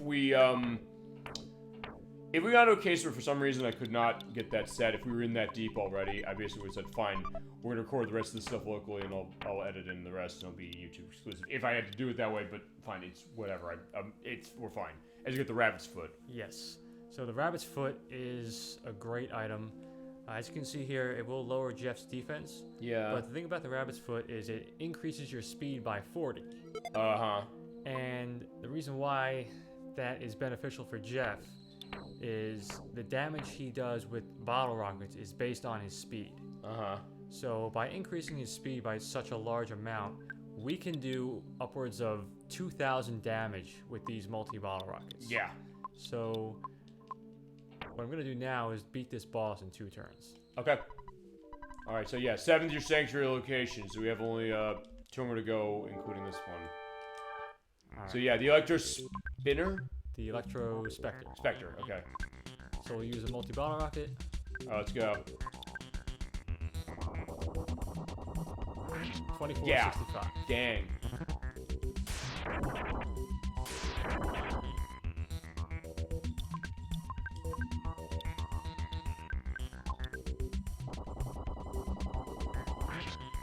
And there you go. Oh, good job. I guess, is it possible to one-shot this thing? It would probably be, you'd probably have to grind level up. If you were, high enough level, yeah, maybe. Okay. But yeah, even with that, 2 shots of that and he's done. Under normal circumstances, if you were going to fight that, I mean, what would you want to be worried about on that battle? The electricity looked like, I would think. Yeah, he's not too bad. Yeah, I think his only multi-targeting attack is the lightning. Mm-hmm. And I think he can also use... He has his own version of the neutralizer, so if you try to put up any shields, he'll knock them down. Okay. But yeah, he's really not that bad. Okay. But either way, yeah, just take that down, and we'll have another your sanctuary location set.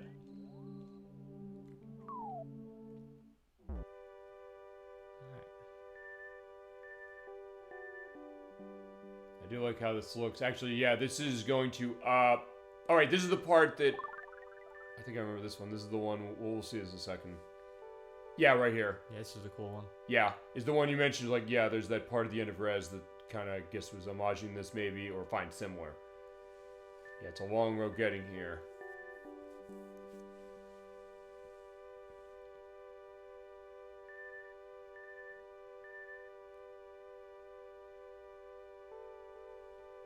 Yeah, soon I'll be... Yeah, what'll happen to us.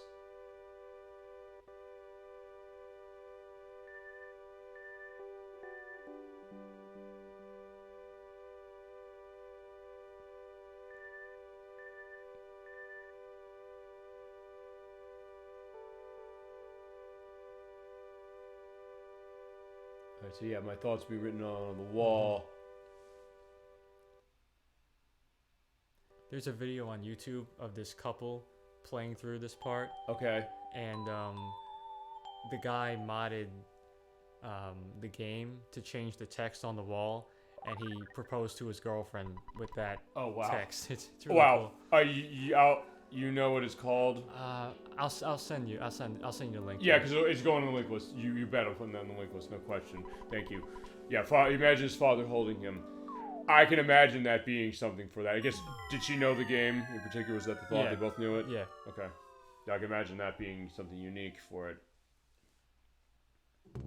Okay, so now this is also a very interesting case when we fell down here. We're in... This is the Lost Underworld. Yeah, the Lost Underworld. Yeah, we were tiny. Fine. Yeah. Fine. We were tiny from view of this. Yeah, so we're getting like a zoomed out view here. And we have dinosaurs.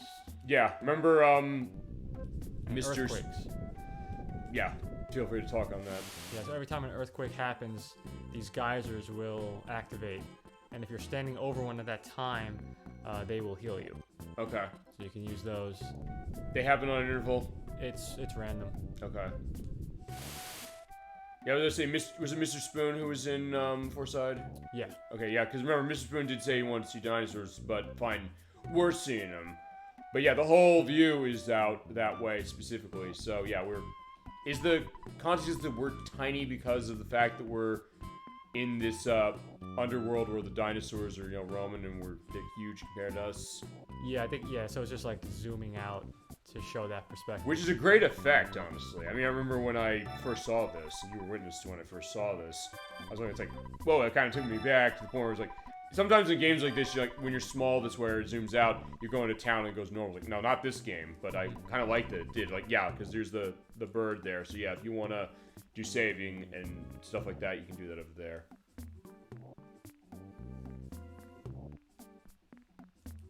Enjoy this little jaunty tune that goes well, I think, for the perspective, like, yeah, when dinosaurs roam the earth that way.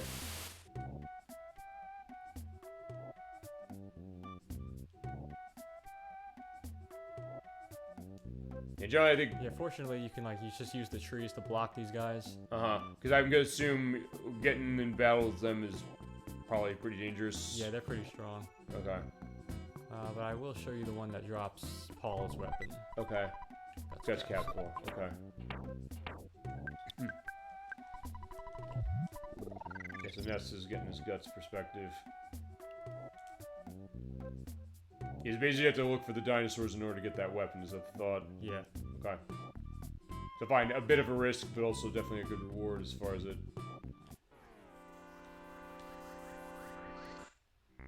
Alright, so Wetnosaur, that's it. No, this is not the one that drops the... Okay.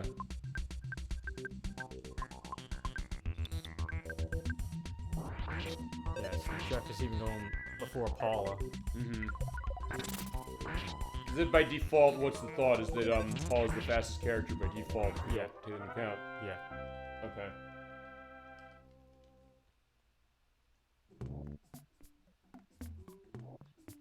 Okay, so here is the other Tenda village. Okay. You smell really good. Okay, so yeah. Yeah, they smell the Tenda kraut.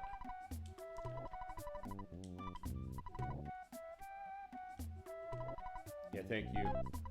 Stolen. Yeah, all the smell surrounding the group is now gone. $400. Yeah, I was gonna say, okay, fine, Sure, that's... why not? Well, fine, this is the only place you can recover, so you pretty much have to if you're running in cases like that. Okay. So this is the important rock that we were told to speak to. Okay. Finally came there. There's something very important. You may want to take notes. We have a recording going on. Alright, so... Chosen one, your destiny is not only yours, it's the destiny of the whole universe. There will be a time in which all of you in the universe will overlap each other. It's not necessary to understand now. Do you remember Giant Step in Onett as one of your sanctuaries? It's a spot which gives you power and allows you to realize all your skills. There's a monster that protected it. The monster was influenced by the power of the place. You must have beaten those monsters. You must reach all of the 8 power spots in the world. When the Sound Stone records the melodies of all 8 power spots, you can finally see your world. Alright. I'll tell you all the power spots. Giant Step in Onett. What you found? We'll put steps in Peace Forest Valley near Tucson. Milky Well and Grapefruit Falls in Saturn Valley. Rainy Circle found by Jeff in Winters. Magnet Hill at the edge of the city of Foreside. Pink Cloud, which Pooh knows. And Lumen Hall, where the Shining Lichen lives in the cave. Okay, so wait. And that... Go on. Yeah, that was the one we just found. I would say, then that means that the person talking to us there was the lichen? Is that the thought, perhaps? Yeah. Okay. And then now the next place. And a new place is now going to be opened up to you. Fire Spring, located southwest of here. Alright, so that's where the last one is. Yep. If you do not fail, you may upset Gygas's plans. Understand. Time will come, time when the destiny of you and the whole universe will overlap. Alright. Okay. Yeah, we are getting closer to that.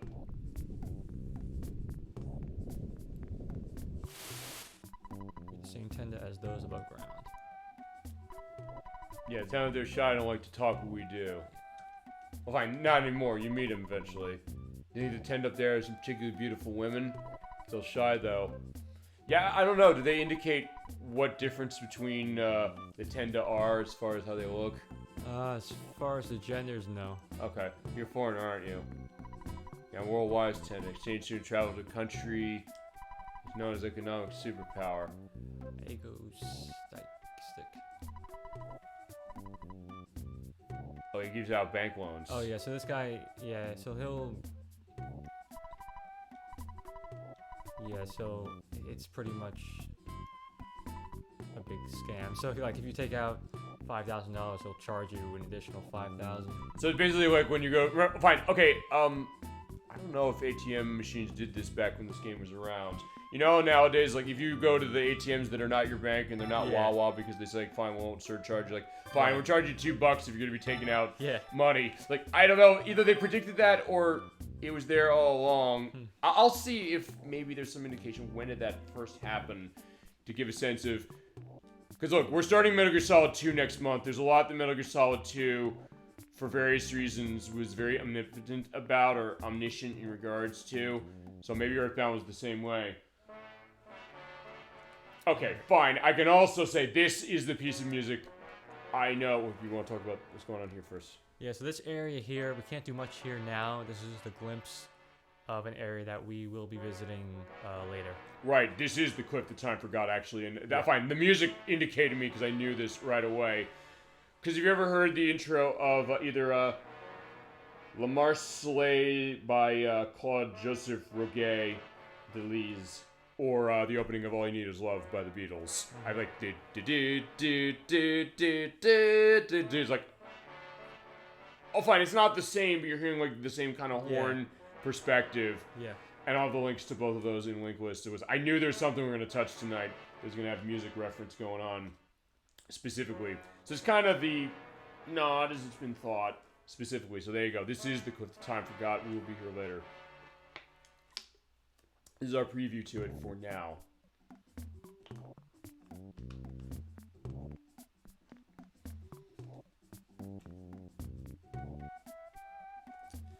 Alright, so we have another piece of equipment for Pooh coming up here. Okay. That's in the chest over here. Yeah. This is the Cloak of Kings. Alright.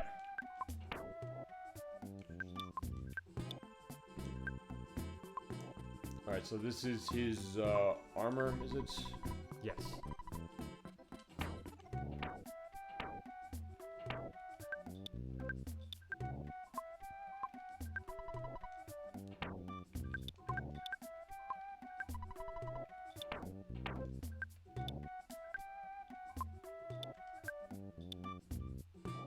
To 139. Okay. Yeah, so it is a good buff that way.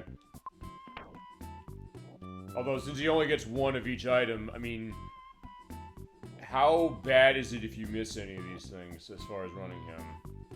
I mean, fine, you're gonna be in trouble, I guess, because of the boosts are really nice. Yeah. But fine. I don't know, is it feasibly feasible to go through the game without them? Yeah, I guess you could make it without them, but yeah, he might end up becoming a bit of a dead weight, you know, by taking too much damage toward the end of the game.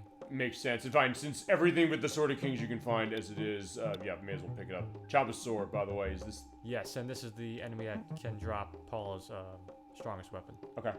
I think they have a power shield. Okay.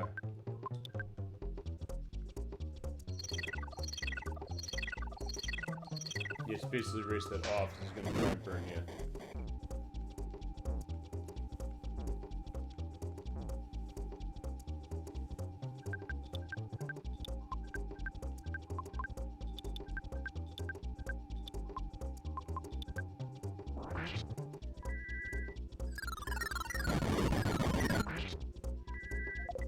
Yeah, these things take a lot of damage. I do know that. Yeah. Yeah, you did well over 1,000 on that thing in order to take it down.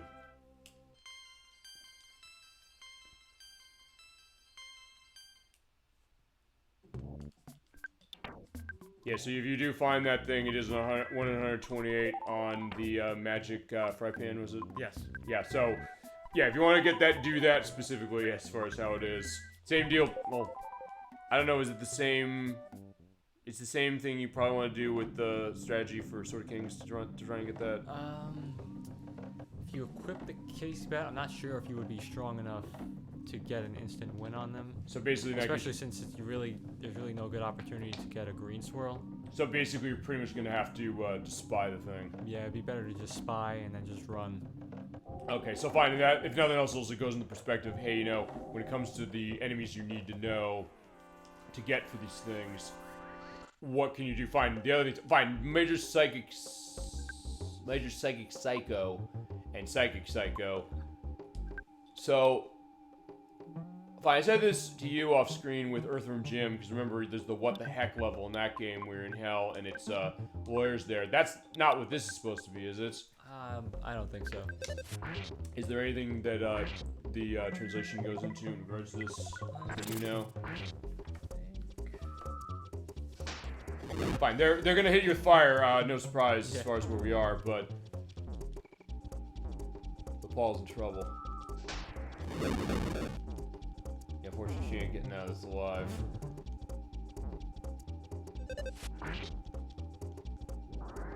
Fine, we're bringing him back to normal as it is. Yeah, we can't run though. Ooh. Uh-oh. Ooh, that was great. That was fantastic to be able to get away from that. Yeah, I'm actually going to go back because there's an item that I forgot to pick up here. And it's going to be really useful here. It's called the Sea Pendant. Okay. That'll protect us from the fire attacks. Fantastic. So I think I'll just teleport actually back. Actually, no, we're gonna use beta for that. Okay. Yeah, because Pooh is alive. Him and fine. You and or Ness and Pooh lived with 1 HP. That was amazing. That you saw, it was like, fine, I gotta run, and then it says end did. It's like, thank God. Because otherwise that would have been a game over. Not that it really would have mattered because you saved around here, didn't you? Yes. Or did I? I don't think I did. I don't actually. know. Oh, fine. Either way, glad that happened. And also, when you teleport to the Lost Underworld, Yeah. there's a chance that the game hard locks. Okay. It's extremely rare, but I have seen it happen. Oh, really? I haven't. It's never happened to me personally, but it's it can happen. I'm gonna assume every version of the game has that potentially in place. So I mean, Super Nintendo, Wii U, This version. new 3DS, this, and then I guess I'll question Game Boy Advance. I don't know on that one. Maybe of all the things I would think maybe Advance would have fixed, I'd think maybe on that, but I don't know. I'll see if I can't find an answer to that. But yeah, did they say why that happens? I think what happens is if you spawn on top of a certain enemy, Yeah. the game activates the boss swirling effect, but because you're not actually fighting a boss, the game just doesn't know what to do and it just completely locks up. Really? Yeah. Okay.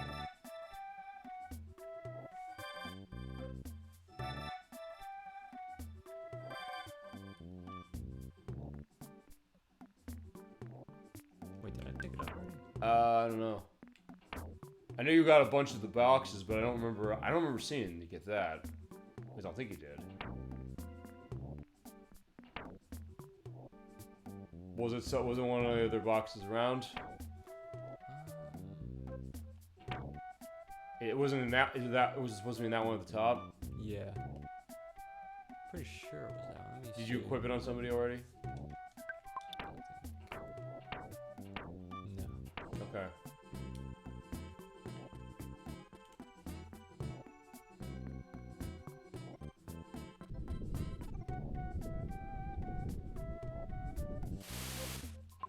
Yeah, I also enjoy the earthquakes going on.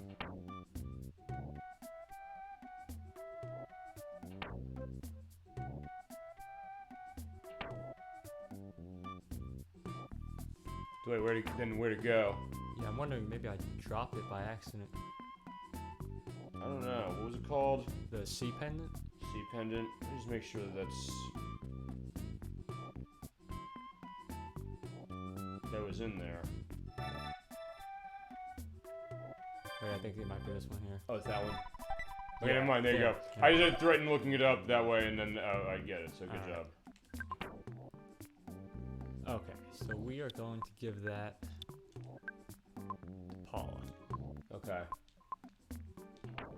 That will protect her from everything. That'll protect her from flash, freeze, and fire. Okay.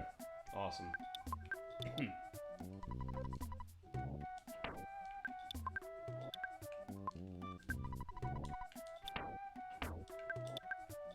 Sea pendant, and then we'll put the flame pendant back on Jeff Okay. for this. Cloak of Kings, that's good. Okay. Awesome.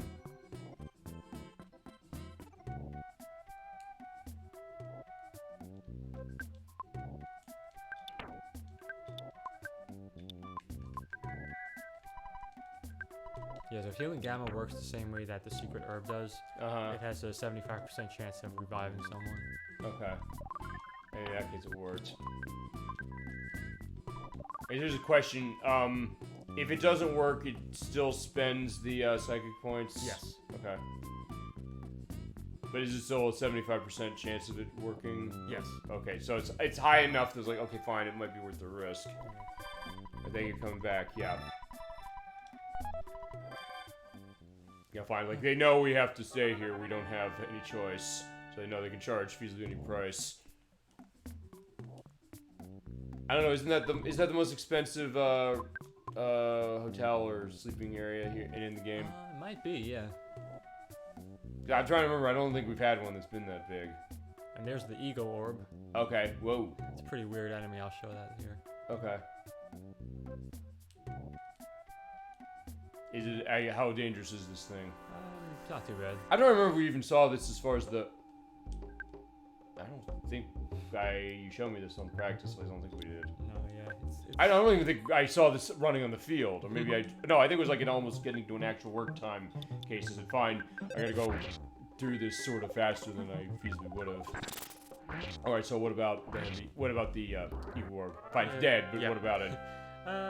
Yeah, he's pretty unremarkable. He has some standard attacks. He's not too dangerous. He has the eyes that way, so like it's fine. It almost is like staring into my soul, but then like fine, it went away.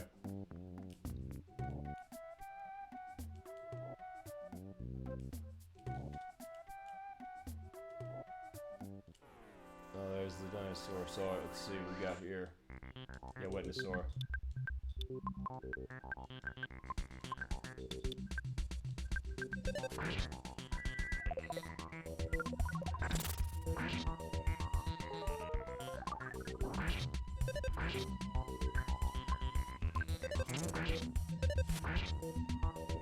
Alright, so bye-bye, dinosaur.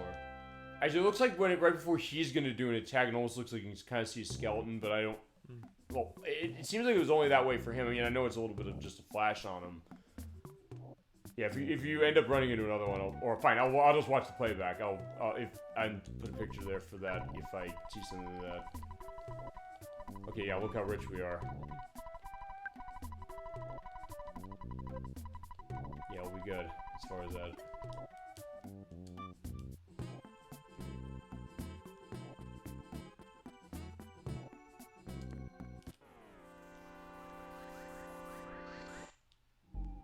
Here's Chomp's tour once more.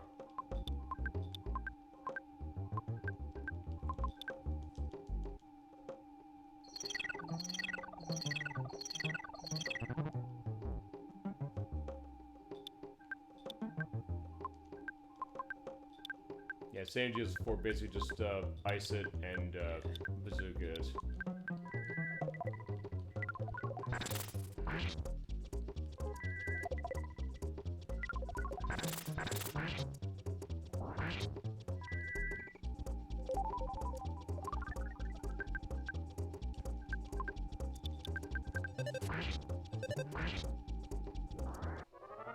Good job. Okay, so yeah, back in we go.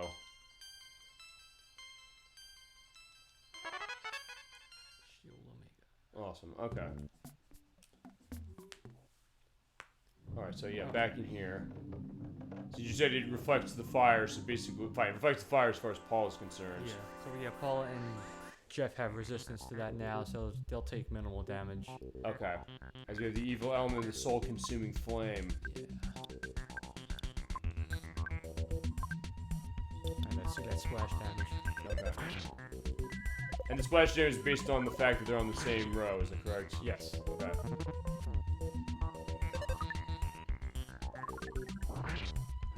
Yeah, there you go, perfect. There goes the soul-consuming flame, and then the evil elemental. Always Jeff that gets possessed. I don't know, I was like, yeah, I'm not sure what that's saying necessarily in regards to that, but you're right, I did notice that.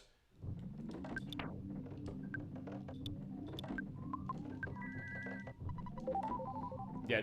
Oh wait, hold on. Oh, he just teleported through the rope. Have you ever seen that happen before? Yeah, sometimes when there's a lot of enemies on the screen, they might like shift around awkwardly. Okay.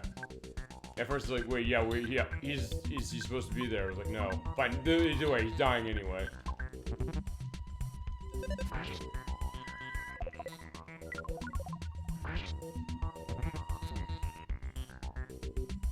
Oh, dude, I'm homesick again. Again? Jesus. Damn. I was like, that's crazy. I was like, I was thinking about that. Okay, at least the ghost died. Oh, you're right. Okay, yeah, so we got to show that too. He got hit by the fire. Fantastic. Fine, the fire was reflected as far as a good amount of our party. Fine, the ghost was not so lucky.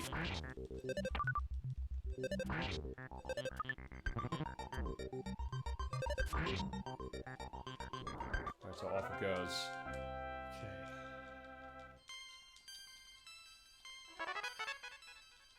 Flash Gamma. And then Jeff, what's he up to?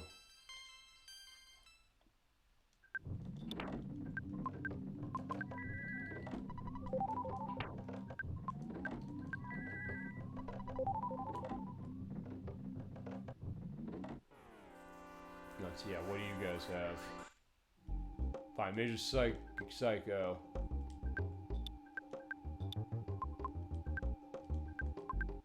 Yeah, see, it's funny, I did say as far as like the preview and the shows, like before we did the show, so like, hey, it's December's part, and yet we're getting really hot in here. Yeah. Like, but fine, I forgot it was even more than I thought. It's like, fine, okay, fine. Yeah, so yeah, if it's cold out there where you are, it's like, yeah, the EarthBound part for this month will be a warm-up case in more ways than one. Yeah, I've got it set to get through the story as it is next time, because that's how I think it's going to be running. And also at that time, we'll then figure as far as show-offs of Japanese version and Sword of Kings thing, and then eventually the speedrun for the finale. Figure that as we go. Alright, so they're healing Omega. Actually, yeah, those enemies are fine. They are enemies surrounding the present? Yeah. Okay, first I was like, wait, they are enemies or they're... Yeah, fine, the present disappeared, but it'll be back, don't worry. I was gonna think that... Okay, it's fine. At first I was stopping because it said, wait, it's playing the more serious music. I was like, no, that's fine. But I was like, yeah, were they surrounding that? Like, you put the fire out. I was like, yeah, no, not in this case. Yeah, in that case, well worth coming for.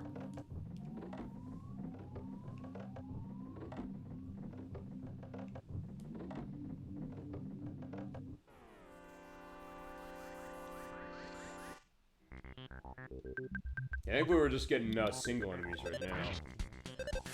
Find single enemies within... Wait, it is only one enemy per sprite on field, yes. Yeah. But it seems like for some of them... Fine, they overlapped. I think that's what happened. There were some that overlapped. Look, there's just one, but there were two enemies. But I think, yeah, you mentioned they overlapped. So this could just be one. Yeah, the Psycho.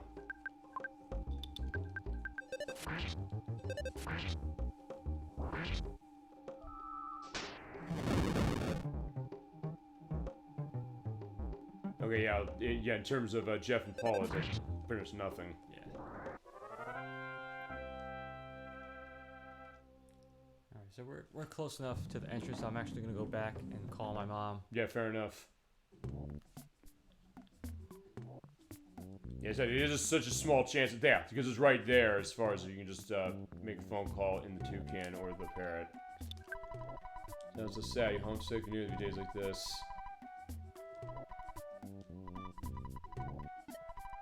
Right, take care, Mom. Got over it, awesome.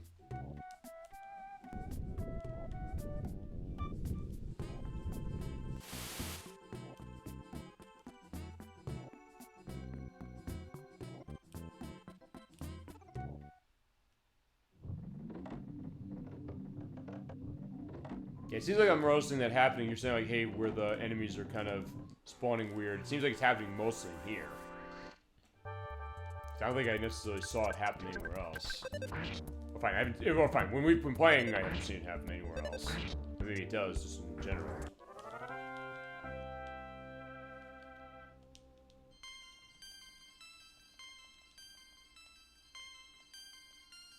Nice. Okay.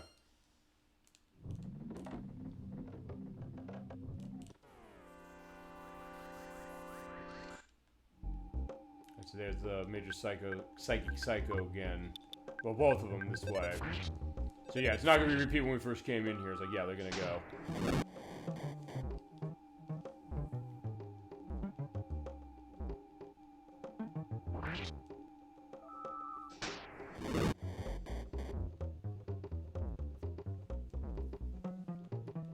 Well, the good news is that, fine, it's doing a lot on Ness and Pooh, but even then they can still survive a couple of these. Yeah.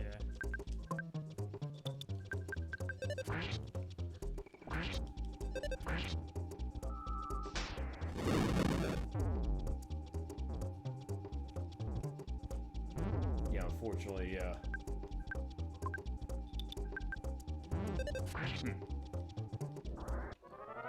Okay, so fine, I guess we're gonna be playing as Paul again. Yeah. So basically it's Jeff being possessed and Paul becoming leader to it for a period. And we're back. Okay, so there you go. Alright, there, good.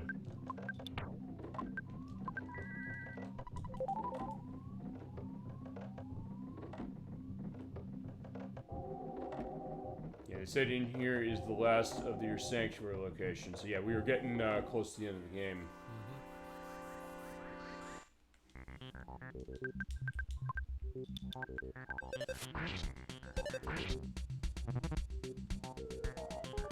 Fine, okay. It's not Jeff this time, so it's like, fine, okay, at least it's something different, but still, fine. Pooh's the case is like, yeah, fine, there's this ghost around me, specifically.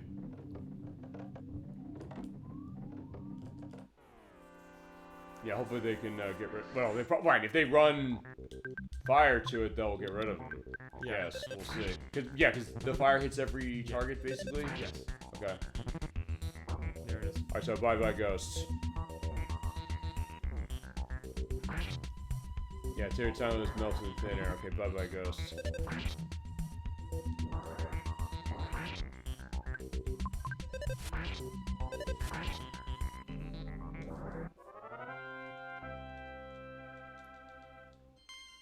Okay, so yeah, another level. Yeah, so we're definitely getting a decent amount of these, although, yeah, I guess because Ness was our first character, he seems like he's out in front in terms of level. Yeah. I guess it's by design, specifically, because of that. Yeah, so Ness is at 62, all 56, 53, 53, yeah. That being said, it's not a case I'm getting a sense where it seems like they're worse off because they're a lower level than Ness is. Probably because, as you said, they complement themselves as far as what their capabilities are. Yeah. And there goes the soul-consuming flame. Yeah, it seems like, even though they might be the most intimidating looking to some degree, it seems like they're the ones that you can be okay with the most.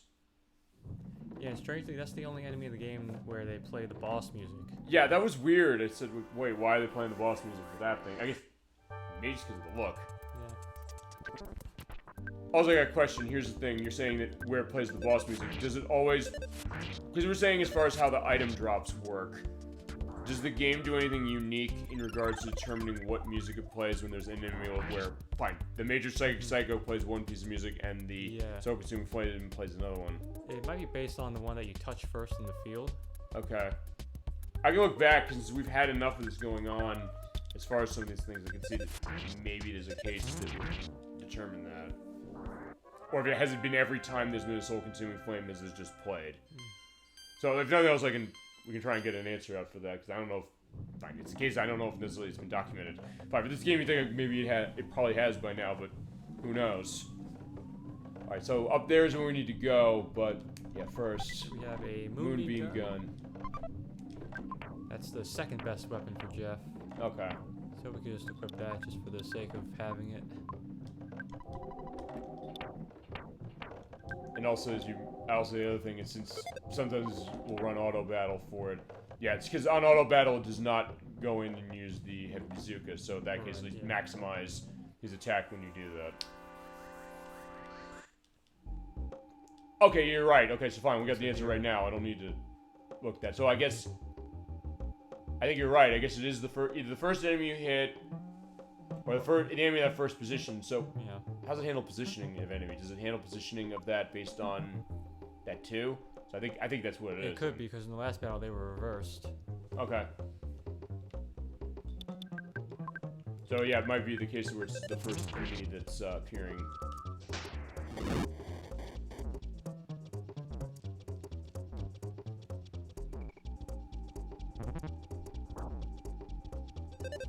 There's an interesting switch off because the other one's like the song music, dude, and now you get the nice upbeat bongos going on.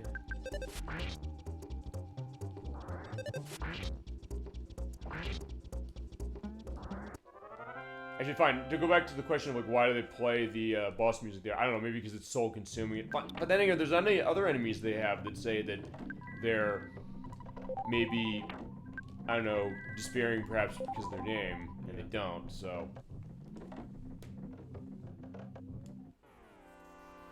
Okay, yeah, that didn't look like it touched you, but you did... Fine, it just walked right into your, That, I don't know, is this the... And then he ran him a knife for EarthBound, as far as our play. Fine, he ran into your foot, that's what happens. Yeah, and these enemies have, like, a weird movement pattern where they'll move in this circular, range. And so, like...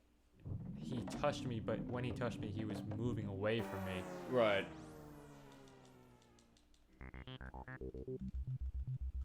Okay, fine. So, yeah, I think you're right. It is the, fine, Paul's getting Ghost of Ness. Fine, everybody's getting their turn except Ness.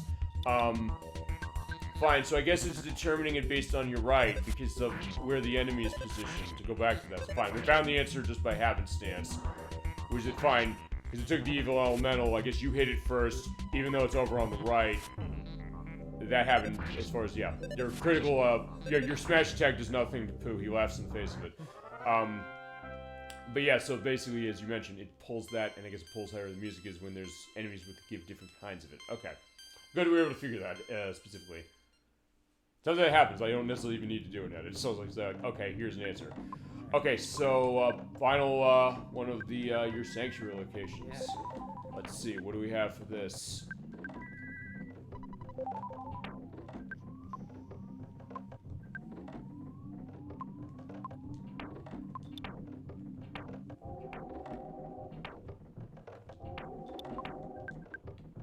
Alright, so, we after, playoff Jeff.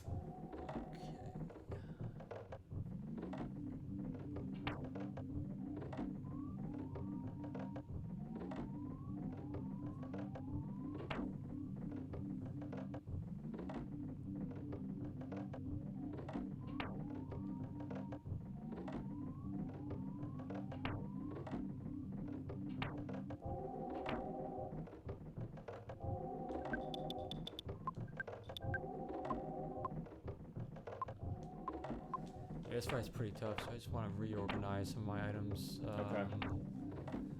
Yeah, feel free to do what you gotta do. Well, fine, it is the last one of these, so, I mean, Yeah. it makes sense that they're not gonna be easy on you. Fine, not that they're easy on you at all, specifically, I guess. It's just the fact that, fine, this is the last one, and we're gonna fight for it. Alright, so we'll give the Dragonite to Jeff and Pooh. Okay. Ness, who should be...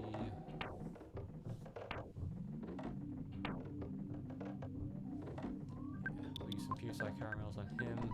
Okay. Get his Psychic points back.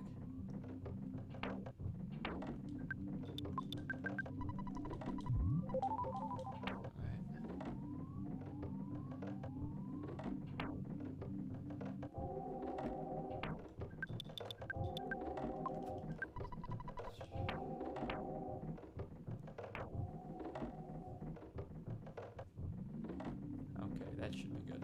Okay. And this shining spot is actually slightly bigger than the other ones. Oh, as far as the sprite is. Yeah. I'll look back on the video. I'll be curious about that. Alright, finally, this is it. So, alright, let's take one more. Alright, Carbon Dog. Okay, talk us on Carbon Dog. Alright, so this guy has a... Well, he has a Psychic Power Shield, so we'll have to neutralize. He uses fire attacks, obviously. Yeah, so he could do a lot of damage in a short amount of time, so we'll just have to stay on top of that. What's your plan? What you usually want to do for this? I'm gonna start attacking. I'll use the Sudden Guts pill on Ness, use the neutralizer, and yeah, we can attack. Okay.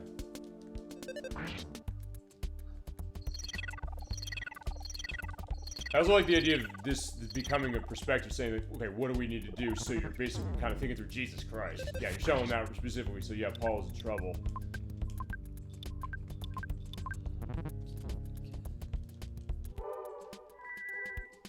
Yeah, you got it, good job. Okay. So yeah, the thought of, the strategy of this, because that's the idea when it comes to an RPG, the question of what's your plan of attack going to be, and yeah, you clearly have the idea. So, alright, fine. Now that we got that taken care of. Hit him with our strongest attacks here, Starstorm. Alright.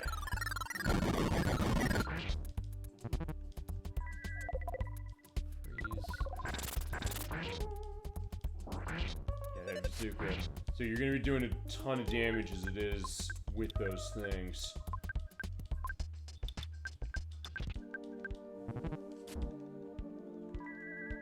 Yeah, the good news is, yeah, the touching of the ghost is doing nothing. Fine, it's 1 HP. Well, watch. I hope I don't say that. Oh, rainbow colors. So after you deal enough damage, he turns into Diamond Dog. Right, okay, I So remember now that. he has a power shield. That's why the bazooka got reflected. Right. I remember this specifically from our tests. Because I was taken back to like, wait, hold on. It morphs. So you have to neutralize it again, am I right about that? Yes.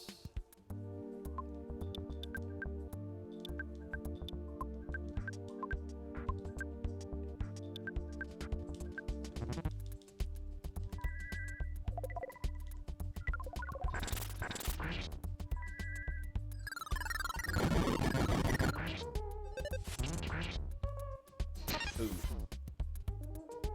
Okay, it disappeared anyway. Oh, it disappears on its own? Yeah, if you deal enough damage to a shield, it'll destroy it. Okay. Okay.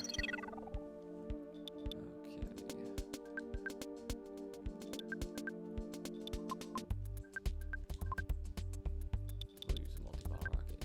Okay. Or actually, let's equip the rabbit's foot first.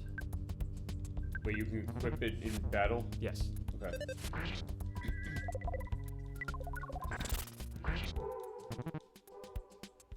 Okay. Oh, so it's almost... Yeah, because I'm trying to think... Fine, the other RPG we had that lets you sort of do that is Parasite Eve. Because Parasite Eve lets you switch arms. In fact, always the medics was saying that potential strategy of that is swapping armors off for certain things. I don't think we did it, but you can do it in battle. Actually, you can also change weapons in battle, and you did. Good job. 84,000. Yeah, so you're getting tons of experience. Yeah, but it's one of those battles, I remember when we were doing the practice, this can go sideways in a hurry if he gets lucky with something, or if you're not coming in prepared. But yeah, right to be nervous on this one. Alright, so there you go. And we got him. Alright, so yeah, here we are at the volcano.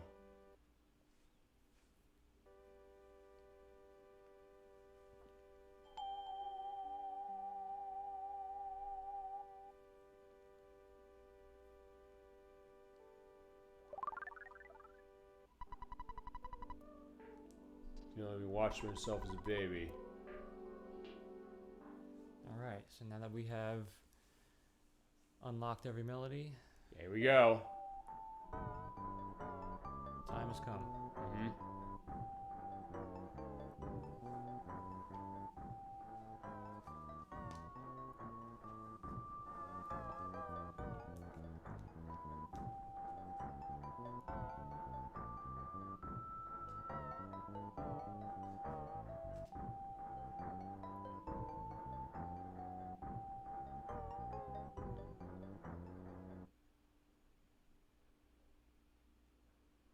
Yeah, with all 8 of the melodies played.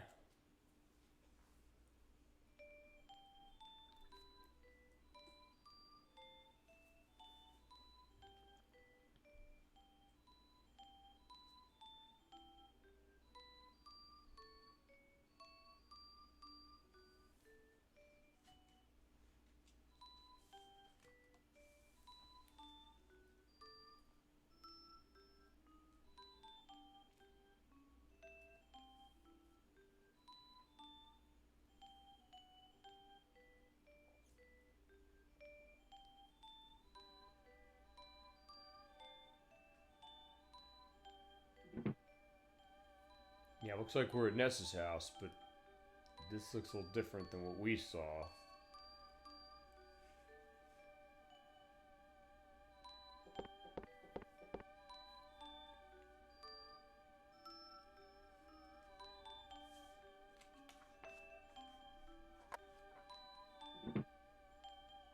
Yeah, so yeah, the thing that the your sanctuary location said was not wrong. It's saying feel like you're being watched as a baby. Here we go.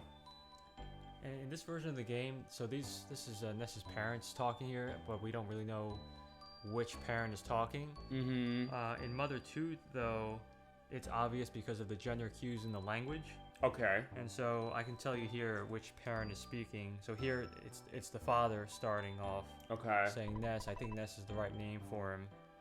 And then mom says, he smiles just from hearing his own name. Do you think he likes his name? Okay. And then we're back to dad. Try putting that red cap on him. It's too big, but it looks good.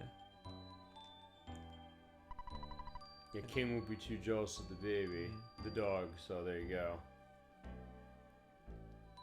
And Dad says, let's celebrate with some steak. This baby will grow up to be a hard worker just like you. And Mom says, I don't think he needs to be rich or famous, but I want him to be a thoughtful, strong boy. Okay. And so basically, I guess for the Japanese version, yeah. The baby bottle, though, seemed to move a little bit. Yeah, so they're noticing his psychic skills as a young baby. So basically, as you mentioned, the way they translate that for Japanese, I guess the way the sentence structure, the wording of that is indicating that it's male or female for that, is that right? Yeah. Okay.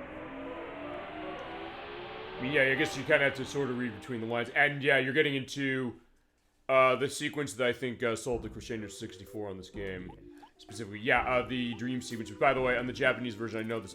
I think your book goes in this. I'm gonna guess, but he's naked completely in this in Japanese version. It is anatomically correct that we see. We have a picture here. I don't know. Is it? Well, I mean, it's just a little sprite. Not really.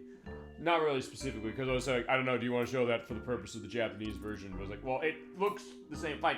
I'll tell you what it is. It's the going back to Parasite Eve again. Because remember, when it comes to nudity on this show, if it's not visible, they don't care. So fine. Yeah. Parasite Eve does have nudity in it, but it's not visibly fine. It's not anatomically indicated. Oh, fine. I also fine. As I mentioned, I technically showed it on this show by accident. When I did the fighting showcase a couple years ago, I did Dead or Alive, the first one. The cinematic has it. I didn't remember that because I said, no, I'm not going to the menu because I think there's a case where you can sort of see something. But see, that also goes to one thing, which I know I've asked this, and some people in chat's like, don't be so afraid of this. Like, fine, I don't know. I think I might have to because if it's a case of that, I don't want the show to end. Fine, if it has to come to that, I'll find another way around. But it's almost one of those things I kind of want to like put like a test footage from Dead or Alive 1 to see like, wait, does it actually pick that up? Maybe, but because I've always said like, hey, if there's visible nudity in the game and you want to see it, we can do it. What we'll do is we'll do it on an off-screen let's play for it specifically. Because at first my thought was like, this is gonna sound weird, and I said this to the Crescendo 64. I said this, whatever to do this through an adult website specifically. And the reason I said that is because I think I watch Brad Jones's show of Stone Gremlin Productions. He does like these parodies of like adult films and things like that, or like adult films from the 1970s. And like he's like, hey, I have to censor these out, so like I put him on Pornhub specifically, so he doesn't have to do that. But I said, A, I don't like it streamed there. B, it would not be the same case. We would not have the best channel on Twitch. I don't know if we'd have the best channel on Pornhub because we're probably getting propositions. I might maybe to a certain extent take this compliment, but was like, no, I don't know. But I was like, fine. I was like, fine. I think the other way would be the way to go. But point is like, let's go into the element of this, where it's like, yeah, this is him in this. And actually, fine. I'll go to this specifically. This, I believe, was the first time that the Crescendo 64 saw us do the practice. I think for this, or fine, you maybe saw it very briefly, but he came and like, wait, what's this? And then you're like, this is EarthBound, and that was where I think it starts. Like, I came in at just the right time. Again, it is a great case of kind of selling this game, and it also goes to, I think we've sometimes said with this, or I've sometimes said, which is that just when I thought I had this game's number, it's like, okay, I'm seeing everything it's got to offer, it then surprises you again. You're like, oh, wow. This is honestly like the introduction of Pooh from last time. Yeah, and then as far as the difference in him in Ness being naked in the Japanese version, there's just a note here that it's common in Japanese entertainment for characters to end up naked after undergoing a drastic change or appearing in a different form of reality. Yeah. And they give some examples of other games that do this. The Legend of Dragoon on PlayStation. Oh, that's a good one. Xenogears. Okay, another one. Sword of Mana on Game Boy Advance, and Lunar Eternal Blue on Sega CD. Yeah. Actually, I have Eternal Blue complete on PlayStation because we're playing Silver Star, continuing that one, or Silver Star Story Complete specifically for that. Actually, fine. What's your experience with any of those games that they listed there? I have not played any of them. Legend of Dragoon is really good. That's on PlayStation, and so is Xenogears. They're on PS3. If you have PS3, download those. They're definitely cheaper than running them the other way. Sword of Mana was on Game Boy Advance. I never played that one. What was the other one they mentioned? And Lunar Eternal Blue. Well, fine. I played that because I played it on the PlayStation as far as because that, unlike Lunar itself, the first one, that is not gotten re-released outside of that PlayStation edition. And it was on Actually, funny... Actually, no. No, you're right. Fine. I know exactly how that is actually on Lunar, too. I can say that specifically because... Lucia, in that game specifically... You're right. It is exactly that. Which is... She kind of comes around. It takes place 1,000 years after the game we're playing. We're coming back to next week, by the way. And she does kind of come to that from that perspective that she came from this, but she is naked that way. And they kind of do the Terminator 2 thing in the sense that they kind of cover up the idea of what that is. And weirdly enough, this is the funniest thing about this, I'll say this. On the Sega CD, Lunar the Silver Star, the first game, that had an MA13 rating, which was the VRC Council's equivalent of what the teen rating would become. When Lunar 2 Eternal Blue came out, the ESRB ratings were in place. It had the kids to adults only rating, despite the fact that that's the one with the nudity in it. Not that's visible, from what I've understood. No, it's not. It's not visible. But my dad's calling me inside of this. But yeah, so in that case, they were like, fine, that was where they rated it less. But fine, they're both teen rated when they released them on PlayStation. Actually, I think you'd like, fine, you're the RPG person, so I think a lot of those would be an indication. The one I can't speak to is Sword of Mana, because I've never played it. But Legend of Dragoon, I think you'd like. That's one where, it's a 4-disc game, by the way, so you're covering a lot of ground on that one. And it's also something that, it's kind of like Super Mario RPG or Paper Mario or some other games where you have like the reaction perspective of battle. And then Xenogears, that is you want to be sold on Xenogears. Fine, you were in witness to that when I said to Chasm22, I said, fine, he told me how great Xenogears is. I downloaded it off PlayStation 3 because it's only about, I think it's $10 for that one. He said, like, that game's amazing. I have it on my PSP loaded to play for it. He's like, that game's amazing. I said, that one's all yours. Because, fine, he loves the games of Monolith, soft as it is, especially that one. And that was good at what I played of it, and same with Lunar 2.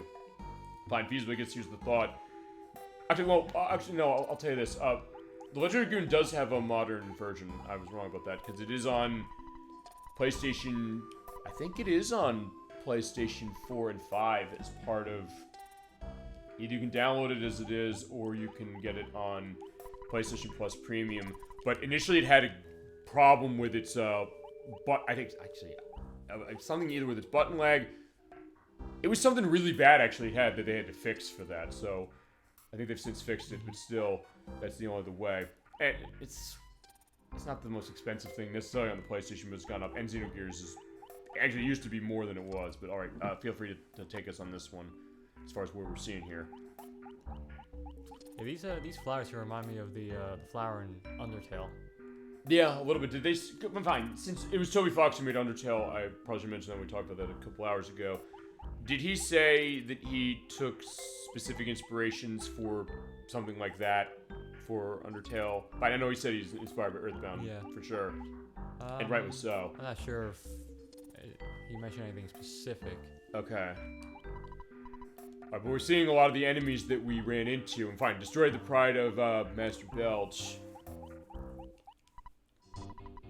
But, okay, yeah, Mew when you're younger. One thing I'm noticing, I know it's not the same character from Mother, the first one. He almost has, like, the smaller look as far as Nintendo and that. Yeah. But, fine, they're not the same character. That's right. Right, yeah, they are different, yeah. Okay. But we are also seeing, like, snowmen and also those characters in there. What's that guy? Please rest. Oh, the dream here, dream of the dream. Your heart knows things you aren't aware of. So yeah, 15 years before Christopher Nolan did it with Inception, EarthBound beat it to the punch. Yep. And before EarthBound, it was Edgar Allan Poe. That's true, you're right, fine. It just keeps going backwards, specifically. What was it? What was the work of Edgar Allan Poe that did that? He wrote a poem called A Dream Within a Dream. Dream Within a Dream, okay. Thank you.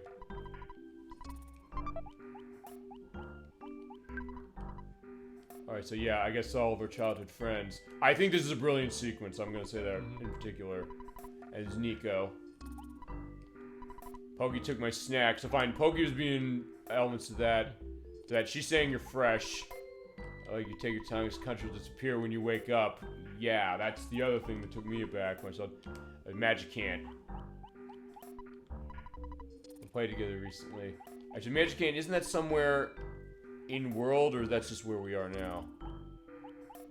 Yeah, that's where we are now, Magic Can't. Okay. And speaking of Pokey, here he is. Pokey. You're lucky I envy you. I have no luck. Well, that goes also to what we were saying in the past couple parts as far as the idea of what's Pokey and his family really at. They kind of have an envy element of Ness specifically, and in this case it almost shows that idea of like perhaps the what could have been based on the choices that he decided to make. It's like, hey, he is jealous, or fine, he's envious of him, but still the thought of like, you know, maybe can you be my friend? Which I remember when I first played this game, when I first saw him do that, I didn't necessarily pick apart the fact that, hey, he'd do the things we've seen him do so far. And in this case, that kind of great coming full circle, like, you know, maybe the thought of if you take a different path in life and kind of reflecting the crossroads that we're literally at with Ness right now. So this lady here, she says, fresh. Yeah. In Mother 2, she yells pervert. I was just say, that's what my thought. In response to seeing Ness naked. Oh, okay. Yep. Fine, and going back to the Earthworm Jim thing again. Fine, Earthworm Jim 2, the thing with the, I've shown you the second game, as it was, which is on the Super Nintendo app for this, which was, yeah, like the grannies that fall down the chairs, they land in your lap and they go, fresh! So actually it is kind of the same thing. That's what I was first looking at specifically, but yeah, we do have what looks like a grave site. Here we have Buzz, yeah, remember him? Yeah, we're still starting to cheer for Buzz, but yeah, fine.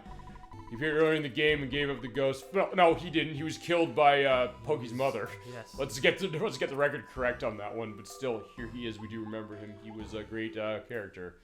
And here we have the Flying Men. All right. We can recruit these guys temporarily to help us as we make our way through Magic Camp. Okay. Yeah, this is Flying Man. He joins us. Yeah, you can only have one at a time. What's the is there a difference between the others? They do the same thing? They're all the same. They're all the same, okay.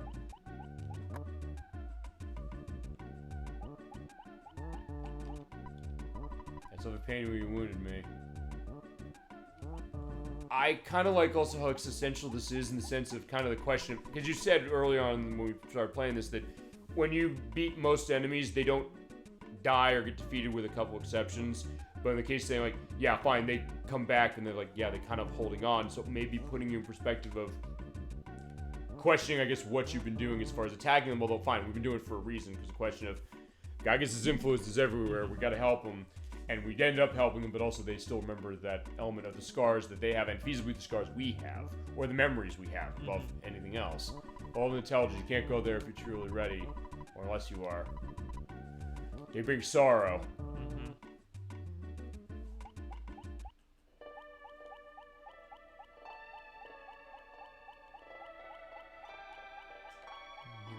Okay, hey me. Let's jump my backpack time. This might give us something I don't use. Okay. You just have to give him something you don't use? I just need to make some room. Okay. I'll get rid of the Casey bat. Okay. Baseball cap. I think. Yeah. So that's not. That's the same baseball cap that you can get all the way at the beginning of the game. Yeah. So it's not something that you would equip. It's just like, you know, a little souvenir you get from yourself here in Magic Ant. Okay. Or I don't know, challenge run of the final boss. Yeah, just equip the baseball cap. Fine, I don't know. Challenge of final boss would probably be so you have unarmed on everything. Like, probably wouldn't last long. I don't know. I don't know necessarily what that's gonna look like. Or what that would look like. We'll see. Do have enemies though, so yeah, we do have that loaded dice. Loaded dice. Alright, so we can try paralyzing these guys. Otherwise, they'll just keep calling for help. he called the uncontrollable sphere. Here's a weird thing. Can you still somehow get the item off the uncontrollable sphere here? Probably. Yeah, because it's the same enemy. Okay.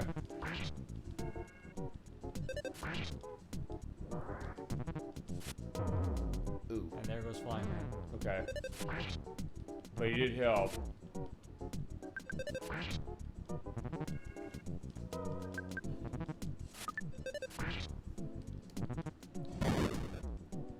Alright, so bye-bye to, you.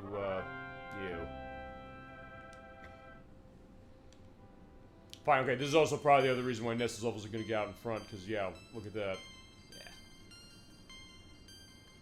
Yeah. Especially with your psychic points going up by 8.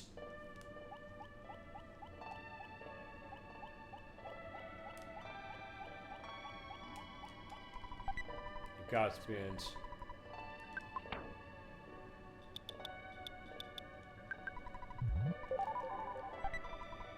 I say, yeah, we probably want to use this. Oh yeah, with the 30-point defense increase, yeah, absolutely.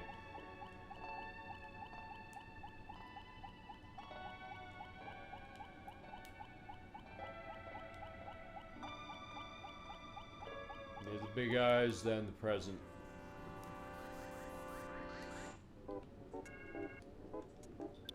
Yeah, the good news is the, I guess the little dice are going to be fine. When you paralyze them, they'll be fine, I guess.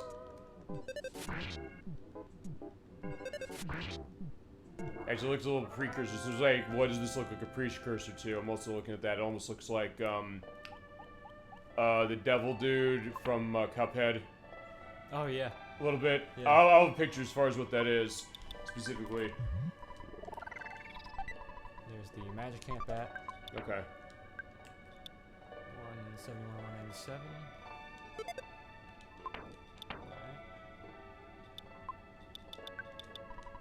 Alright, so bye-bye to the big league bat. I do love this touch, the fact that there's question marks, as far as enemies running this. Let's see what we got here. Is it random what they are, or they're set? Oh no, it's not. It's Mr. These are Molecule. Mr. Molecules. Yeah, so, yeah, remember, we were talking about this when we, looked at Big Brain Academy, Brain vs. Brain last week. The fact of reminding you of, like, your second grade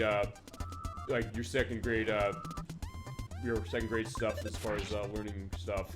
In this case, like, right, we're understanding what a molecule is. The case of, like, I don't know, where they have the idea of, like those candies, the dots, and they put, like toothpicks in between, just like, yeah, explain what a molecule is.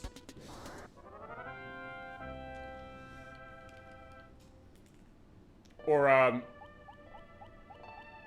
wasn't it Mr. Molecule in Jurassic Park? Oh, yeah, yeah. Yeah, the guy who explains about, the idea of, what they're doing with Amber, and he always says, I always remember them saying, bingo, dino, DNA. It's like, I don't know if that's all what's underneath the question marks, I don't remember specifically, but we'll find out. Yeah. Okay, fine, there's something different, that is the Carefree Bomb. I fear that thing's gonna blow up when you kill it. He won't, but he'll just throw bombs every turn. Okay. The good news is the other one's missing the electric. Oh, fine. Mr. Molecule's throwing everything out, it looks like. Yeah, they call him Mr. Molecule too. Wait, was that who it was in Jurassic Park? I remember that. Maybe I'm not right. So fine, to save me from one edit I'll have to make.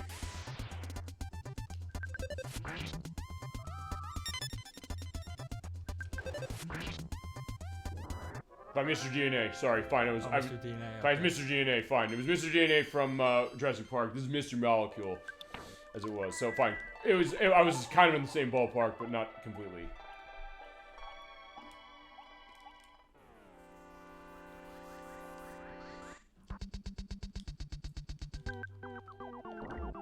Ooh, Christ.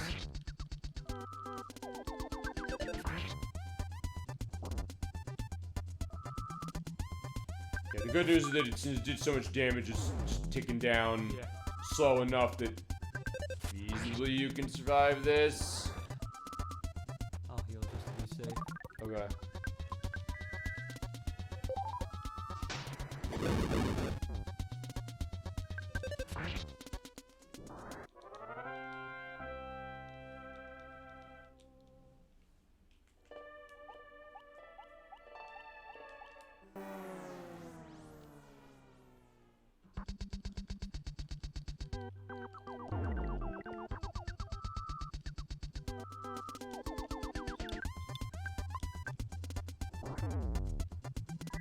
Oh, here's a question. Fine, it did 2 mortal blows. Okay, that answers it. Which is that since it did 2 mortal blows, you can use one of those to override it. Yeah.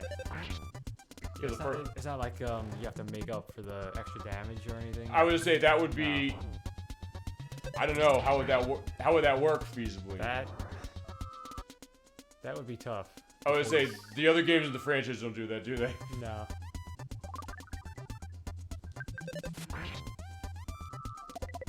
I don't know. Feasibly, I guess it would recover to wherever it is, and then it would then start ticking down again. Then. Yeah. Which I guess that would probably be the fair way to do it if you're like, hey, we're gonna implement that in any way, shape, or form. Ooh.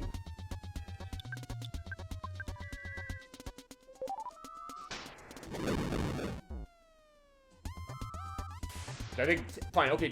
Well, it sort of does that, I guess, with this, as far as the normal way, because, yeah, hit you for 63 points of damage, so basically, when it gets up to that point, it'll have already deducted that, I think, is that right? Yeah. Okay.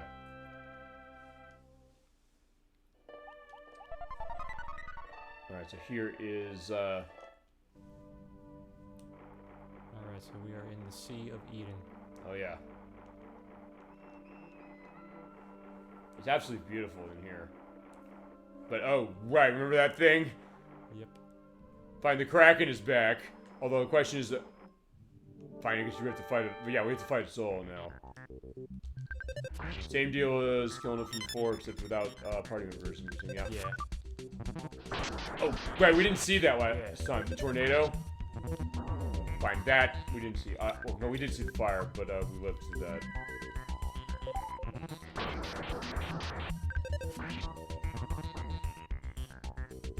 Okay, yeah, you're gonna survive that specifically. That's like a neutralizer move. Okay. Wait, hold on. You saw that, right? It hit you with, the 263 just oh wait, it hit it all. Okay, it already deducted. Yeah, because I had lifed up, and so it just... Okay, I forgot it deducted. At first I thought, wait, hold on. Did it stop somewhere? But alright, fair enough. There you go.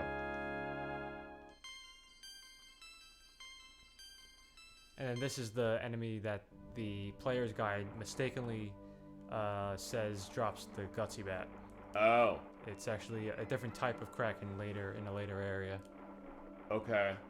And there's only 3 of these here, so, you know, for a long time people thought you had 3 opportunities to get the Gutsy Bat. Okay. But they don't drop it. I would just say, because then feeds the question of missable items, because honestly in this game, not a whole lot seems like it's feasibly missable until you get to a point of no return. Like, okay, fine, makes sense, that's the end of the game. Yep. And yeah, there was Nintendo Power's player's guide that said that, is that what you're saying? Yeah, that was the official player's guide that came with the game. Okay. I guess then when did people find out? Might actually say in here. Or for that matter, it was also one of those things that maybe Nintendo Power came out and said, fine, we said this and it was wrong later. Because I don't know if I don't remember if they did or not.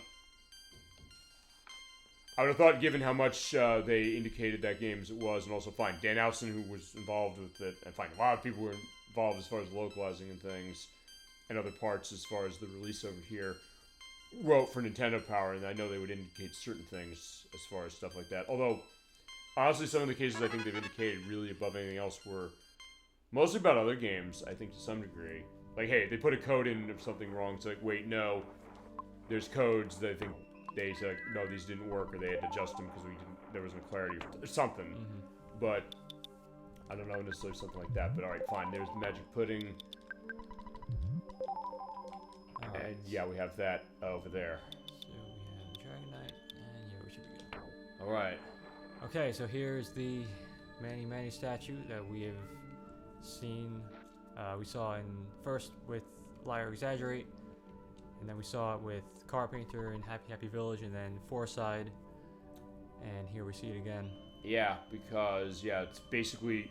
Fine, well, we were seeing this the whole way, the undercurrent of this, which is the idea that, like, I guess the duality of Ness, the idea of, hey, the evil part of his mind, and also, I guess, the moral part, specifically. You can't beat me, because you're the one who forced me into being. Alright, so we have to fight this thing. Ness's nightmare.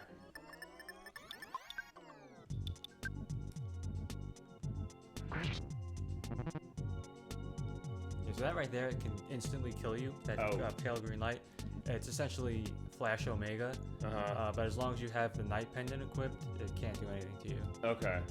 So make sure you have the Night Pendant for this fight. Question: when it says when you say instantly kill you, just as an immortal blow, you just instantly die. You instantly die. Oh. You have no chance to heal.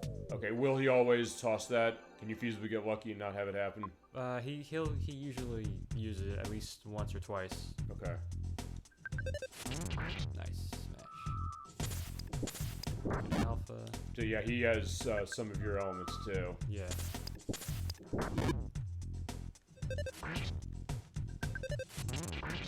Yeah, we're getting Wow, good we got on lucky that. there. Awesome.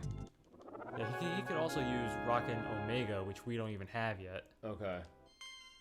I'm trying to remember I think you might have went through this quickly when it came to the tests, but fine. It's been months, so I don't remember specifically to what degree, but either way, good job. But of course, in the Sea of Eden... Isn't that a Queen song, Sea of Eden? I know there's 7 Seas of Rot. 7 Seas of Rot, that's what I'm thinking. Well, I don't know. Maybe there is a case of that, specifically. Fine, let's see if there's a song, Sea of Eden. So, alright, fine. Everything in the universe could be destroyed at the hands of Gygus, and he and his followers are also in trouble. So it says someone you know. Diablo Enlightenment, as you mentioned before, foretold that Gygus' temple failed. You explained how the game indicates that because of the existence of a boy named Ness, so this is kind of saying, what, but that's me. So wait, okay, right, no, I remember now. But fine, I'll answer your thing of Sea of Eden, just because I'm curious. If there's a song called that, there might be. Well, okay, they're kind of, well, alright, there sort of is, but this is actually from 2 years ago. It's called Sea of Eden by Foans, or Foans, Foans. I'll link to it in the link list just because, well, fine, they also reference the Sea of Eden in, as far as, the Garden of the Gods in, you ever play Chrono Cross? No. Yeah, that one as well. Which, by the way, that game's music was by Yasunori Mitsuda, who did the music for, Xenogears and the Xenoblade games, was involved in Shadow Hearts and Mario Party, as it is specifically. Alright, so we have to go to Saturn Valley. Okay. Although, also I'll say this, if you're gonna play Chrono Cross, for the love of God, please buy it on the PlayStation. Don't get the, remaster, unless, I don't know if you get, fine, they fixed certain things, but not completely. Alright, but you do get a big pump for doing this. Yes, bunch of stat increases here.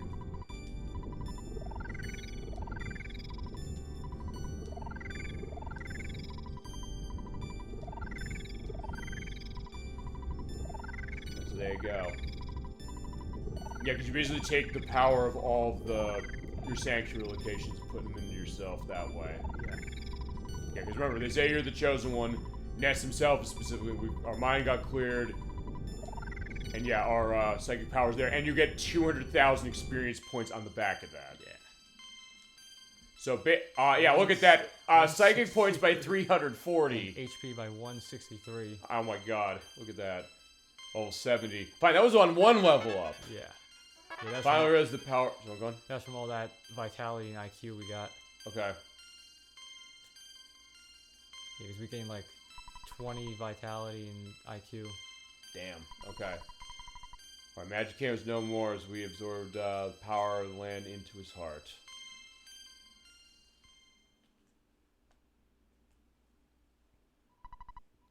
And now, wake up.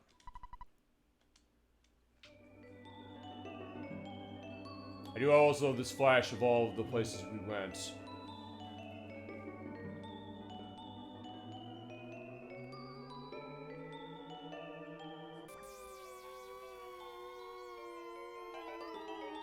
Yeah, we had the awakening of our hero for the RPG we'll come back to next week when we played it last. Now we have the awakening of Ness. Alright. Yeah, he was on the ground like, yeah, you okay? Yeah, the Soundstone's gone, but basically that is what the power of the Soundstone was. It is, bringing us up again. What happened? He's been unconscious for a while.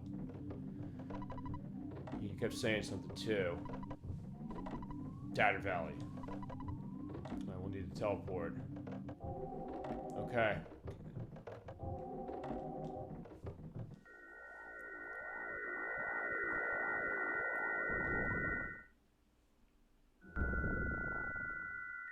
So welcome back to Saturn Valley. Okay, so, and there is, Dr. Ananauts. It sounds incredible. Of course, Zappa Kid as well. So a pig wearing clothes took the Santa Cabin and stole it.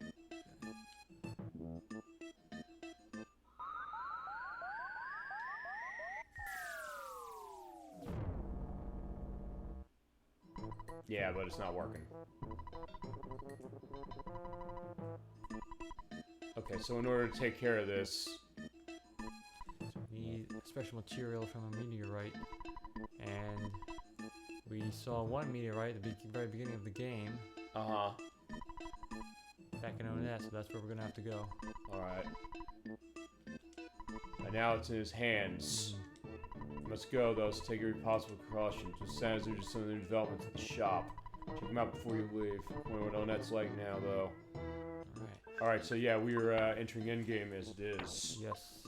For this. And, yeah, where are you thinking you're, stopping for tonight, just to get an idea? Because it's a weird one, because we went into the case, like, fine, I had to stop shows, sort of, kind of, as it is. Oh, you guys still up? It must be... You must be having fun. It's midnight. Hi, Protorova. It's good to see you. Yeah, we're finishing the part of EarthBound because, yeah, we had a case where the stream stopped, sort of. Then we do at least 5-hour parts of this starting. Yeah. Yeah. If you played EarthBound, I think I've asked you this. I think you said no, but feel free to go into stuff on it as we get into our last element. And Protorova, by the way, he'll be on the show next week. We're doing Lunar Superstar Star Story Complete. So, yeah, rest of the month, rest of the year as it is as well. RPGs and puzzle games, that's where we're at. So yeah, as I was saying, or as you were saying, where are you thinking you're stopping for tonight? Yeah, I'll just check out the shop here, and then I think we'll stop it there. Yeah, it's your pick, because yeah, you've been the one running this. Thank you again as far as how it is. All right. So they yeah, we are entering endgame in this game next month, although we got a little more to go, as it is. So we can rationalize at least 2 more parts specifically for it. And we'll get an element. So yeah, the piggy jelly. Alright, so what do we need to do for next time? Alright, so we need to go back to Onet, get the meteorite piece, give that to Amnut so he can fix the phase distorter, and then it's off to the final showdown with Gygus. Okay. Yeah, the build-up is definitely there. Yeah, because we do have all those, your sanctuary locations. Ness has them all inside of him now. Power is all his as far as the leaders of the group. Of course, we have the great group as it is now. Alright, so there you go. Yeah, look at all that money we got. 154,000. Alright, so yeah, we were rich. So, fantastic. Okay, so... that's the idea. And feel free to drop the save states wherever you want in both... fine, either one of or both of the 2 top ones, because at the bottom there will be Sword of Kings demo. Alrighty. Okay, so that is it as far as it getting the nice circle around. Thank you so much, Gemini96, for, of course, your expert playing on EarthBound as is. So, alright. Yeah, so next time we're going to be completing the game, and then... okay, so since I know the rest of the game is not super long, how do we want to have this for... I guess we're going to show off the Japanese version as part of that, because we can do that.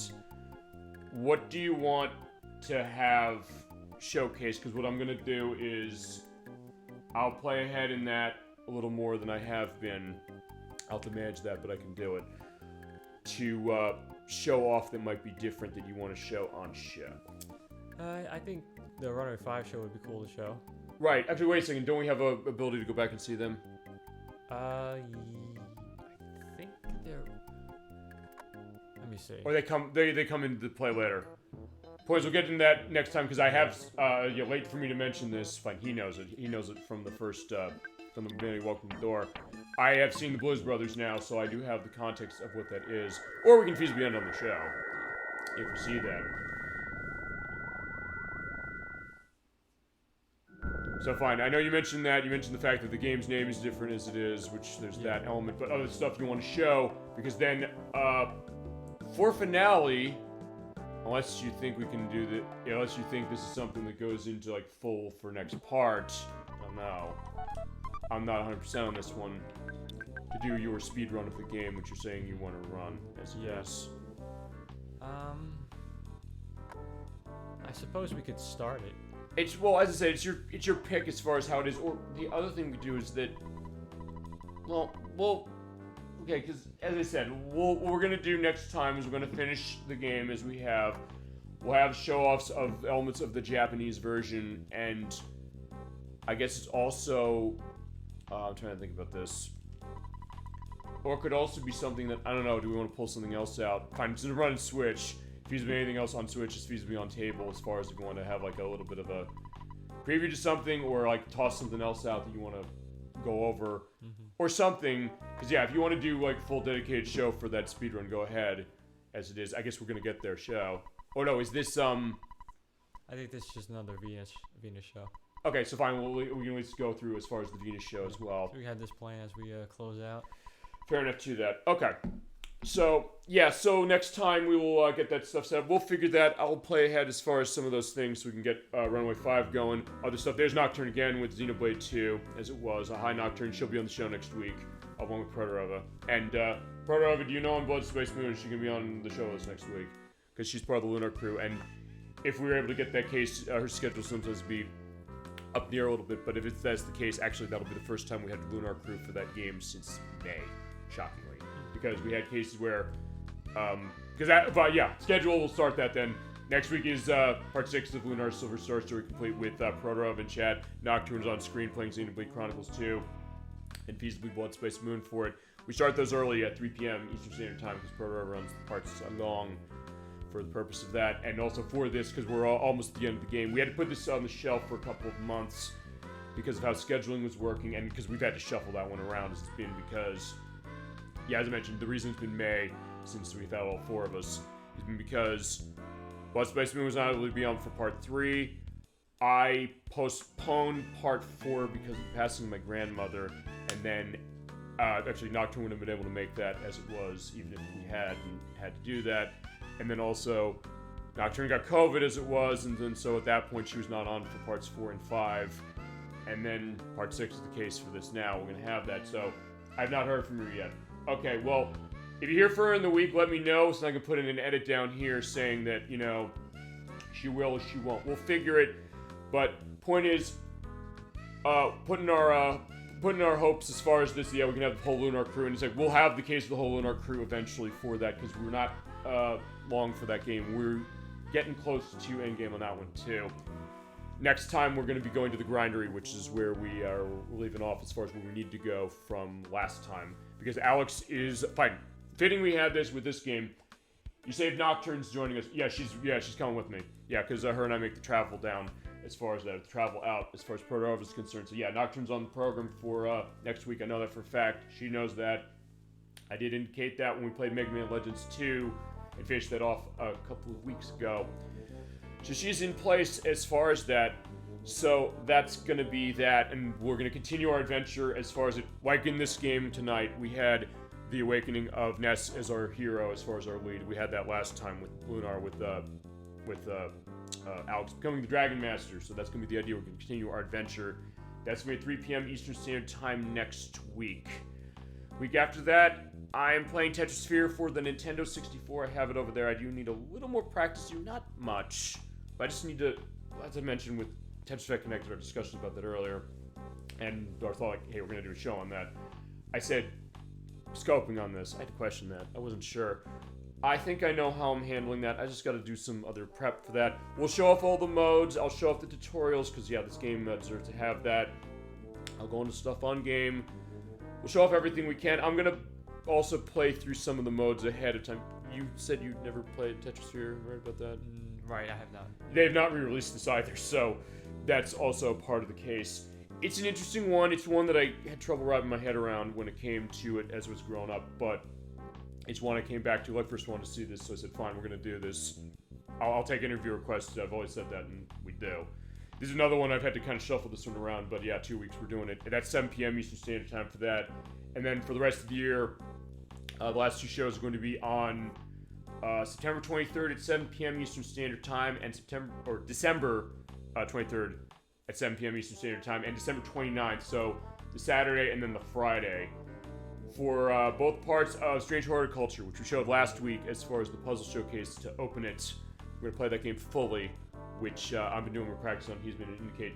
I'll ask Blood Space Moon on Tuesday how she's standing. Okay, fantastic. So, for that reason, Protorov, I'll tell you this.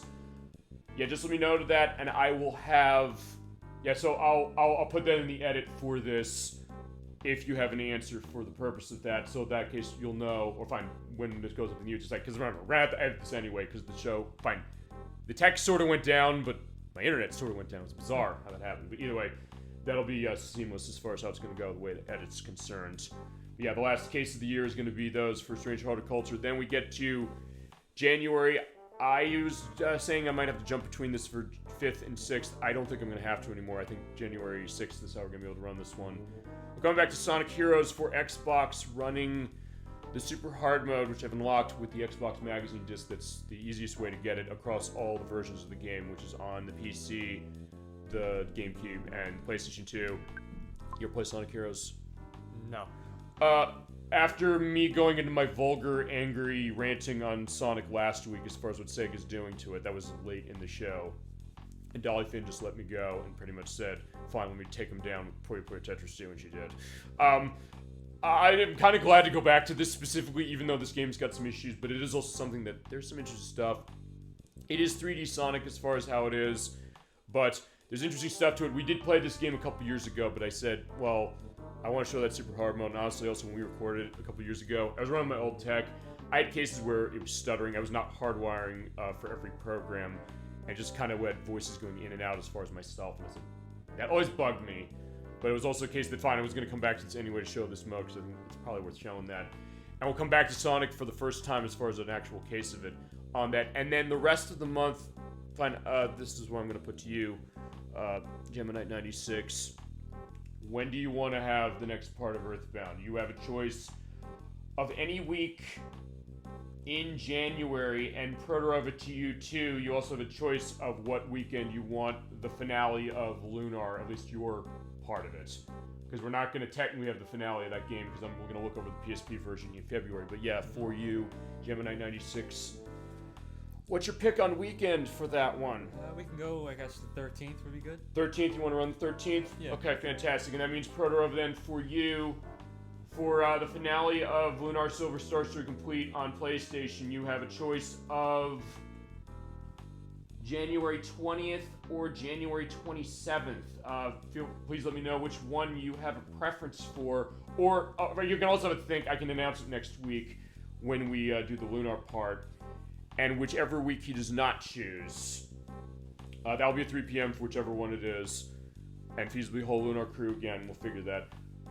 The week after that, or whichever week we don't have as far as that, I'm starting Metal Gear Solid 2 for the PlayStation 2. I have Substance over there. I had to fix the disc. I realized actually I was doing tests on it last week. I said, I hid in a locker and the game brought this icon up. It's like, hey, this CD seems like it's kind of... It's like a disc read thing. It's not the PlayStation 2 disc hero. Trust me, I know what that is. I know it would be a problem. The game itself has a little indicator saying that it froze. Uh-oh. I look at the disc, I said, maybe it's more beat up than I thought it was. I did buy this used, as we're pointing out. I did buff it with my disc doctor. I actually have not gotten time to test it.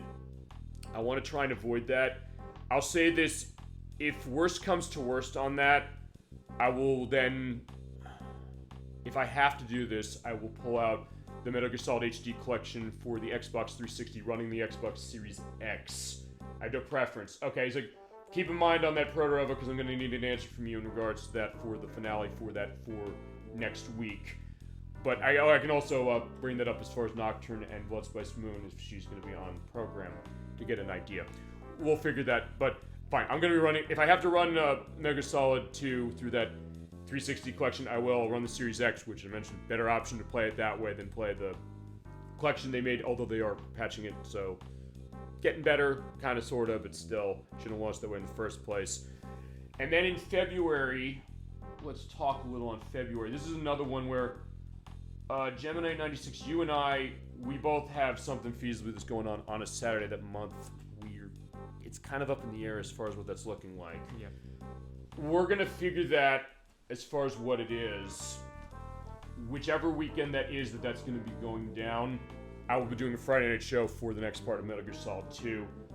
As far as the other ones, because I guess then the thought is going to be this, is that the way this is going, I guess the finale of EarthBound is going to be in February, I think. The way it's looking, right? Yeah. Okay. Fantastic. So, in that case, you'll have your pick of weekends for that too, just to look at that over. Just make sure you got that in line. So, as I said, that's going to be a little up in the air. We'll figure that. Yeah. Which it'll be either February 3rd or 10th or 17th. Although I will say this also because Proto, this is also going to be on you again. So, okay. Glad I have both of you here because it means that we can coordinate this because we'll have to figure this as we go along because we'll have finale of we're going to have finale of actually both the RPGs we're playing now. We're going to have finale of EarthBound for one of those weeks. The other one where it's going to be a case for Proto-Rova's element. And I'm also going to make sure, this is one, Proto-Rova will say this, I'm going to specifically make sure that we have Blood Spice Moon and Nocturne and you and I in line for the purpose of this because though he does have the finale of Lunar that he's doing in January, like why are we having another finale? Well, because we're going to have a 3 p.m. Eastern Standard Time show. I'm going to show off the PSP version as a little bit of a final look. Just show some of the differences. Proto-Rova's like, he loves this on PlayStation, that's his experience. I bought PSP to play this game on that version. So what are some of the differences? Well, I'll take some stuff. I know you've been witness to me a lot of this past year. Bring my PSP with me, practicing that and Rondo Blood. Those are the two games I've been practicing as far as PSP for shows.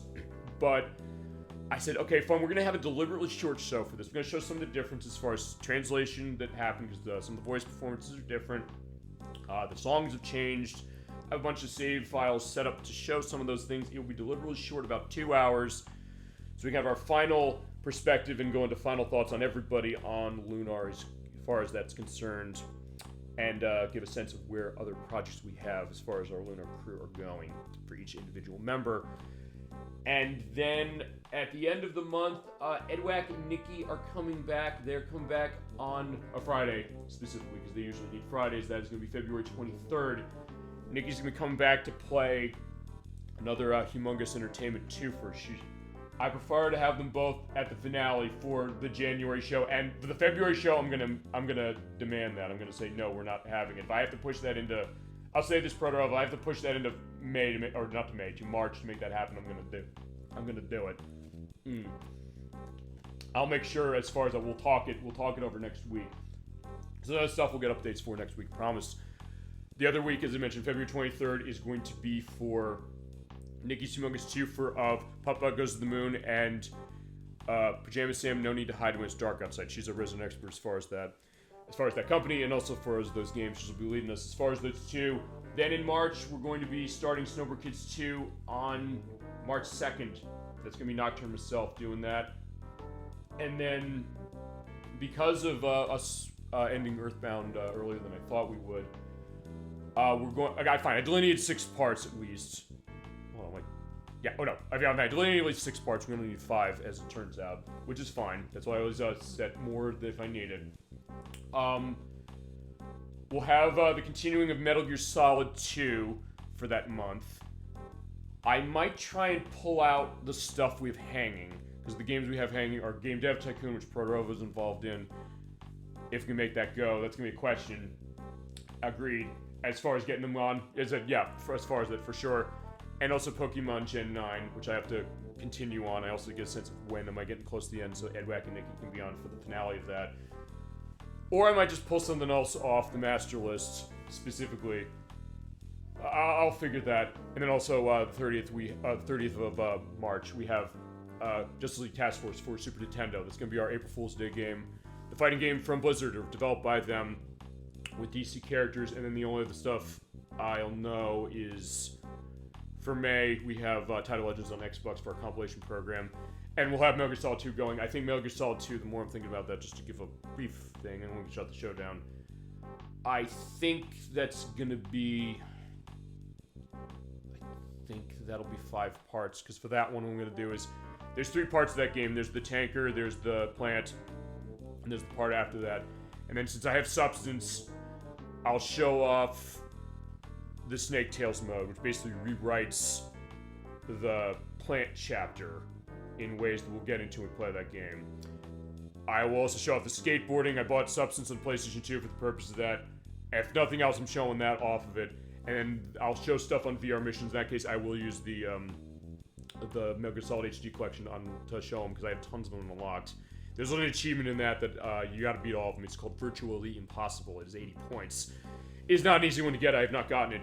I'm not guaranteeing to get it, but at least we'll have a showcase off of that. So I think that's gonna be 5 months. And then we'll figure other stuff. We'll also figure what your future projects might be. Because I know, what'd you say you want to do next as far as something? How about Bloodborne? Bloodborne? Oh, you want to do Bloodborne next? Yeah. Okay, awesome. Because I know, what was the other game? You said you kind of pulled me out of nowhere saying like what this game was from the PC, that ancient, what was it called? That was that first-person RPG you mentioned. First-person RPG.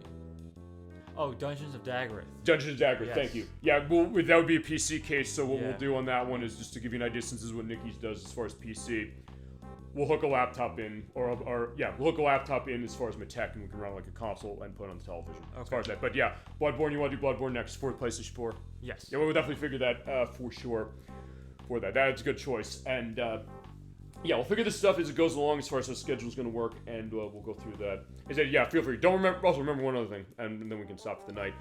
Don't feel like, hey, as soon as you say something, you're locked into it. You know how adjustable we are. Yeah. We'll manage what we got to do. Consider my thanks, of course, for jumping in as far as it, for sure. Thank you again, Gemini96, for another wonderful night as far as EarthBound's concerned. And thank you, Protorov. I'm going to see you next week for Lunar. I'm looking forward to that. So yeah, I think with that, that's the end of Super Bowl Game Saturday for this week. Hope you have a great rest of your weekend, a great week coming forward, and thank you so much, Gemini96. Thank you. Forward to part 4 yep. of this game on January 13th. Yeah, 7 is still when you want it, as far as time? Yeah, that should be fine, yeah. Okay, fantastic. Yeah, so I will see y'all next week with Protorova, with Nocturne, and perhaps Blood Spice Moon, or there'll be an answer said to say, confirming it, for part 6 of Lunar Silver Star Story complete for the PlayStation. Until then, keep being awesome. Have a wonderful night. Thank you so much for everything. Take care, ladies and gentlemen. Take care, everyone.